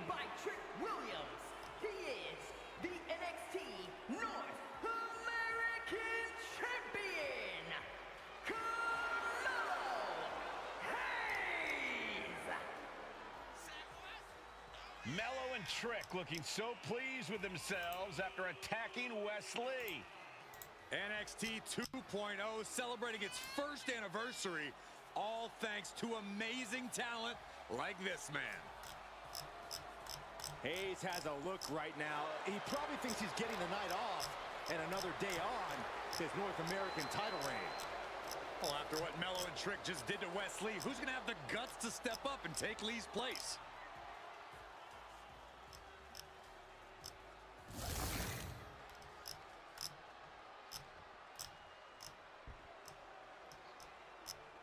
I literally got 4 more matches on This place is shaking. We never thought we'd see Sikoa again. His opponent from Las Vegas, Nevada, weighing in at 250 pounds, Solo Sikoa. This is the other theme. And Solo is dressed to fight, too. I really didn't think we'd see him again. We saw him at Clash of the Castle 10 days ago where he cost Drew McIntyre the WWE Universal Championship. Well, as far as I'm personally concerned, Sikoa isn't welcome around here. Mello needs the night off. Well, Mello talks about wearing the biggest crown in the WWE, but it's Sikoa who sits at the biggest table in WWE. Well, he wasn't exactly invited to sit at this table now, was he? We said to expect the unexpected. Is this title match going to happen?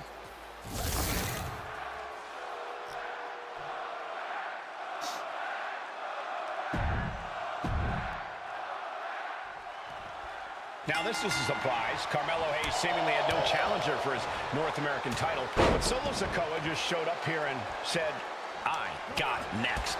Thank goodness. Mello had an opponent chosen by the NXT Universe as they voted for Wesley. But Mello and Trick brutally attacked Lee backstage. Now we're being spared a Mello-bration and getting a real match. And I would have never expected Sikoa to show up. He just joined the Bloodline on SmackDown, and now he's in the main event of NXT. Can the Bloodline get even more gold? And Sikoa sent toward the ropes, and Carmelo Hayes with a kick right to the midsection. Mello taking it to Sikoa here. The power of Solo just a little too much for the A-Champ in this instance. What a chop. Trademark viciousness. Lack of mercy. That's what Solo Sikoa is all about. Into the corner. Big splash by Sikoa. Mello in trouble. Sikoa. Trick Williams making sure Mello got out of harm's way. Well, at least momentarily.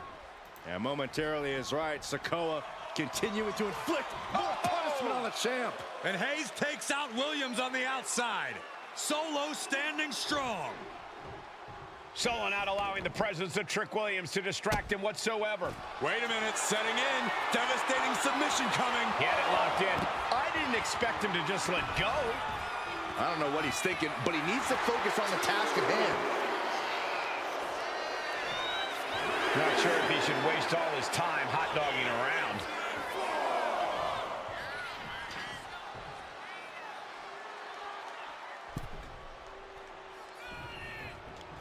And retaliates with a kick.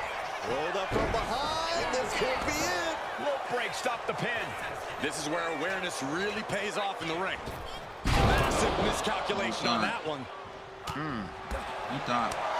Oh, man, a little extra luster behind that kick. Holy timed offense there. What a forearm. Delivers an axe handle. Bad spot for him to be in here, guys. There was some power behind that punch. Ah, gets cracked by the overhand. Ooh. Ah, kick. Nasty kick.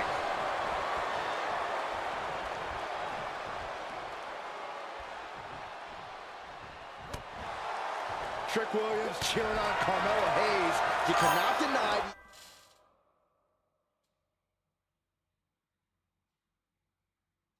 Yeah, this game is fun. Obviously, the gameplay is good. Down the hatches. These two. The gameplay is really good. The idling is bare bones, but it's okay. On display. Just teeing off with that fight forever vibe. Who will break first? That is the question. Oh! absolutely drained, but both refusing to give up. Ah, messed up. The willpower, the sheer guts of these two. Two fighters Damn it, putting man. their haymakers on autopilot right now.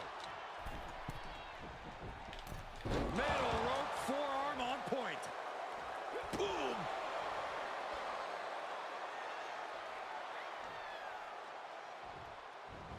Dodges away.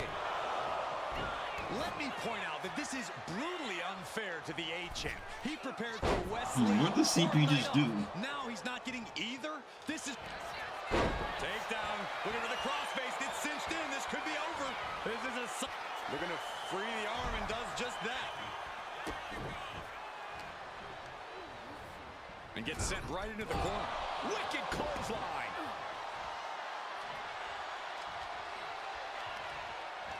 Sikoa spinning solo. You're Sikoa not just absolutely laid waste to Mello. Yeah, I played the last WWE 2K as well. Nothing fancy there. Gameplay wise, it's similar to last year, but you know, different moves and stuff. Gameplay is smooth. The online is pretty good too. And without this rebranding, Solo Sikoa may have never had the opportunity to show the world what he can do. And if Solo didn't have this We got breakout BAYLEY in the year, corner. Okay. maybe his cousin Roman Reigns wouldn't have trusted him enough to be part of the bloodline. Big uppercut rocks the jaw of Carmelo Hayes. Ripped out of the corner. Looking to put him away, and now Trick Williams up on the apron, causing a distraction. Trick paying dividends. First 48. And that could be the turning point for the North American champion. Oh, Samoa drop by Sikoa. Cover now for the win. Hayes kicks it too. And Williams once The again showcase on now the asks for apron. cutscenes now, which is good. You can see how concerned Trick Williams is that Carmelo Hayes' championship hopes, might be fading away. Super kick drops Williams. Hayes picked out of the sky. Spinning solo. Is that it for Carmelo Hayes? Trick is out. Carmelo is dazed. Rearing way back. There's a Samoan spike. Ouch. Could that be enough to gain the title? Get him out of here, man. What the? Sikoa is the new champion. Here is your winner, and new NXT North American Champion, Solo Sikoa! Solo is your new champion. And is the North American title now going to SmackDown? This...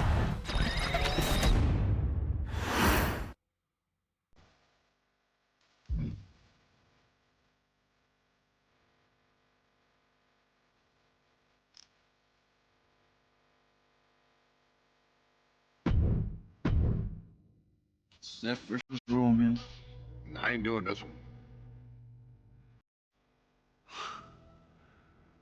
We can have all the fun we want with these video games and this showcase and these fantasy matchups like Offensica versus Bubba Ray and Diva.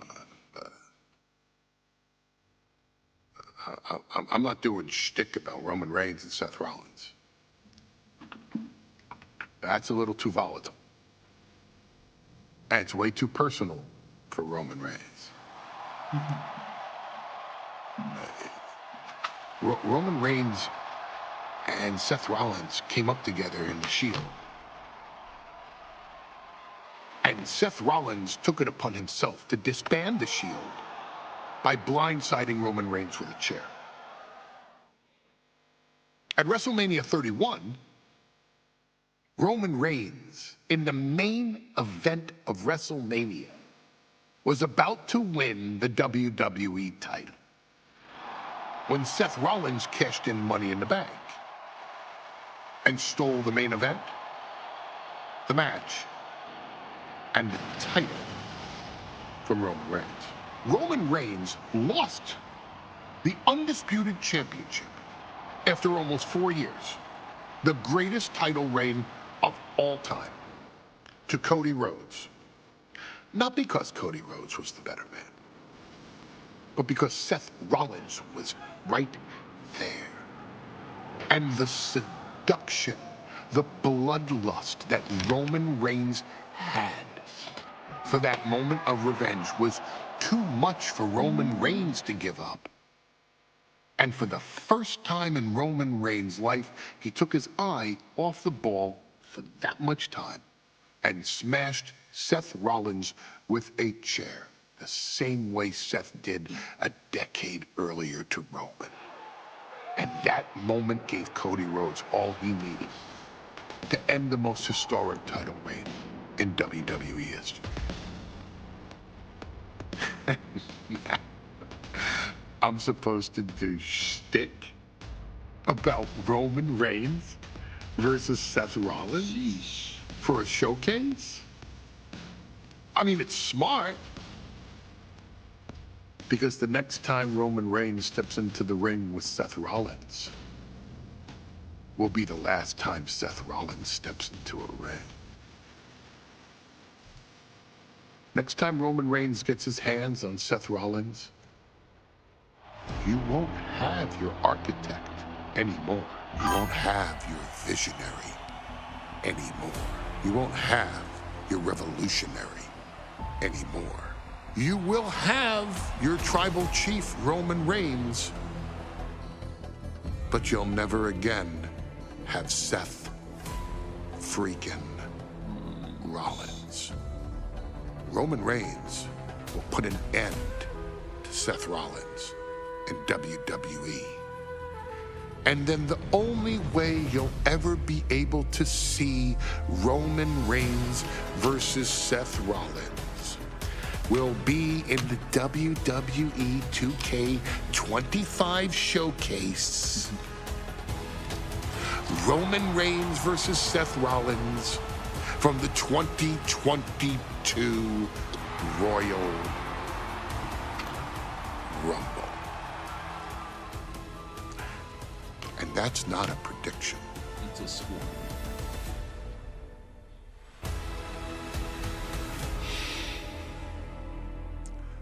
That's a spoiler.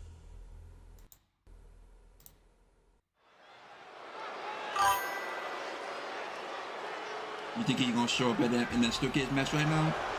I don't know. I don't think Roman Reigns showing up. If he does show up, that means it's gonna be a triple threat match.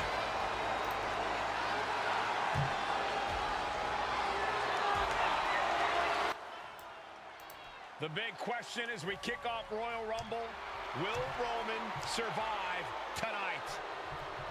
Well, the man who's walking down the aisle here in front of 44,000 plus is the greatest champion of all time, transcending the business.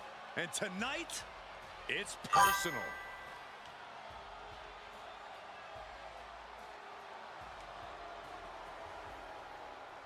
I don't want that triple threat match though. I want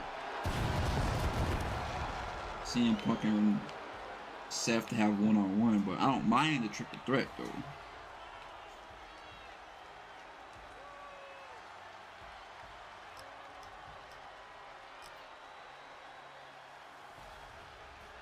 Uh, 2022.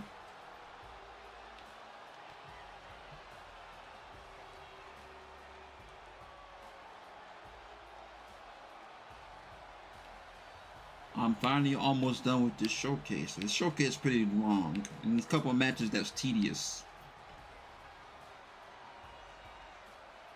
For 17 months, Roman Reigns has dominated everyone. And luckily for Roman, he's had a special counsel and his cousins to help him keep cool, keep focused, and concentrate on the business at hand. Now Paul Heyman is gone, and the Usos are barred from ringside. And without those calming forces, Corey, cracks started to form last night in Roman's armor. No telling how Roman's gonna handle things on his own. It's been years since he competed on his own, but that's the situation we're seeing right now for the Tribal Chief.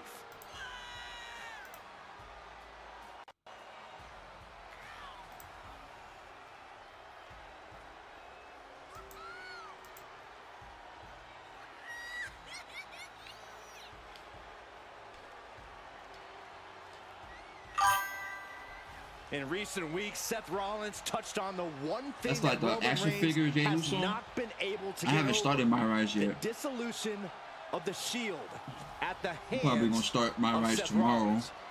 Roman Reigns is a loyal man, a family man, and what Seth Rollins did to his family was cowardly in the eyes of the head of the table, the Tribal Chief. How was the my rise? Was it good? Or was the story bad? Gods of sports entertainment.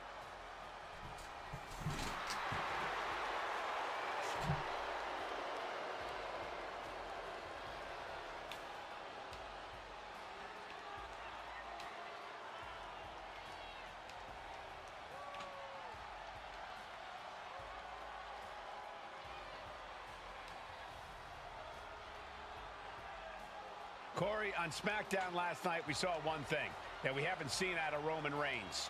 We saw Roman Reigns lose his cool. Confusing. I know it has like 2 different things you can choose, so you can play it twice to unlock the other stuff. 24. Yeah, last year's My Rise was pretty good. I like last year's movie. A lot of people saying that. All that energy they put into the island, they should have put that into the My Rise. Or they should have connected the My Rise and the island together.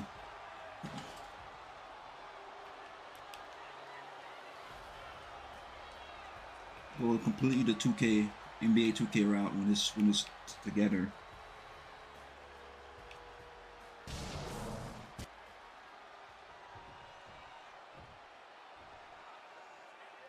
Let's do this.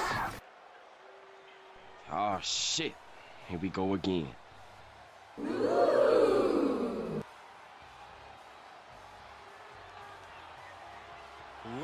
at this.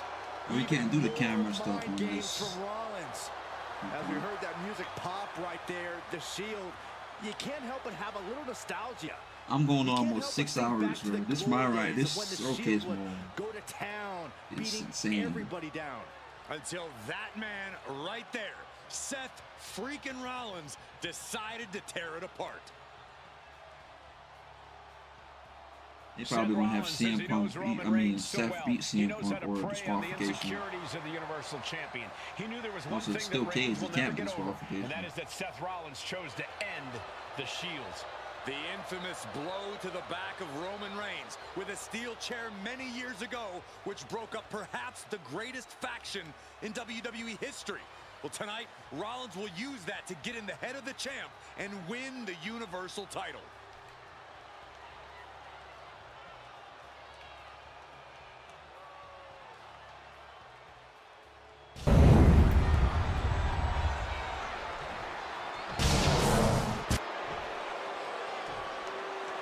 The following contest, scheduled for one fall, is for the Universal Championship. Introducing the challenger from Davenport, Iowa, weighing in at 217 pounds, Seth freaking Rollins.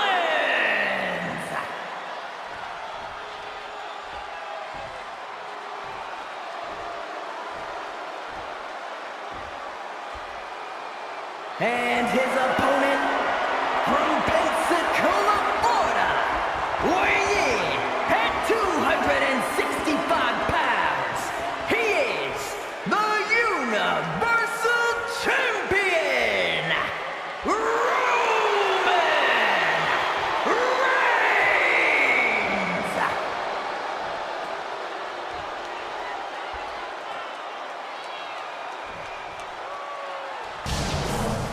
It's been interesting watching Reigns throughout these introductions, muttering to himself at times. Honestly, Rollins seems to be in Roman's head.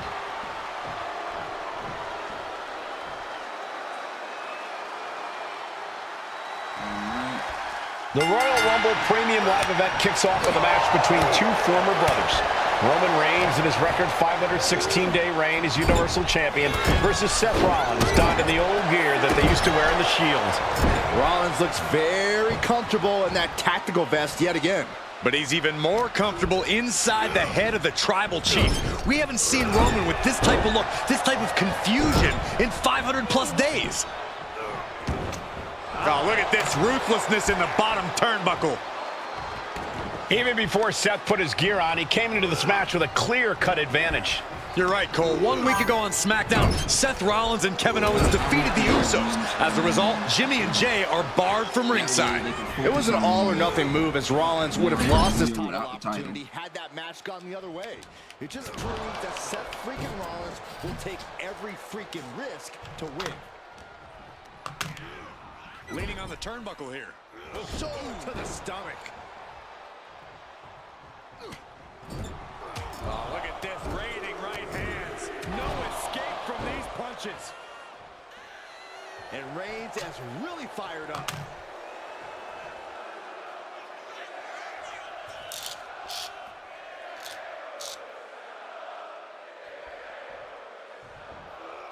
Textbook jumping clothesline. You gotta get him to Gentlemen, for moderate 17 damage. months, Roman Reigns has dominated.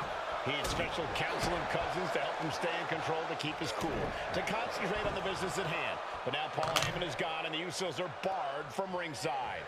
Without those calming forces, cracks have started to show. Every comment Rollins has made about their past cuts deeper. Every mind game breaks Roman's spirit. The crowds in this game were lively. This might be the It toughest appears they must have made a crowd Tribal noise. Chief has faced. Into the pin. Pin attempt by the champion. He decides this isn't the moment. Hope he doesn't miss his chance because of this choice. Oh, dropping the elbow. No signs of either combatant backing down. Oh. Two titans trading strikes and refusing to back down. No. It looks like we've got ourselves a brawl here. The fight is on, and it's furious. Nothing pretty here, just good old-fashioned fisticuffs. Each exchange just sapping the energy from these two. And Valkyria finds its mark. High-risk plans from Rollins. Might not know where exactly he is right now, and it's about to get worse. He'll take things into the ring. Textbook jumping clothesline. Oof. I hate to say this, but the Tribal Chief has become extremely frazzled without the benefit of having the Bloodline by his side. Every little move Rollins makes seems to put Reigns on edge. This outfit, the Shield's entrance music. I bet if Rollins gave Roman a fist bump, it would make a Tribal Chief go nuclear. Totally helpless at the moment. Powerbomb. That was one of those power bombs that would shorten someone's career. The Tribal Chief oozing disdain for his opponent. Clearly look. Oh, skullbone! Shoulders down here! Rope break. Too close to the ropes. Uh-oh. Rollins just a step too slow. Seth Rollins says he knows Roman Reigns so well, says he knows how to prey on the insecurities of the Universal Champion. Rollins knew there was one thing that Roman Reigns could never, ever get over, that it was Seth Rollins who chose to end the Shield. That blow to the back of Roman Reigns with a steel chair so many years ago. It's cinched in. This could be over. Looking to free the arm and does just that. Irish into the stairs. Rollins sent ringside. Why don't you just slide out when you run? It never works for me. Headed out of the ring, but the count is looming.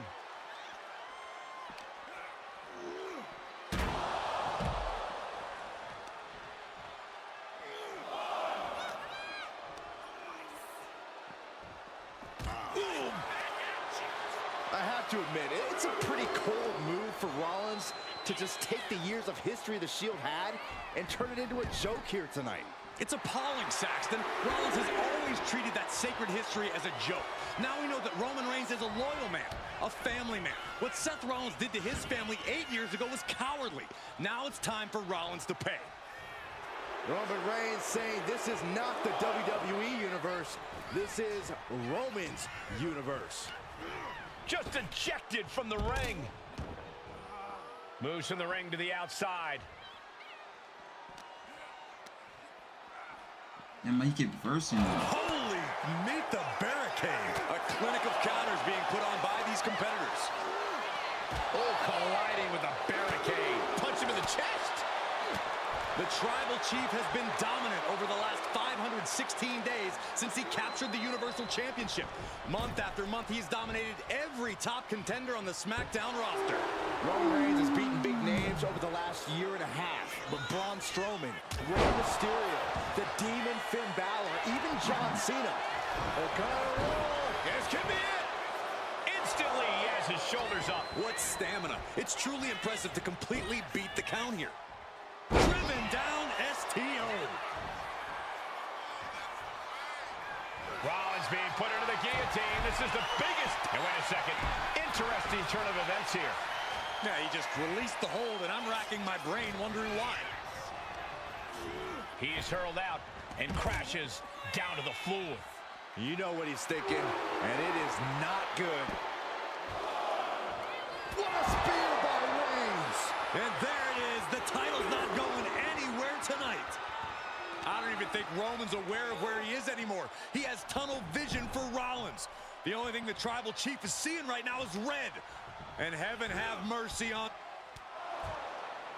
And here's Reigns now, misses wildly with the clothesline attempt. Spear! Spear by Reigns!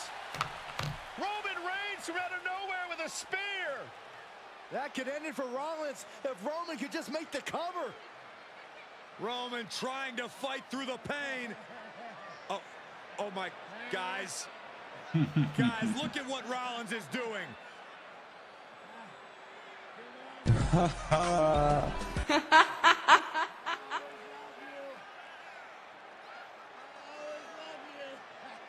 After all these two have been through, Rollins wants that Shield fist bump.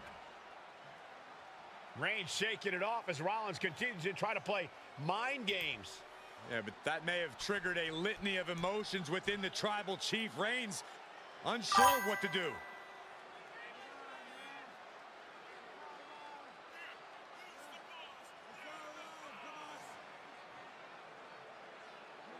Roman Reigns determining what to do now. Will he slay his former brother? Reigns now. Look, gonna lock in the guillotine. Submission Well, there's move your locked answer. in. Submission move locked in. Rollins in major peril right now. Rollins looking like he's starting to fade.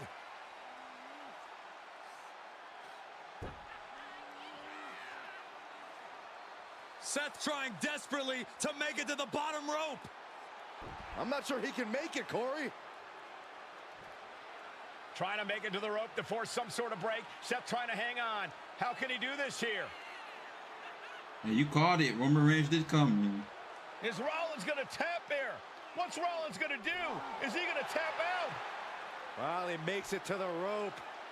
Reigns has a 5 count to break the hold.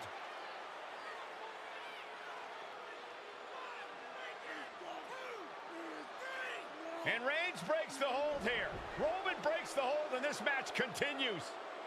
It just shows you how locked in Roman Reigns is to winning We're this getting that match. triple threat at Wrestlemania. It's like...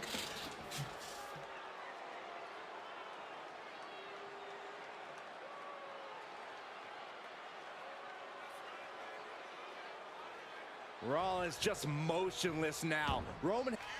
The Tribal Chief has acquired the target. This is spear! That is how a true champion defends their title. Roman has taken a moment to soak it all in.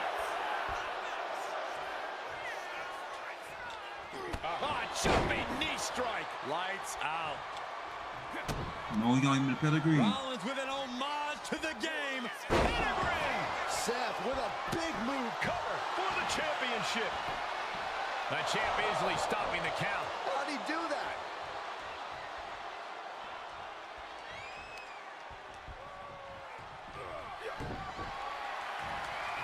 Oh, and Roman fights back.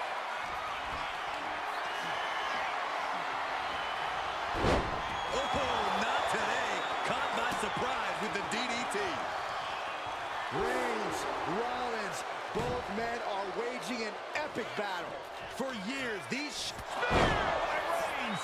That could be enough to get.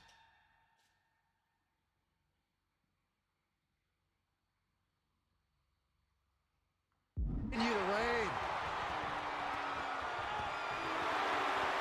He can barely gain his footing, and he has no clue what's coming.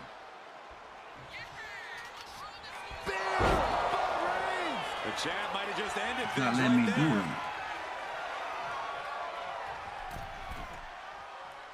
He has him lined right in his sights. Quick way to respond with the reversal. And oh my gosh! The head of the table and Seth freaking Rollins are at war right now. Bombs being thrown between these Shield brothers, but only one will be left standing. He's in a very bad spot, totally out of it. How the hell do you do that? Reigns hits it! Perfect execution from the champ.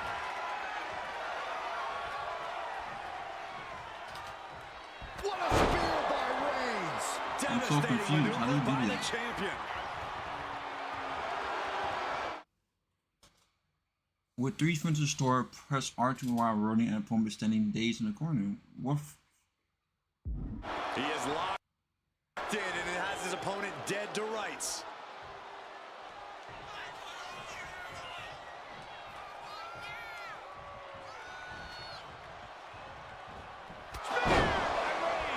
This might be it. The champ might keep it here. Reigns hits it. Did the champ just I close don't this know. out? I don't understand this. The tribal chief taking a moment to compose himself. Looks more like taking a moment to gloat. Not looking in any condition to fight. More like a sitting duck here.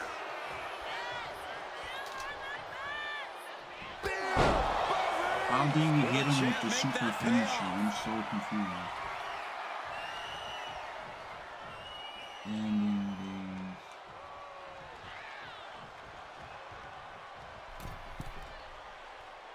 Here we go. Oh gosh, that looked like a bad landing.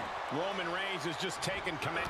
Maybe time to start burning it down. Rollins is starting to roll. Cover to be crowned champion. Shoulder up before the count. We are seeing something special from the champ here. With that, here we go for the championship. Kick out after 1 from the champion. Refusing to. Champ's down. This one's for everything. And the count doesn't even begin. You are not alone in your shot. Here it comes. Now the pin for the championship. Going for the cover. What? You've got to be kidding me. You got to be kidding me. Everyone here is in shock. There's no way that was what Seth Rollins was expecting. He thought this match was his.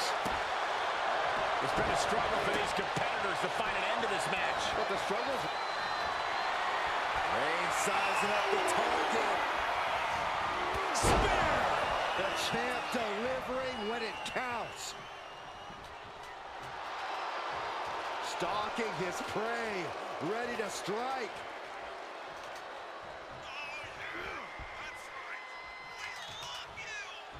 What a spear by Reigns!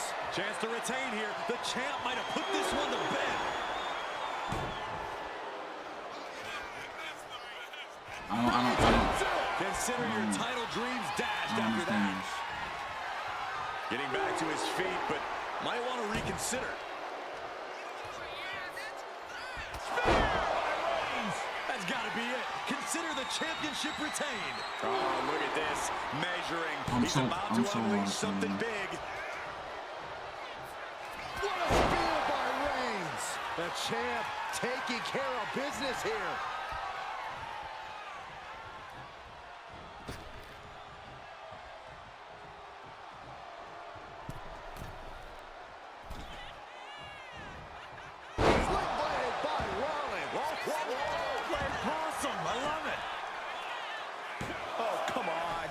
To stop the pin like this? Oh!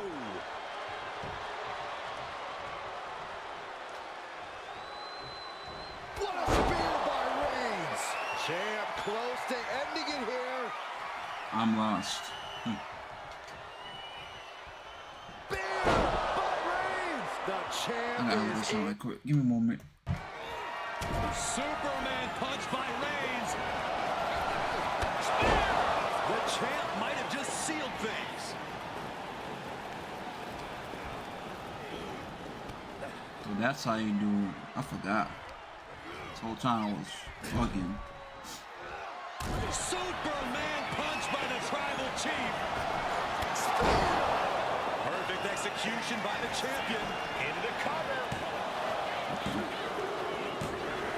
And Reigns retains the title.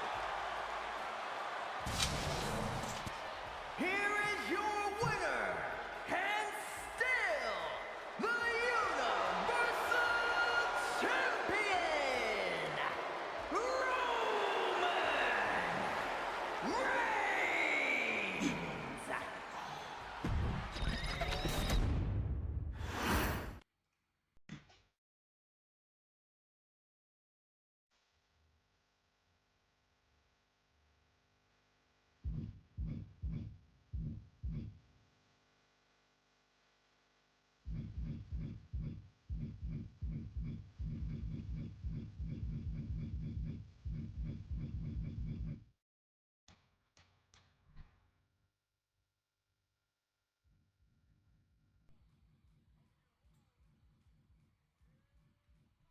All right, now we gotta do this. Oh my. I'm the last guy to knock a revolution. I've led a few of those, you know. I admire revolutionaries. I respect evolutionaries. They are the lifeblood of the bloodline. So when Solo Sikoa seized the moment and became the tribal chief in Roman Reigns' absence, I didn't like it. I don't even think I respected it. But something deep down in me admired it. That took some forward thinking. I'm the chief now! Now we all know what happened when the OG bloodline, led by Roman Reigns, faced the new rogue bloodline, led by Solo Sikoa, in the WarGames. But there was a discussion here while planning the WWE 2K25 showcase that has me, your wise man, admittedly a little intrigued. What if WarGames was limited to only OG bloodline, no honorary uses, versus Solo's rogue bloodline, no honorary uses? It's 4-on-4 Roman Reigns. The Usos, Sami Zayn, versus Solo Sikoa, Tama Tonga, Tonga Loa, and the most dangerous new competitor WWE has ever seen, the Samoan werewolf Jacob Fatu. What happens then? This is your moment to determine who is the real bloodline. This is your moment to determine who is the only bloodline. This is where the bloodline's legacy and the bloodline's future is in your hands. Damn, you get to pick which bloodline you want to be.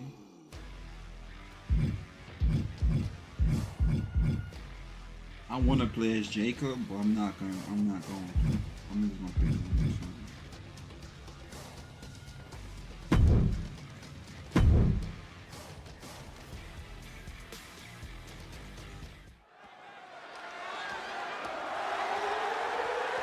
The following contest is the men's WarGames match. The rules of the match are as follows. 2 teams will be contained in separate cages, with one member of each team starting the match. At regular intervals, alternating members from each team will be released to enter the match.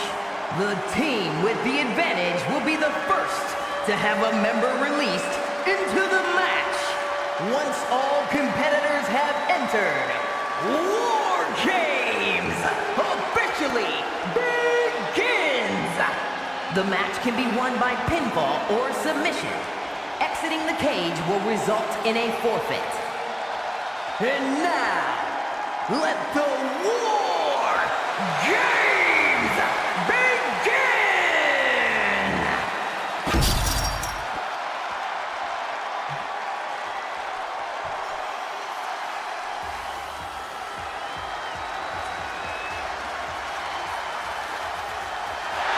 The Bloodline is in chaos. This wrestling dynasty is on the brink of collapse. This conflict goes far beyond acknowledgement, Michael. This man and the original Bloodline are fighting for their livelihood. Introducing first, from San Francisco, California, weighing in at 242 pounds, main event,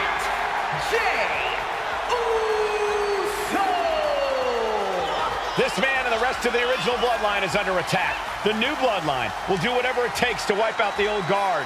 But this man and the rest of his crew will not go down without a fight. This is a power struggle that could not be contained by a traditional 20-by-20 ring. He's ready to bring the heavy fire to the new Bloodline.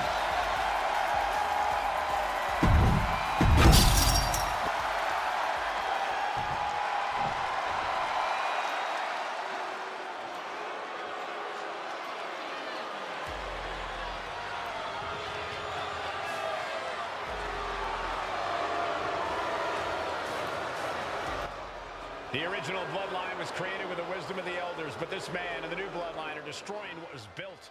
Well, this conflict was unfathomable until now. The new Bloodline is ready to hunt. And from Sacramento, California, weighing in at 285 pounds, the Samoan werewolf, Jacob. The new Bloodline does not live by a code. They do not act with honor. This man says the OG Bloodline will suffer the consequences of their disloyalty. We are looking at a heavy hitter with pure malice in his eyes. And he's looking to make his name at the expense of the old guard of the Bloodline. The OG Bloodline have never faced a threat like this. The island of relevancy is no more. The OG Bloodline is fighting bloodthirsty savages who will feast on whatever they can. There will be no hesitation in pulling the trigger, and the OGs have got to match that ferocity. Here we go, first two combatants locked in the WarGames structure. The original Bloodline versus the new Bloodline. Nick with 3 signature attacks. The WWE Universe has wanted to see this war for some time, gentlemen.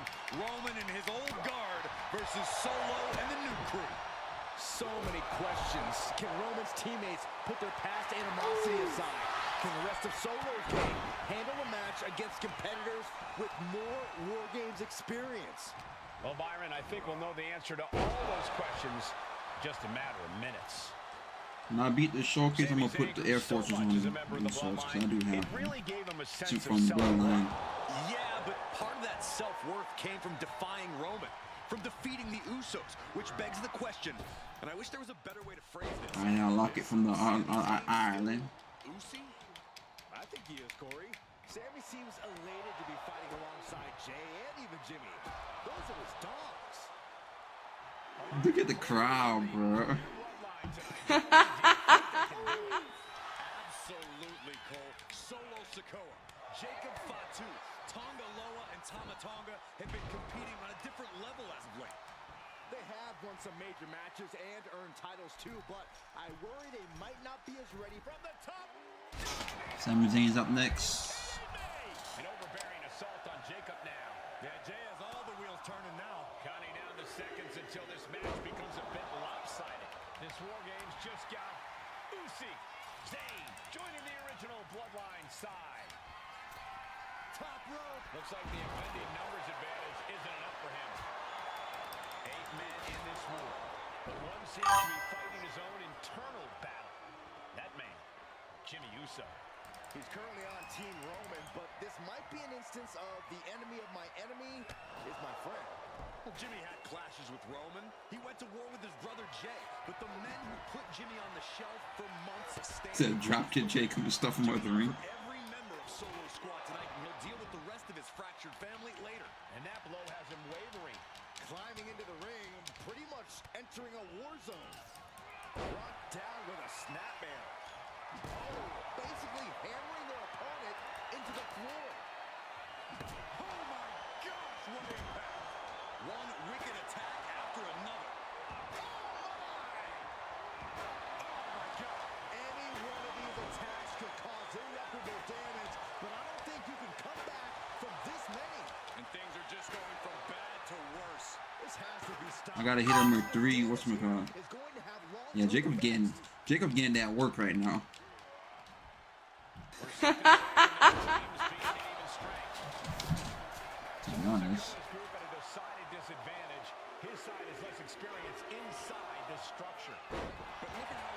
I gotta hit him with 3 finishers. He's still stunned.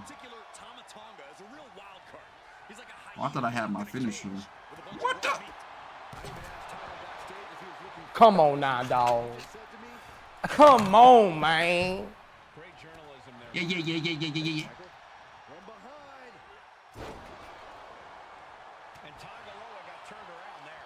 Oh, Simmons ain't got his. Oh, that's finisher. He don't got that.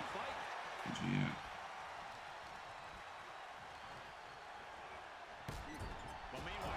Crap.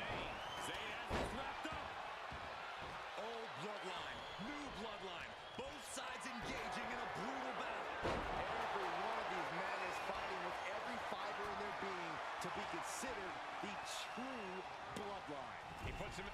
Ouch. Just bashing them with that hammer. Look at this. Snap suplex. If there's one man here with the most to prove, it's got to be Carmello. We've often seen that the man with the most to prove ends up being the difference maker in WarGames. Many folks think Tom flying. Targeted attack to his head and neck area. He has to be careful. And in just a moment, the numbers advantage set to come into play here. Looking for a belly-to-back suplex. There's the buzzer, and Jimmy Uso is looking for revenge against the new bloodline in WarGames. And guys, overkick. It is over. No doubt. And they just busted out an impactful maneuver. Nasty boot by Zayn. Is Zayn closing this out? Solo Sikoa, leader of the new bloodline, has called himself the head of the table. Called himself Tribal Chief. Uso splash. Can Jacob Fatu come back from that? Come on now. Is it not enough that they're already coming in with an advantage here? Is this really necessary? Even more attached to the neck and head area. A dangerous target to have your sights set on for sure. Right in the head. Oh, man. Jay looking a little less than main event after that one. Carmello putting some punishing offense on display. An unprotected shot to the head. Those could add up. I think tonight is going to be a breakout performance for Jacob Fatu. So much raw talent in that young man. Every bloodline member, new and old, is a generational athlete. But Jacob seems to be a step ahead of every one of these men at times. Many already believe Jacob can take the mantle as the leader of the bloodline. If he's the one that earned the victory tonight, his time as the tribal chief may come sooner than anyone thinks. Tonga looking to get wild inside WarGames alongside his bloodline. What a match this has been. What a fight. We're all glad to be witnessing such an extraordinary match tonight.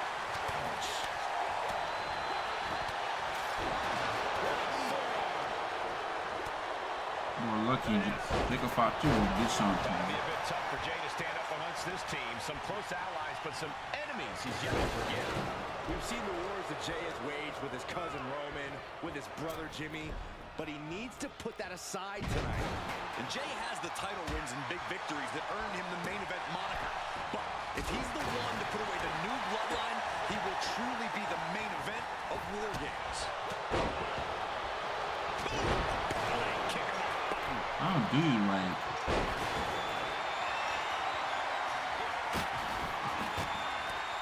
No, what is he doing up there? Oh, nasty stuff. And it's no. Taking the most extreme risk possible. But will we got a bust open Tonga now.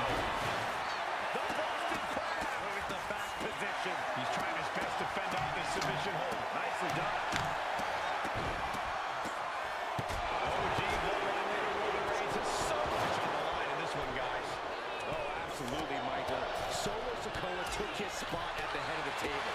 He says he's the new tribal chief. And that is Roman's legacy. Those names, this group, they mean something. But the bloodline represents all that Roman has built in his career. And he needs to take it back tonight. Big body drop. Starting to scale up the WarGames world. He's got something in mind.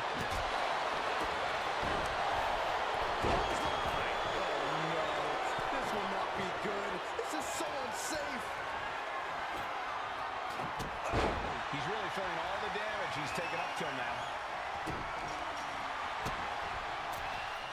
Going up. Uso splashed by Jay. Jay can see it here. And he's got cartoon birds swirling over his head right now for sure. All these attacks to the head. He's going to end up with a lot more than a splitting headache in this one. And it's Jay Uso. Jay nailed all of it.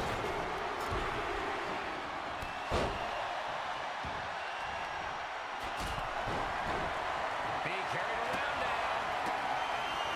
And seconds left before the odds are even here. Unbelievable impact. We gotta bust him open.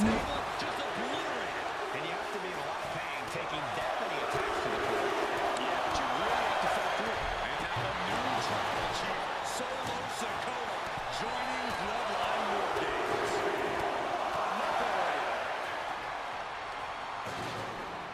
just punched him right in the middle.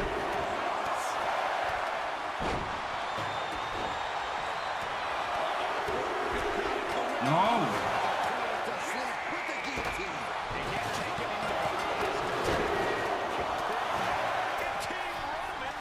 The new bloodline has fallen.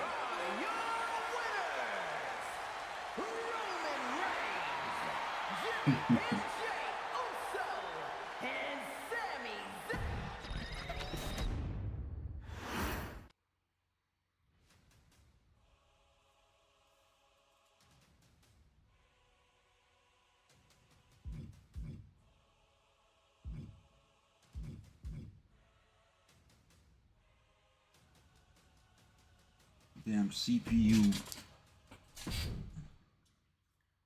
Okay, a little bit out of character for your wise man, but that was a little bit difficult for me to watch. Seeing this family splinter into two groups, fighting against each other, it breaks my dark heart. But they're all grown men, and you settled the issue.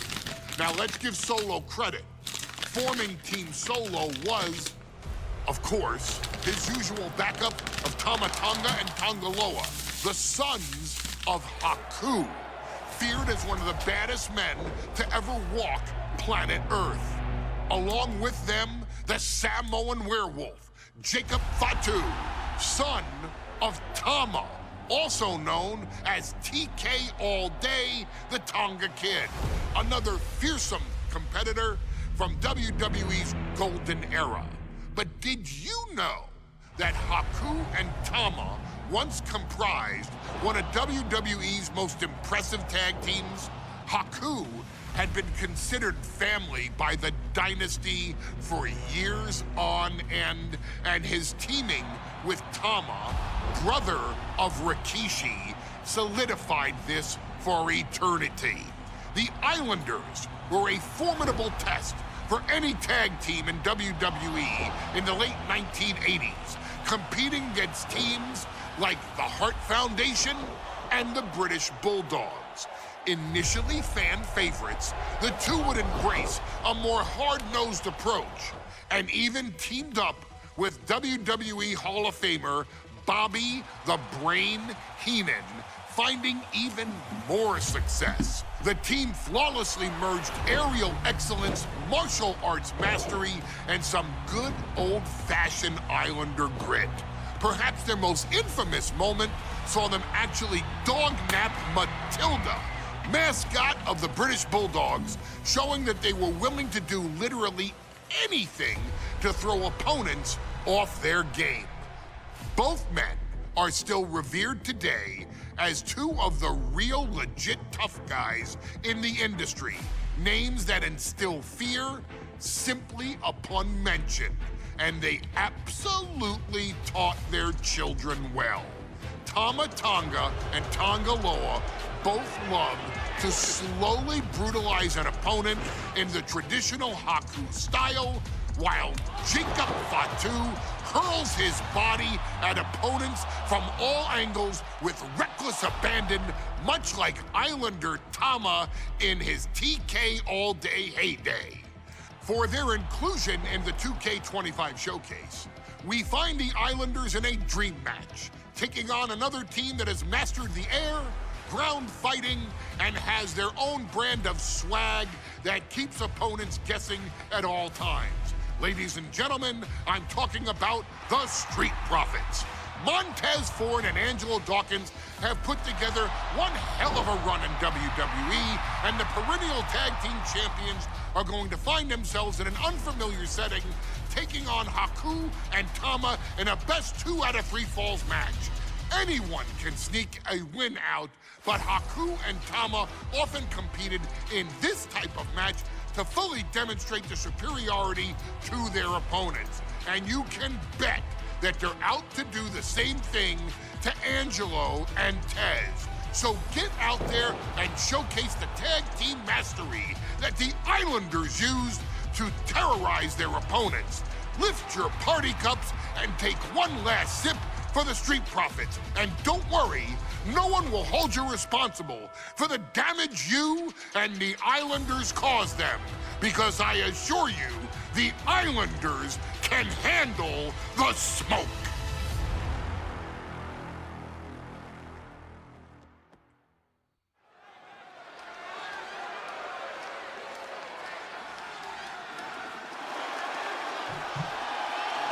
It is time for the Street Profits to get themselves some of the Islanders.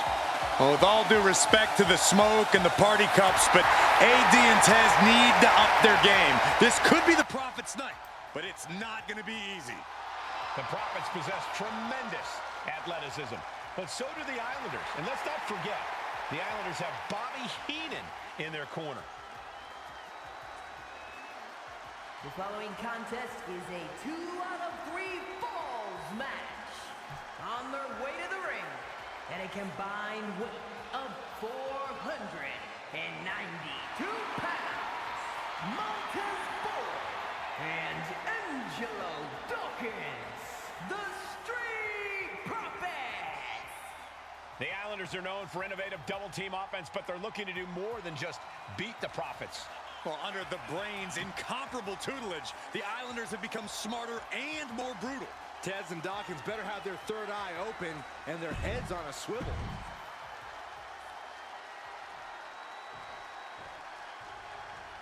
The Street Profits had better be ready for what's coming.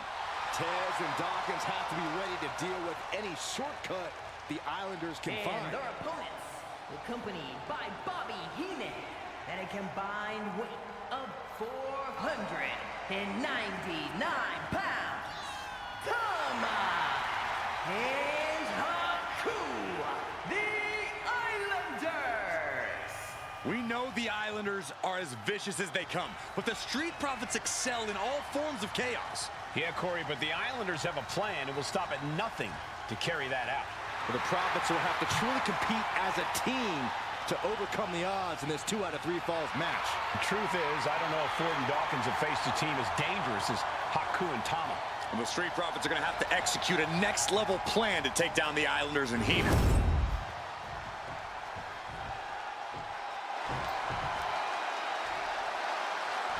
The Street Profits in a best-of-3 falls match. This matchup represents 2 teams who want to rule the tag team division and have sharpened their offensive arsenals so one move can put away any opponent. The Street Profits swag levels are at an all-time high, and they told the Islanders they wanted to smoke. Look, this is the best Street Profits we've ever seen, but the Islanders are exceptionally dangerous. And don't forget their secret weapon in the form of Bobby the Brain Heenan. Look, I get that the Islanders are brutal, but I kind of see something royal about him. Are you kidding me, Saxton? Haku's a big, mean dude who loves to brawl. Nothing about him says royalty. Though Bobby Heenan does seem intent on taking the Islanders to the top of WWE, perhaps becoming king of the ring, is on that path. And Montez Ford finds himself on the defensive. The Islanders straight up crushing the Profits here. Corey, you've competed in these type of matches before. What's the key to victory for Haku and Tama? It's crucial for the Islanders to win the first fall as early as possible. To do that, they've got to either isolate Ford or Dawkins and block their path to make an attack. Well-delivered suplex. So many accolades for Dawkins and Ford. Triple Crown, Tag Team Champions, multiple WrestleMania wins. This win could be another major feather in their caps. It could be, but for the Islanders, all of those accolades are motivation. Haku with the tongue and death grip. And with the... able to free himself from the grip. Clothesline! Oh! Crashing to the floor. That right there was a patented crash up high. Senton from the apron. It's obvious Montez Ford is feeling the pain that has been dealt out so far. Yeah, this is troubling. Can only hold on for so long now. Oh my God, a DDT! Spiked them. Something that Tez and Dawkins need to watch out for tonight is the presence of Bobby the Weasel Heenan. He'll do anything for his clients. Don't you dare disparage the brain, Saxton. Heenan is indeed a wise man who has quickly brought the Islanders up the ranks. They'll be tag champions in no time. The hell, man? And into the corner he goes.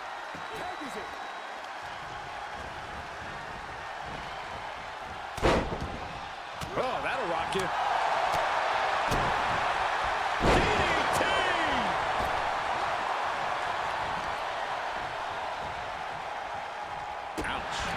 We're watching 2 great teams at work right now, but with the talent at this level in the ring, you have to wonder, are there any possible breakout single stars here? Every one of these men has that sort of potential, Michael. I mean, down around with the schoolboy, shoulders are down. Shoulder up even before a 1 count. I was not expecting that from him at this point.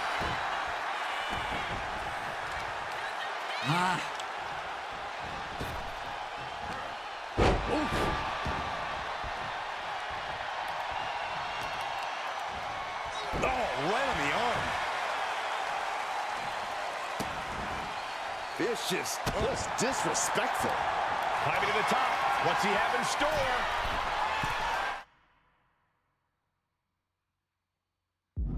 Incoming. Nobody ball. A 2 out of 3 falls match is a different beast and a bit of a rarity in tag team competition. One of these teams actually has a bit of a history with the stipulation. Yeah, Cole, the Islanders have a history of success in multi-fall matches and in high-profile situations, no less. They competed in the main event of the first Royal Rumble event in this kind of match and won it in 2 straight falls. They also won a 2 out of 3 falls match on Saturday night's main event. Bottom line, the Islanders are more than ready for this. Hopefully, the Street Profits are quick learners. Vicious headbutt. And that just opened up Angelo Dawkins. Headbutt!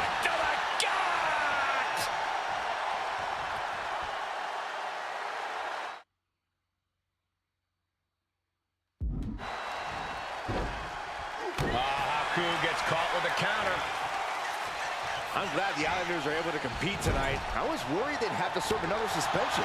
Oh, what a phony charge that was. He and the Islanders did an amazing job as dog sitters, and they got punished for it. Then again, the corrupt president who handed out that suspension also vacated the WWE Championship for no good reason. Yeah, Corey, there's just too many things to correct you on there. His body is dealing with a lot of stress here.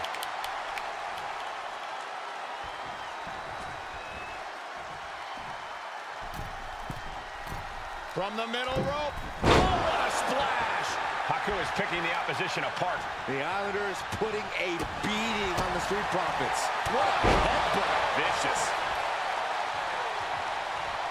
Caught the leg. This is a big night for the Street Profits. Their party cut. Haku with a so much for the submission hold. He just lets go. His grip strength might have run out. Dawkins avoids that one. Golly, that sounded rough. Oh, jeez. Nasty kick to the face. Tags into the match. Inverted atomic drop. Ooh. My God, the Islanders continuing the assault. The Street Profits just don't know the word quit. This is not just about winning. This is about taking over. Tama creates an opening for himself. The Street Profits having a bit of trouble here against the Islanders. There's just something about the Anawahi family that Tez and Dawkins can't quite overcome. Roman Reigns, Jacob Fatu, Tonga Loa, Tama Tonga, and of course the Usos. And from the top, diving headbutt. Scrambling up the top turnbuckle now. From the top. Takes another trip to the skies, and it pays off once again. From the top, right on the point. Forget about it. We are seeing a ridiculous amount of risky moves. We'll see if it pays off. Lift off. Impact. You've got to be kidding me. Using your body as a missile over and over again. We thought it was going to be the Street Profits going to the air this often. Thomas move.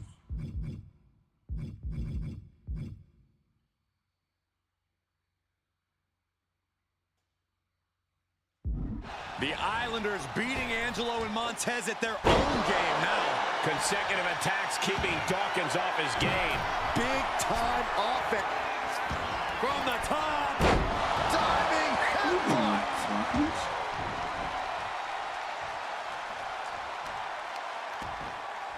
Oh, wicked kick to the lower back. Hold on. He's just measuring him now. Oh, he flips that around. Now he's looking for some momentum. Yeah, Dawkins' survival instincts are taking over.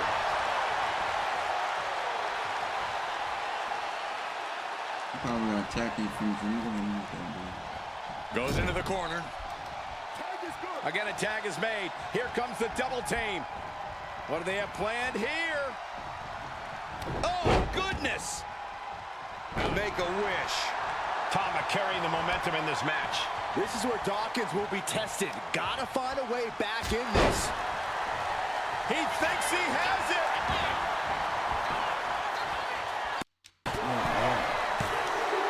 A big fall for him there. And a drop kick. Picture perfect. Square shot with the back elbows ends that. Counters! Oh, there may be no escape from this. Up with a Tongan death grip. He's in excruciating pain. Second fall for the Islanders, and they beat the Profits. Here are your winners, Tama and Haku, the Islanders. What a matchup. The Islanders met the Street Profits at every turn in the air and the ground. This loss is going to hurt Dawkins and Ford for a long time. Look, we saw tremendous tag teams do what they do best, but only one could win. Islanders stepped up and got the job done. Tama and Haku.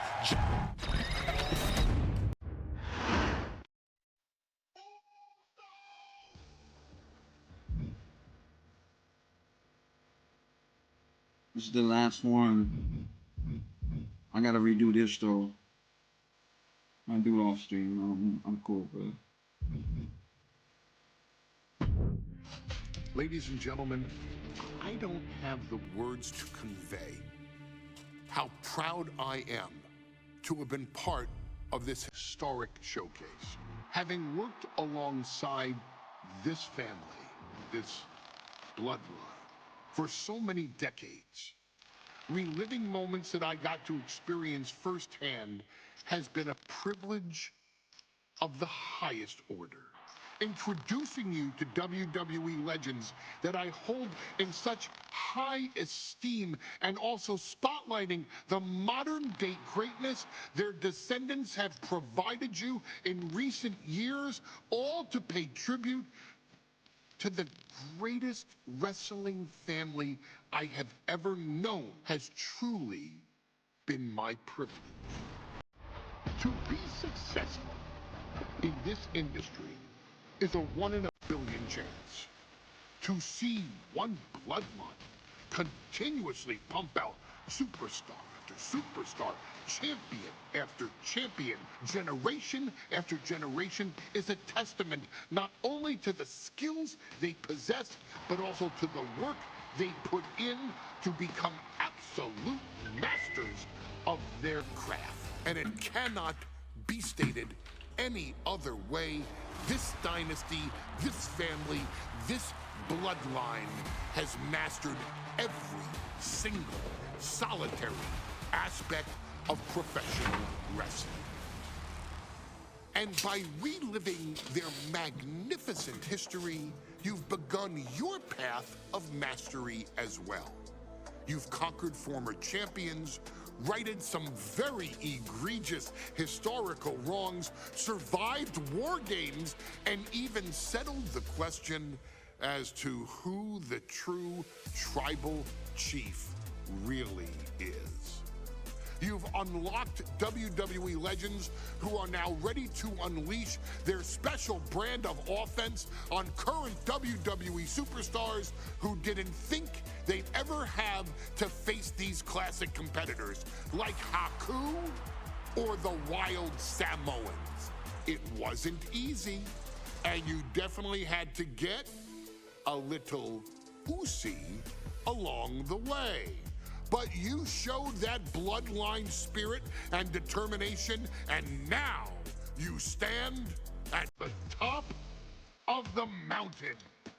On behalf of WWE and the 2K families, we all thank you so very much for playing. And on behalf of every fan of this beautiful performance art known as professional wrestling, we thank you, the Anoa'i, Fatu, and Maivia clans, for decades of entertainment and generations of pure brilliance, for creating greatness with your hard work and sharing it with all of us so freely. Before we go, we do have one last surprise for you at home.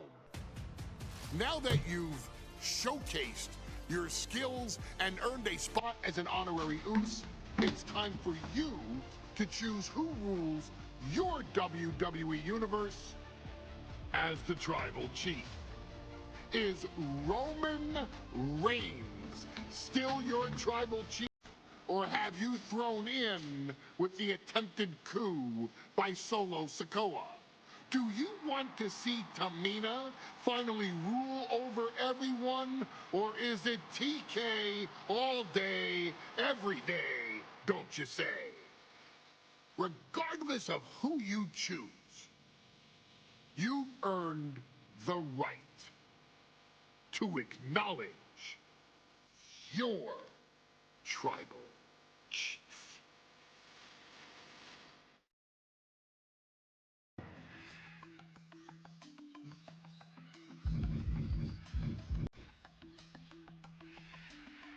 Damn, who am I gonna have to use to... Who am I gonna use? Solo?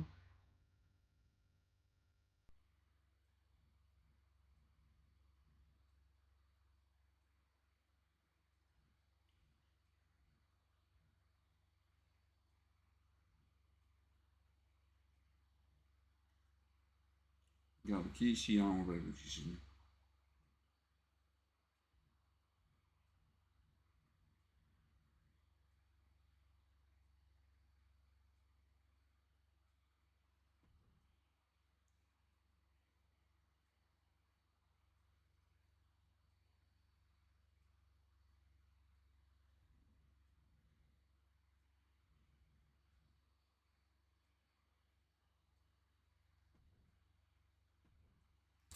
I'm gonna use Solo. We're taking it all. That's the score. We're taking it all. 2K Showcase Tribal Gauntlet! The winner of this match will be acknowledged as your Tribal Chief. The rules of the match are as follows. 2 superstars will start in the ring. When one superstar is eliminated, a new superstar enters. Eliminations can occur by pinfall, submission, disqualification, or countouts. The match will be won if the first entrant eliminates all other entrants in the match.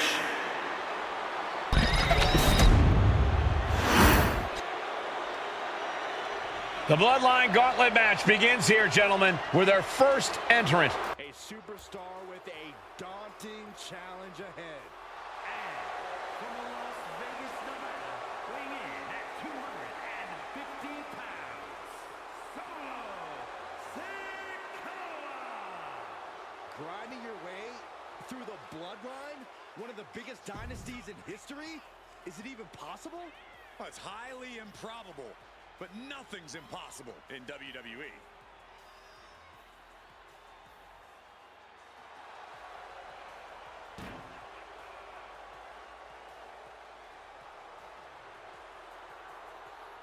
It requires...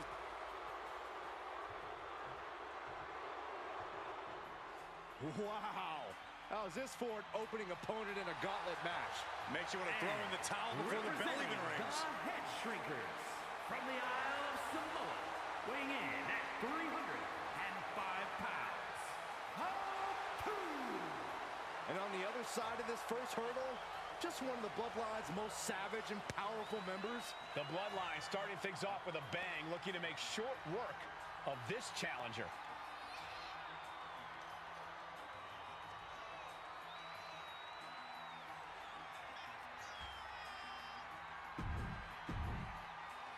All right, let's lock in.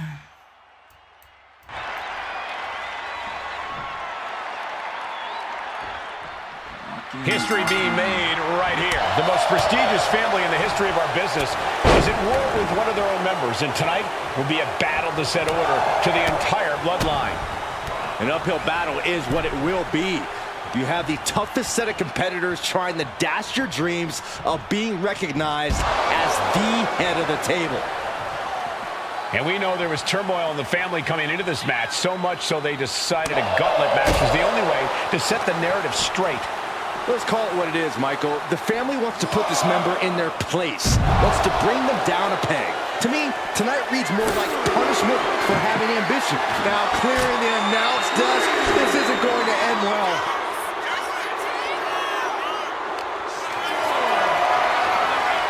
Getting carried to a vulnerable position here, and the hesitation to deliver an attack ends up being costly. These superstars are ready to take this fight wherever it wants to go, even right into the announcer's area. Some mental chess here from Sikoa.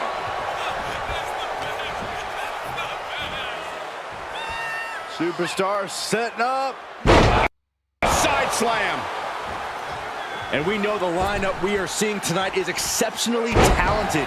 Each one is capable of taking anybody to their breaking point. Yeah, but I think our prime challenger has a chip on their shoulder. As dangerous as this lineup looks, I do believe the most dangerous individual is the one who's taken them all on. Hoisted up.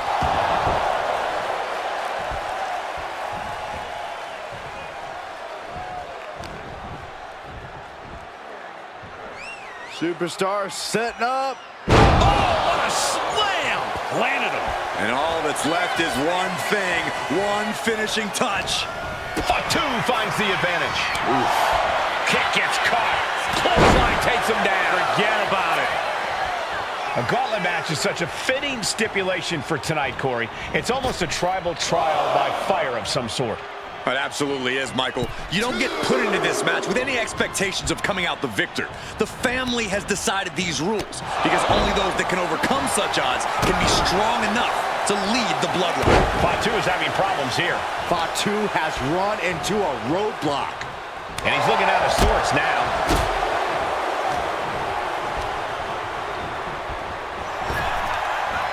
These two have learned each other so well. Uh-oh. Headbutt.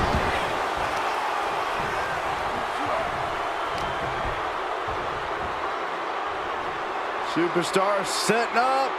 Uranagi. Man, oh man. The face has been planted.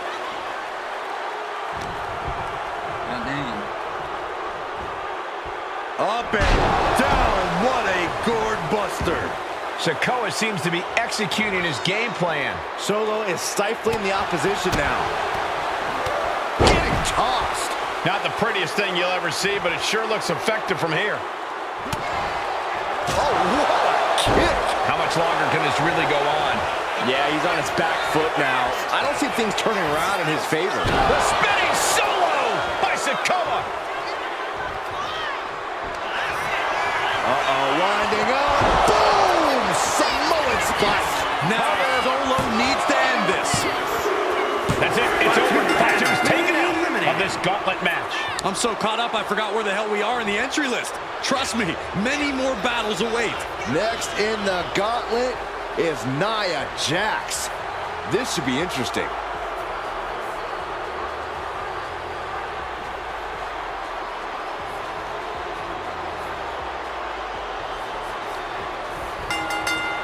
Whoa.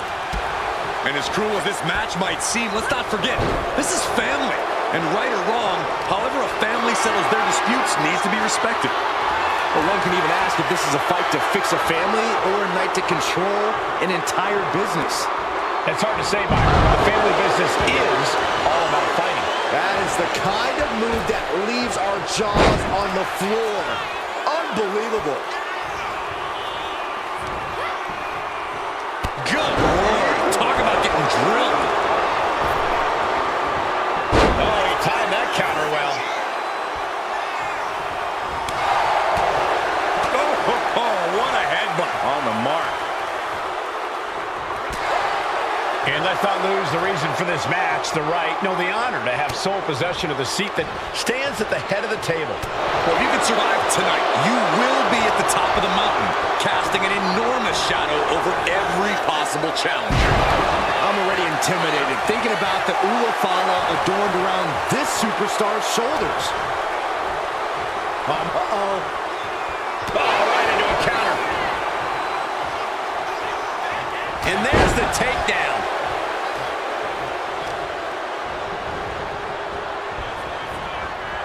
Oh, look at it torture their opponent. Uh-oh, this isn't going to be good. Oh, man. From the top. Diving headbutt.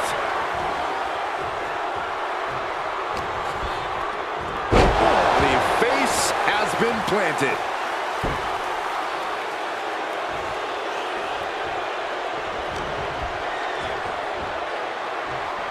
Superstar setting up. Side slam. Nia Jax just getting worked on here. Though I don't see Nia struggling much longer. Not safe yet. Ooh. Nice takedown. Stacked it up. Immediately powers out. Not time to expect victory yet. And that attack has the street champ looking a little less tough. Yeah, Nia broke her down there.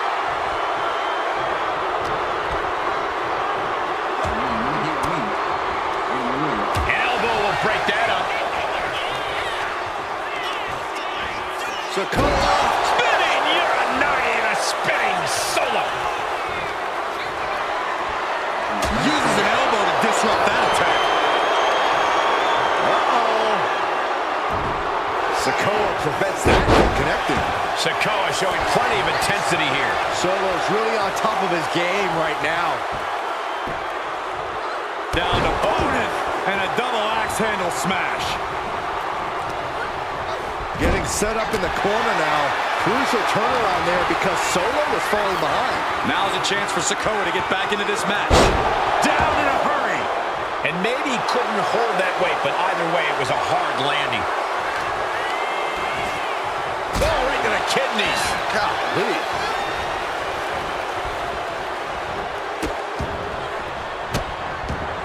Delivering nasty stops. You have to imagine the disdain it takes to repeatedly stop someone like that. Nia's getting picked apart here. Nia's struggling, but still capable of a comeback. She lost some of her stamina at this stage. Connects on the kick. Oh, kick connects. Oh, look at this. Look at the suplex off the top rope. Top rope. Suplex. Winding up. Samoan spike. This could put a stop to Nia. Looking for the pin. What a kick out at two. And Nia Jax is still in this. Yeah, I'm seeing a lot of heart from Nia Jax here tonight. And you got to think that all the plans are out the window after that. Cover! Two. That's it. It's over. Nia Jax taken out of this gauntlet match. Plenty of superstars waiting to take their turn. Lots of match left to go. Rosie entering this gauntlet match, looking to go the distance. How much people is in the gauntlet? That's bullshit.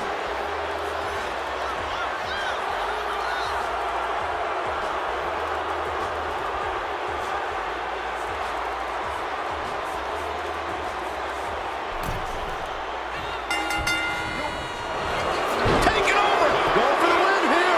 No trouble kicking out of that one. Maybe a little too early for such an attempt.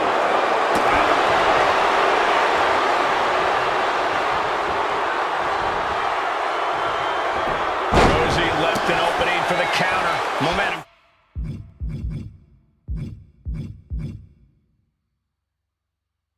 Clearly on the side of Sikoa. This brutality is Sikoa's trademark. And into the turnbuckle he goes. Well-placed boot ends that. Rosie reversing the momentum there. That might be what gets Rosie out of jeopardy. Clothesline in the corner.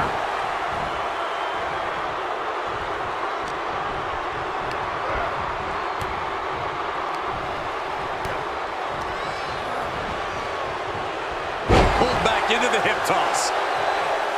That's using your head. Rosie is getting beaten down here. Tough spot for Rosie.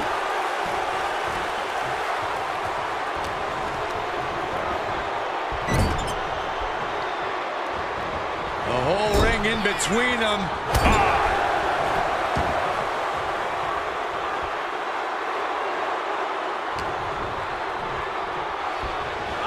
Kick right to the body.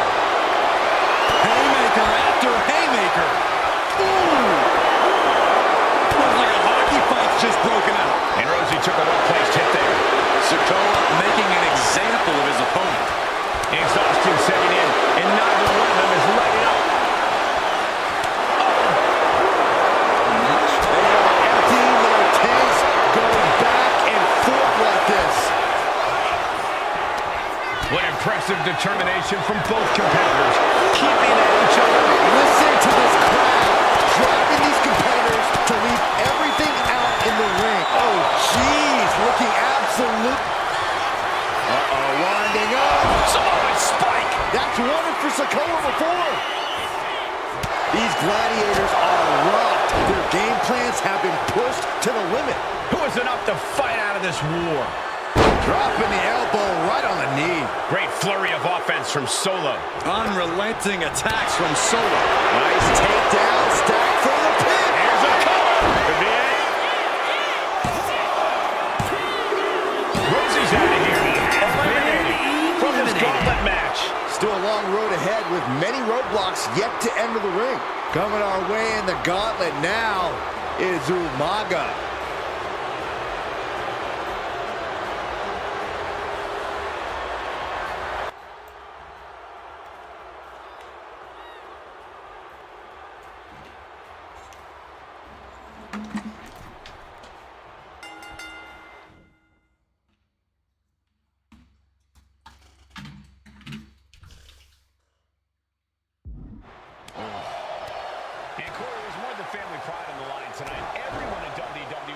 and wanting to know this challenge can be conquered. And think about the bragging rights. If you run through the gauntlet of one of the most prestigious families in all of wrestling, you will automatically be considered the toughest badass walking this earth.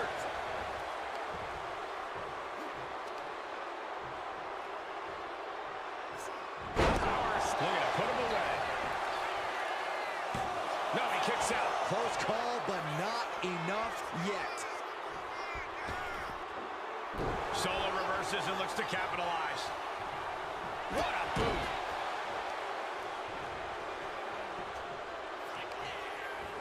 Sikoa hits the spinning solo.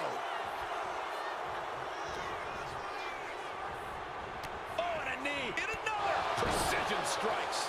Nothing was being held back with each of those strikes. What a headbutt. Vicious. It's Umaga on the receiving end of some brutal offense there. The face has been planted. That's using your head. Momentum is running away from Umaga. Umaga has to find a way to turn things around.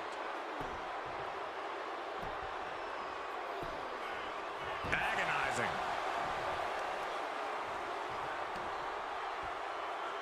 Right into the shoulder. That's gotta hurt.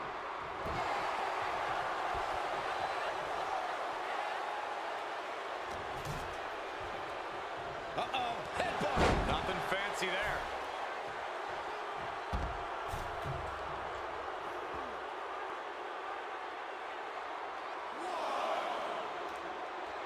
Sikoa showing no fear up there. From the top. What? Took a leap of faith and connected perfectly. This could be just what they needed. Whip back into the ring.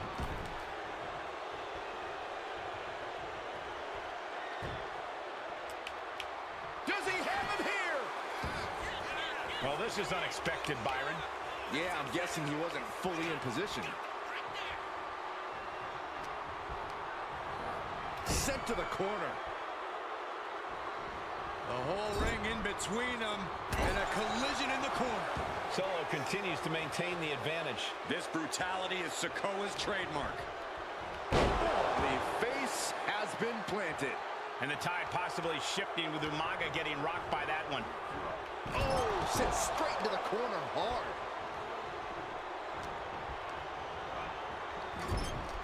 To the face. Had that one telegraphed. Good defense there. Pulled back into the hip toss. That's using your head.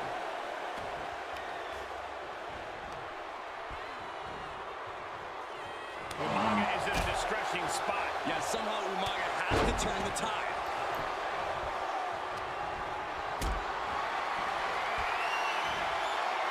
Oh, and he manages to reverse.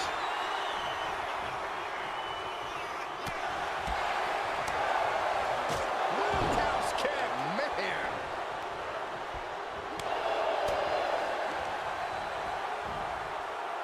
Ooh, whoa. Make sure I have multiple finishes. Umaga even more at this point. Yeah, this could get dire for Umaga in a hurry. But did you guys just see the distance traveled on that toss? Solo has him hooked. Spinning, you're a naivist. This could do it. Stopping the ref's count at 2. I am in shock. What's it going to take to keep this guy down? Ooh, nasty shot to the throat. Great flurry of offense from Solo. Solo is stifling the opposition now. Crucial turnaround there because he was falling behind. Yeah, but Umaga needs to maintain that offense now. No. Here we go. You ready for it?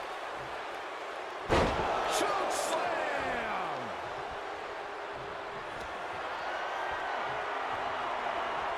Desperate use of the headbutt to get out of trouble. Rearing way back. Boom! Samoan spike. And Umaga's laid out.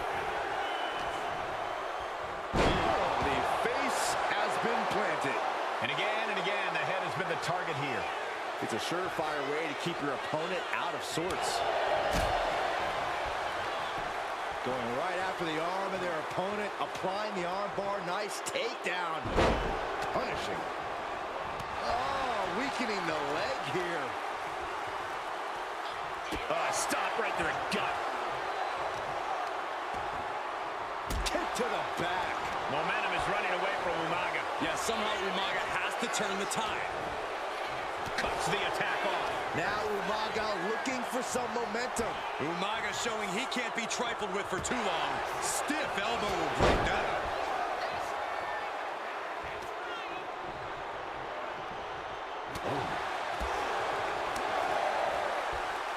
Capitalizing on Sikoa's mistake. Headbutt!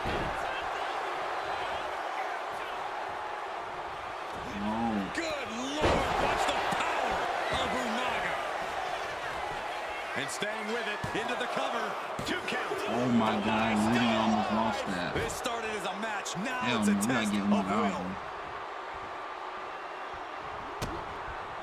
That turns it around for Solo. Knife edge chop echoing through the arena. Oh, that'll turn your skin red. Ooh-wee. Oh, that'll cave your chest in. Did you hear that impact? Oh, what a chop. One step ahead there. Oh, right to the throat. Caught with a punch. Here we go. Time to work out some aggression. Counter. Saw it coming. Slugging away with everything they've got. So much pride, so much resiliency on display. This is a war of attrition with neither superstar wanting to be the one who surrenders. Oh, man.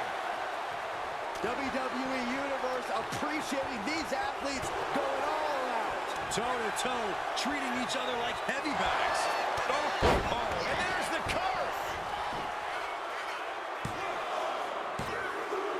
Umaga coming out short of this gauntlet match.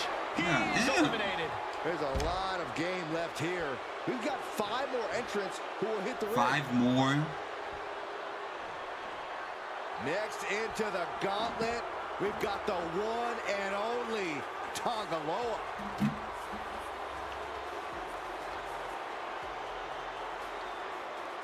I should have picked him. Now I'm gonna have to fight him.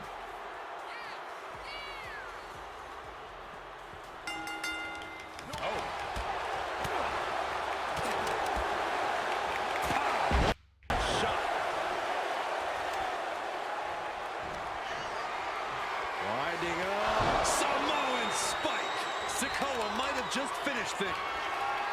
Uh-oh, winding up. Samoan spike. Crucial moment for Tonga Loa.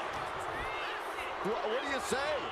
I mean, this is amazing. Sikoa seems to be executing his game plan. Solo is stifling the opposition now. Oh, what a slam! Landed him.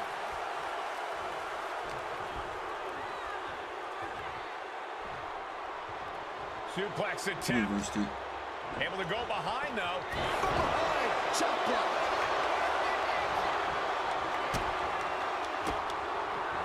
Just like that, Tonga Loa gets stopped. Uh-oh.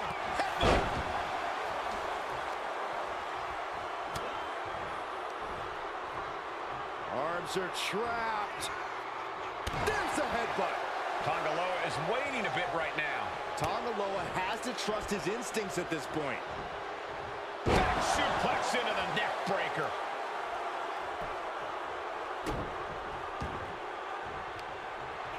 Oh, Sikoa holding him at bay. Placing him in the corner. Getting lifted to the top rope.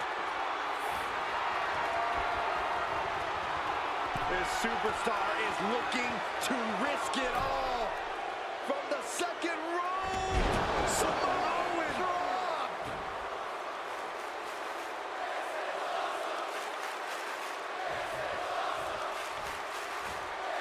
Going to the top rope. What's his plan? From the top. He freaking missed.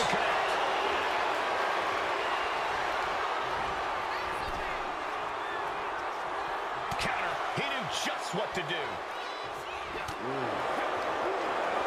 Targets the gut to end the offense. Scoop slam, making it look easy. Momentum clearly on the side of Sikoa. This brutality is Sikoa's trademark. Crank in the head. Oh, the face has been planted.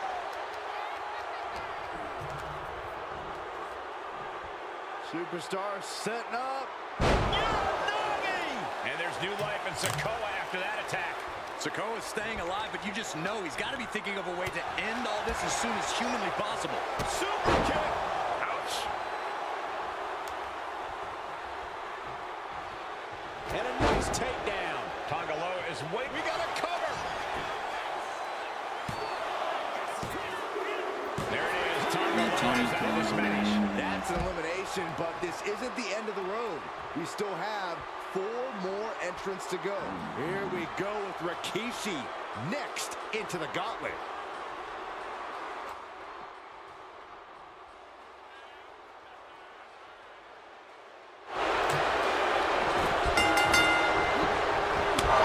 A reversal. Well scouted.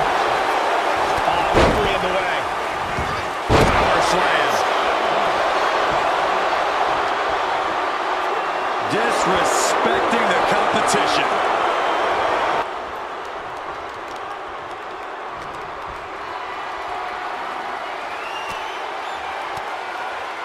Elbow throw, saying not today.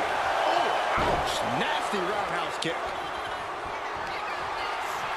Winding up. There's a Samoan spike. Ouch. That's worked for Sikoa before. What a spin kick.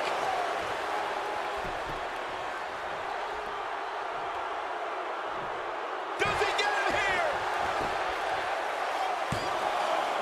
Yeah, no, he doesn't get the 3. That is just pure instinct at this point. And Sikoa is turning to the crowd for assurance. Trying to find his feet. This does not look good for him. On the apron. Look out below!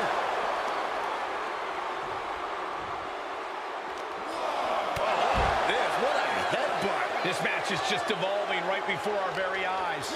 I really hope it doesn't get more hazardous than this. Just unloading knees to the body. I think he really felt that one. Sikoa clearly taking out his preternaturally bad mood on the competition. Cuts off their offense with a swift elbow to the gut. Oh my goodness. Sikoa showing plenty of intensity here. Solo's really on top of his game right now. Followed by the leg drop.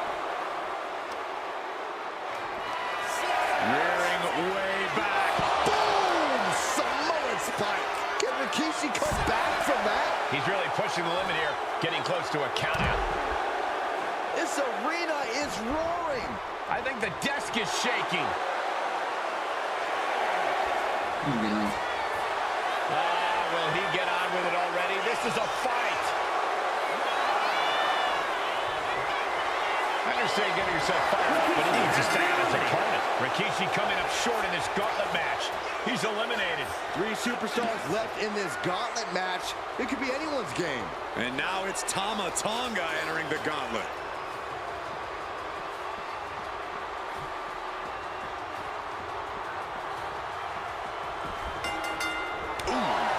At this point in the gauntlet, are you gentlemen stunned by how long this combatant has been able to survive? Look, you should never underestimate the fire of a Samoan. In any other circumstance, I wouldn't be surprised. But if you look at the caliber of relatives already eliminated, you can't help but be impressed. Tama is losing grasp of this match now. Tama Tonga's got to find a way to defend himself. Oh, gripping the jaw. My goodness. That's insulting. And with an onslaught of strikes like that, it's clear they have nothing but punishment on their mind. Oh, wicked kick to the lower back. Oh, that'll send a shot down your spine. Into a dragon screw leg whip. Well-timed counter on Tama Tonga. Down with the leg drop. Solo continues to maintain the advantage. Solo is stifling the opposition now. And now placed in the corner. Knife edge chop echoing through the arena. And a collision in the corner. He's starting to look battered.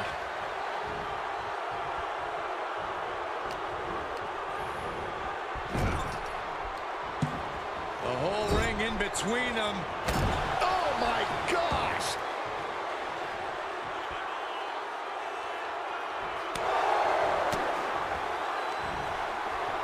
Looking for a belly-to-back suplex. Back suplex into the neck breaker. Tama is losing grasp of this match now. Tama Tonga's got to find a way to defend himself.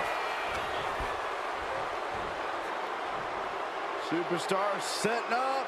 What an aggressive side slam.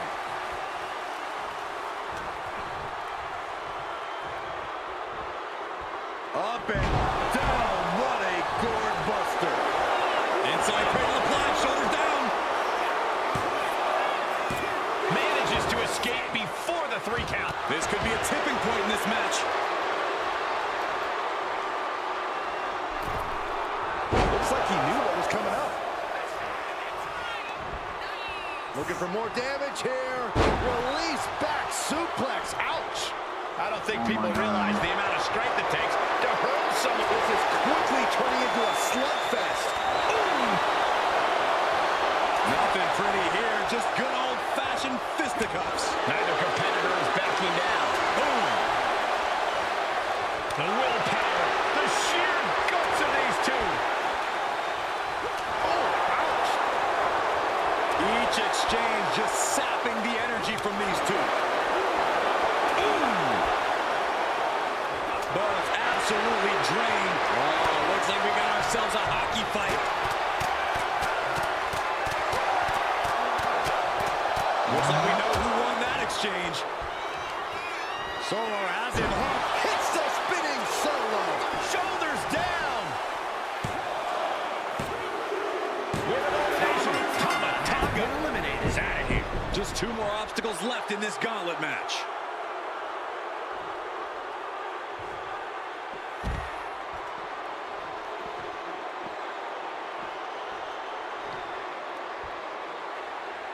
Now entering the gauntlet is Tamina, ready for action.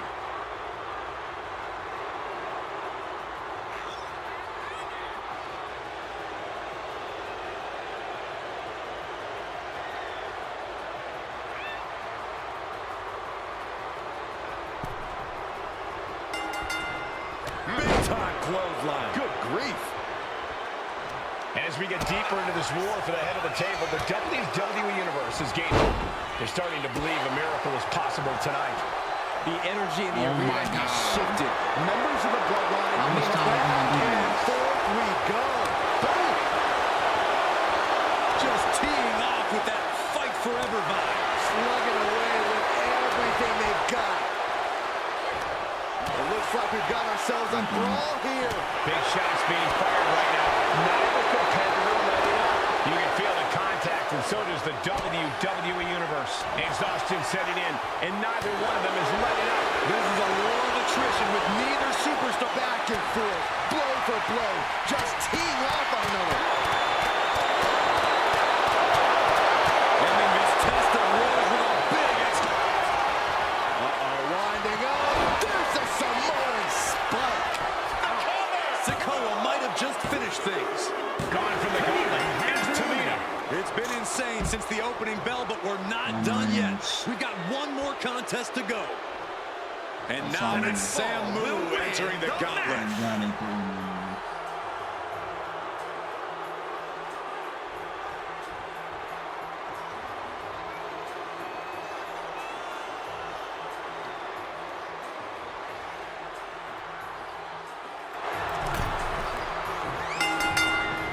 Oh, and a clothesline. One final adversary stands in the way. The road has been tumultuous, but the finish line is in sight. Finish the job on your fellow brethren, and there will be no question as to who sits at the head of the table. What's he going to do with shoulder breaker?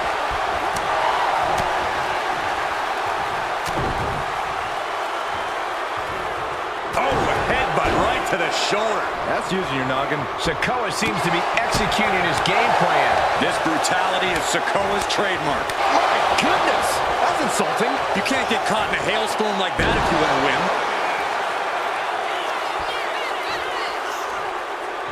Pin on Samu. Kicks out before the 2 count. Giving a massive effort to overcome the pin attempt.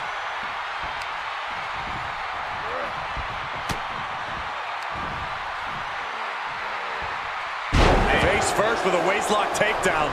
Samu at the mercy of his opponent. Samu has to trust his instincts at this point. Punishing.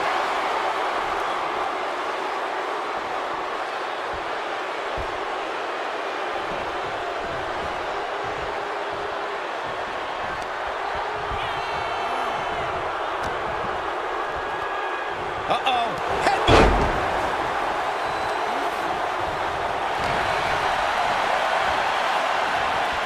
Superstar setting up. Oh, what a slam! Landed him. Uh-oh, winding up. Samoan spike. Now Solo needs to end. Winding up. Boom! Samoan spike. That's and one the cover. before. Solo Sikoa gets it.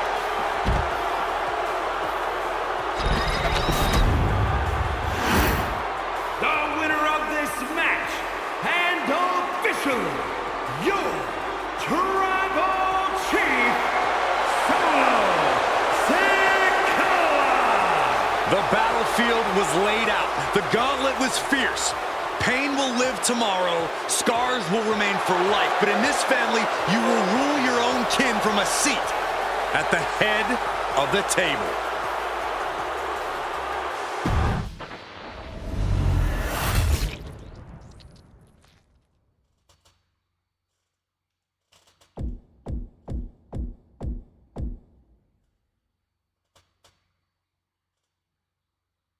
Right, I gotta do this.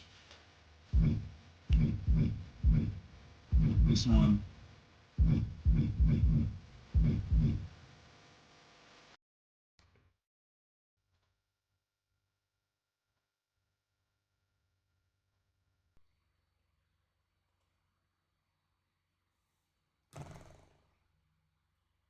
Alright, that's pretty much the end of the showcase. I'm gonna do that last objective another time, because that's gonna take time, but that's pretty much it for the showcase. Give me one more. I'm not done yet. Give me 1 more minute.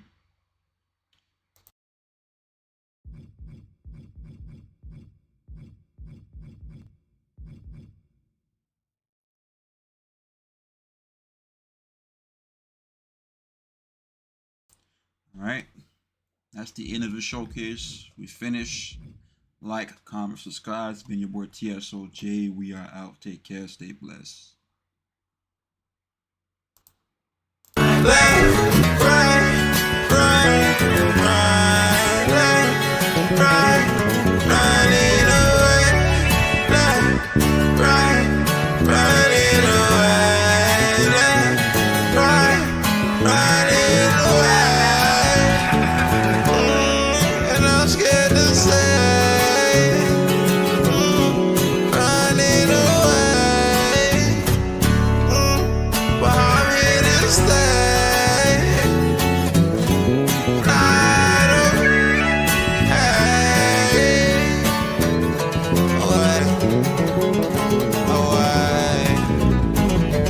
Tired of the mind games in your head like the shampoo. Indecisive with your mind frame. Every week another hairdo. Fucking niggas and it's crazy. I can't judge you. Guess the rent's due.